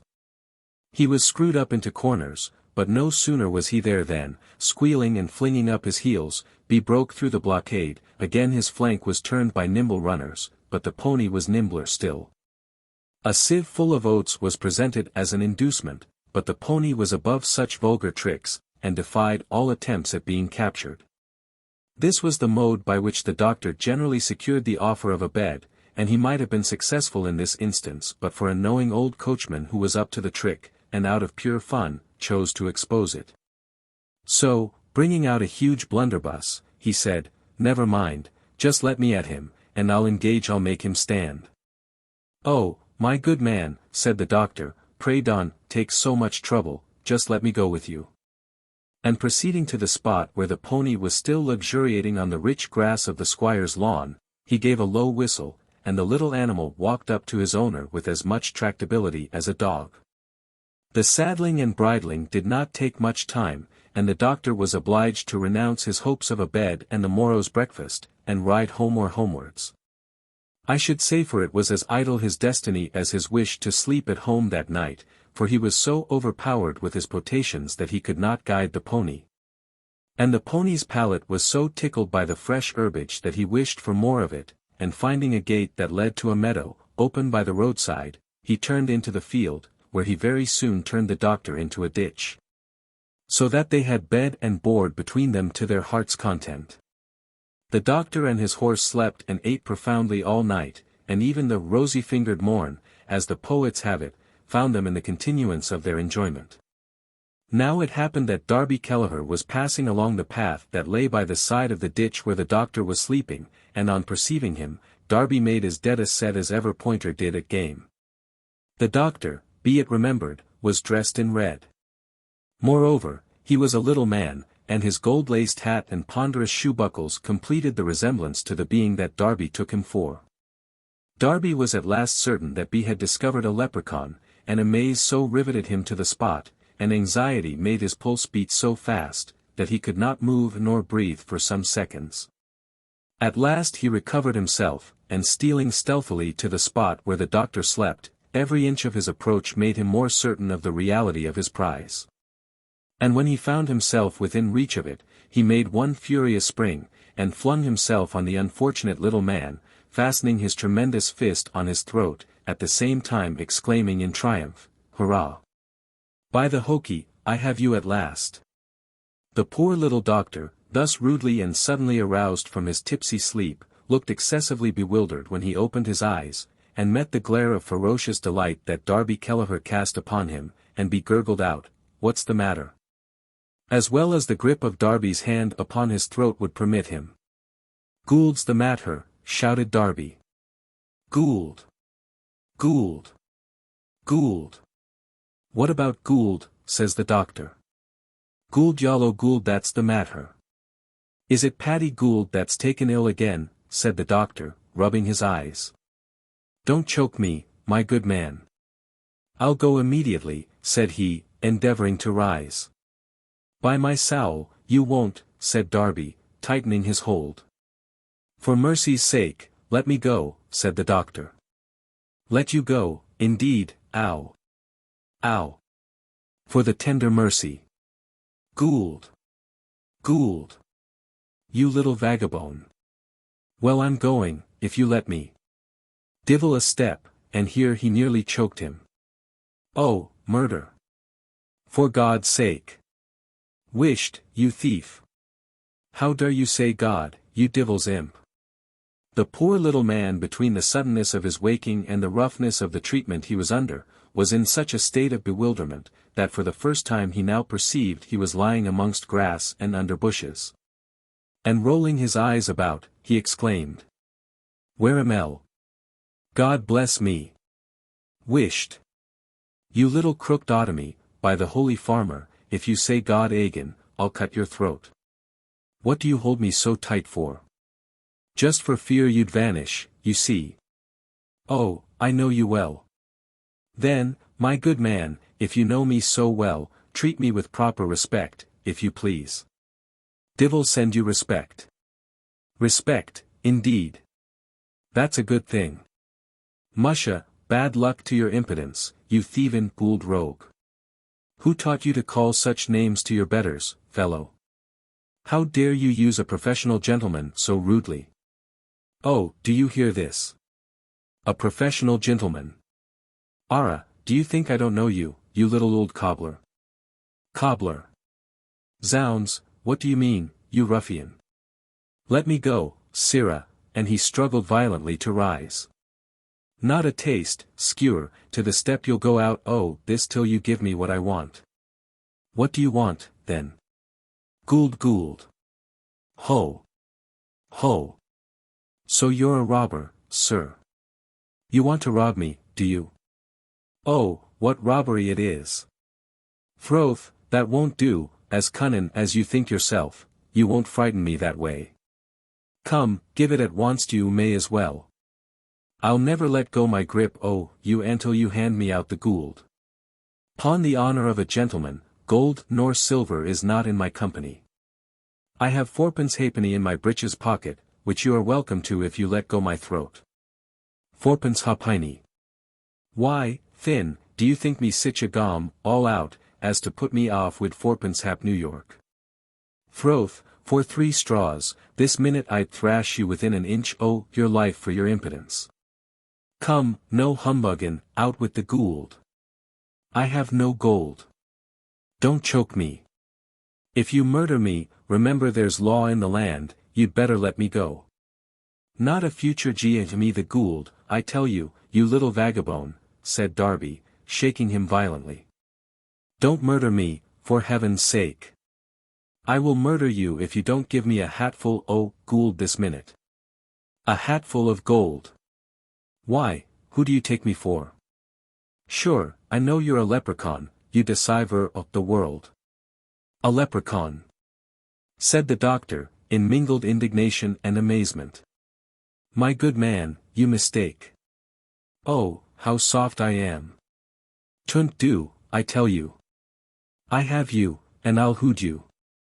Long I've been lookin' for you, and I caught you at last, and by the tarnal o' war, I'll have your life or the gould. My good man, be merciful, you mistake, I'm no leprechaun, I'm Dr. Macfin. That won't do either. You think to deceive me, but tunt do just as if I didn't know a doctor from a leprechaun. Gieg me the gould, you old chate. I tell you, I'm Dr. Dionysius Macfin. Take care what you're about, there's law in the land. And I think I begin to know you. Your name is Kelleher. Oh, you cunnin' gould thief. Oh, Finn, you are the complete old rogue, only I'm too able for you. You want to freakin' me, do you? Oh, you little scrap o' deception, but you are deep. Your name is Kelleher, I remember. My good fellow, take care, don't you know I'm Dr. Macfin, don't you see I am? Why, Finn, but you have the dirty yallow pinched look for him, sure enough. But don't I know you've only put in an you to deceive me, besides, the doctor has dirty old tathers o' black clothes in him, and isn't as red as a soldier like you. That's an accident, my good man. Gieg me the gould this minute, and no more prate wid you. I tell you, Kelleher. Hood your tongue, and gieg me the gould. By all that's. Will you give it? How can I? Very well. You'll see what the ind of it'll be, said Darby, rising, but still keeping his iron grip of the doctor. Now, for the last time, I ask you, will you gieg me the gould? Or by the powers o' wildfire, I'll put you where you'll never see daylight until you make me a rich man. I have no gold, I tell you. Fakes, Finn, I'll keep you till you find it, said Darby, who tucked the little man under his arm, and ran home with him as fast as he could. He kicked at his cabin door for admittance when he reached home, exclaiming. Let me in. Let me in. Make haste, I have him. Who have you? Said Una, as she opened the door. Look at that, said Darby in triumph. I caught him at last. Wyra, Finn, it is a leprechaun, it is, said Una.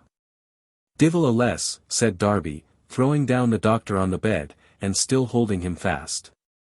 Open the big chest, Una, and we'll lock him up in it, and keep him until he gives us the gould. Murder! Murder! Shouted the doctor. Lock me up in a chest. Gieg me the gould, Finn, and I won't. My good man, you know I have not gold to give. Don't believe him, Darby Jewel, said Una. Them leprechauns is the biggest liars in the world. Sure, I know that, said Darby, as well as you. Oh, all the trouble I've had with him, Froth, only I'm equal to a counsellor for knowledge, he'd have namplushed me long ago. Long life to you, Darby dear. Mrs. Kelleher, said the doctor.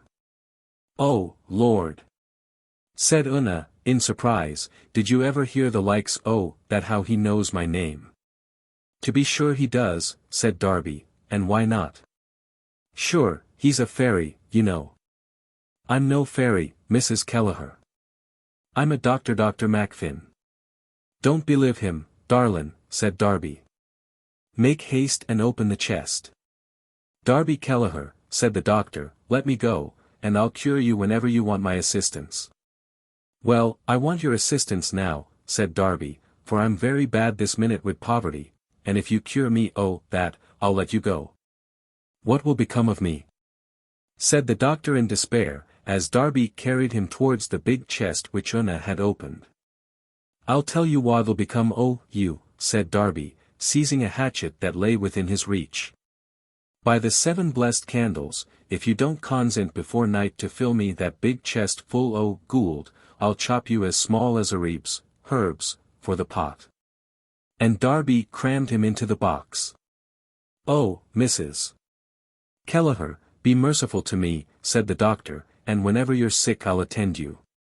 God forbid, said Una, it's not the likes you I want when I'm sick, attend me, indeed.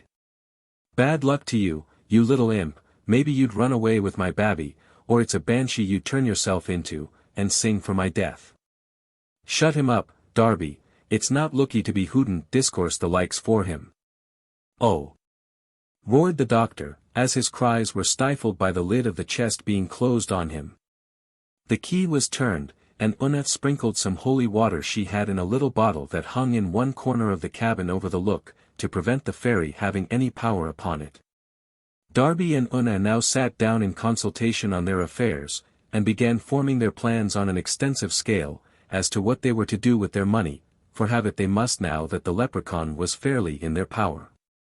Now and then Darby would rise and go over to the chest, very much as one goes to the door of a room where a naughty child has been locked up, to know, if it be good yet, and giving a thump on the lid, would exclaim, well, you little vagabond, will you gie me the gould yet? A groan and a faint answer of denial was all the reply be received. Very well, stay there, but remember, if you don't consent before night, I'll chop you to pieces. He then got his bill-hook, and began to sharpen it close by the chest, that the leprechaun might hear him, and when the poor doctor heard this process going forward, he felt more dead than alive. The horrid scraping of the iron against the stone being interspersed with occasional interjectional passages from Darby, such as, do you hear that, you thief? I'm gettin' ready for you.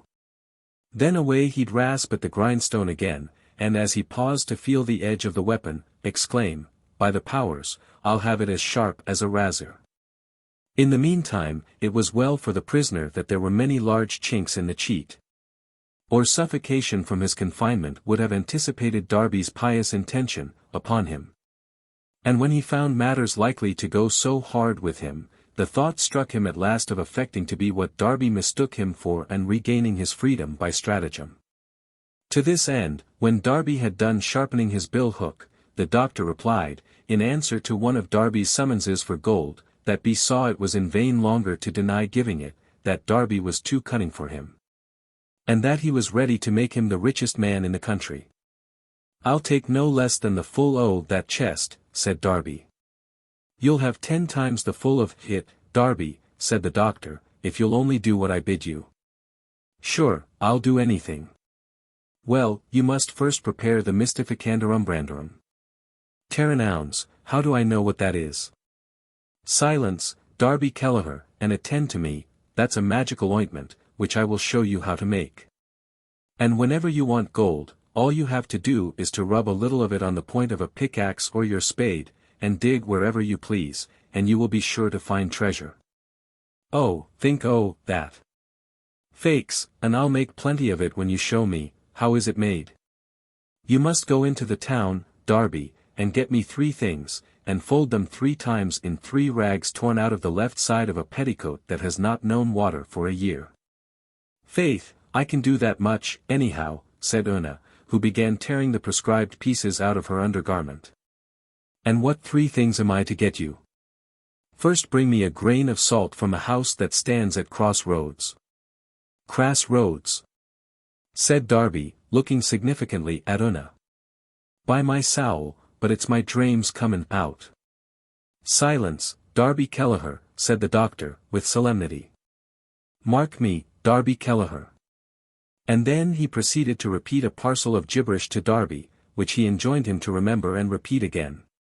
But as Darby could not, the doctor said he should only write it down for him, and tearing a leaf from his pocketbook, he wrote in pencil a few words, stating the condition he was in, and requesting assistance. This slip of paper he desired Darby to deliver to the apothecary in the town, who would give him a drug that would complete the making of the ointment. Darby went to the apothecary's as he was desired, and it happened to be dinner time when he arrived. The apothecary had a few friends dining with him, and Darby was detained until they chose to leave the table and go in a body to liberate the poor little doctor. He was pulled out of the chest amidst the laughter of his liberators and the fury of Darby and Una, who both made considerable fight against being robbed of their prize. At last the doctor's friends got him out of the house, and proceeded to the town to supper, where the whole party kept getting magnificently drunk, until sleep plunged them into dizzy dream of leprechauns and fairy finders. The doctor for some days swore vengeance against Darby, and threatened a prosecution, but his friends recommended him to let the matter rest, as it would only tend to make the affair more public, and get him nothing but laughter for damages. As for Darby Kelleher, nothing could ever persuade him that it was not a red leprechaun he had caught, which by some villainous contrivance on the fairy's part changed itself into the semblance of the doctor. And he often said the great mistake he made was given the little vagabond so much time, for that if he'd done right he'd have set about cutting his throat at once.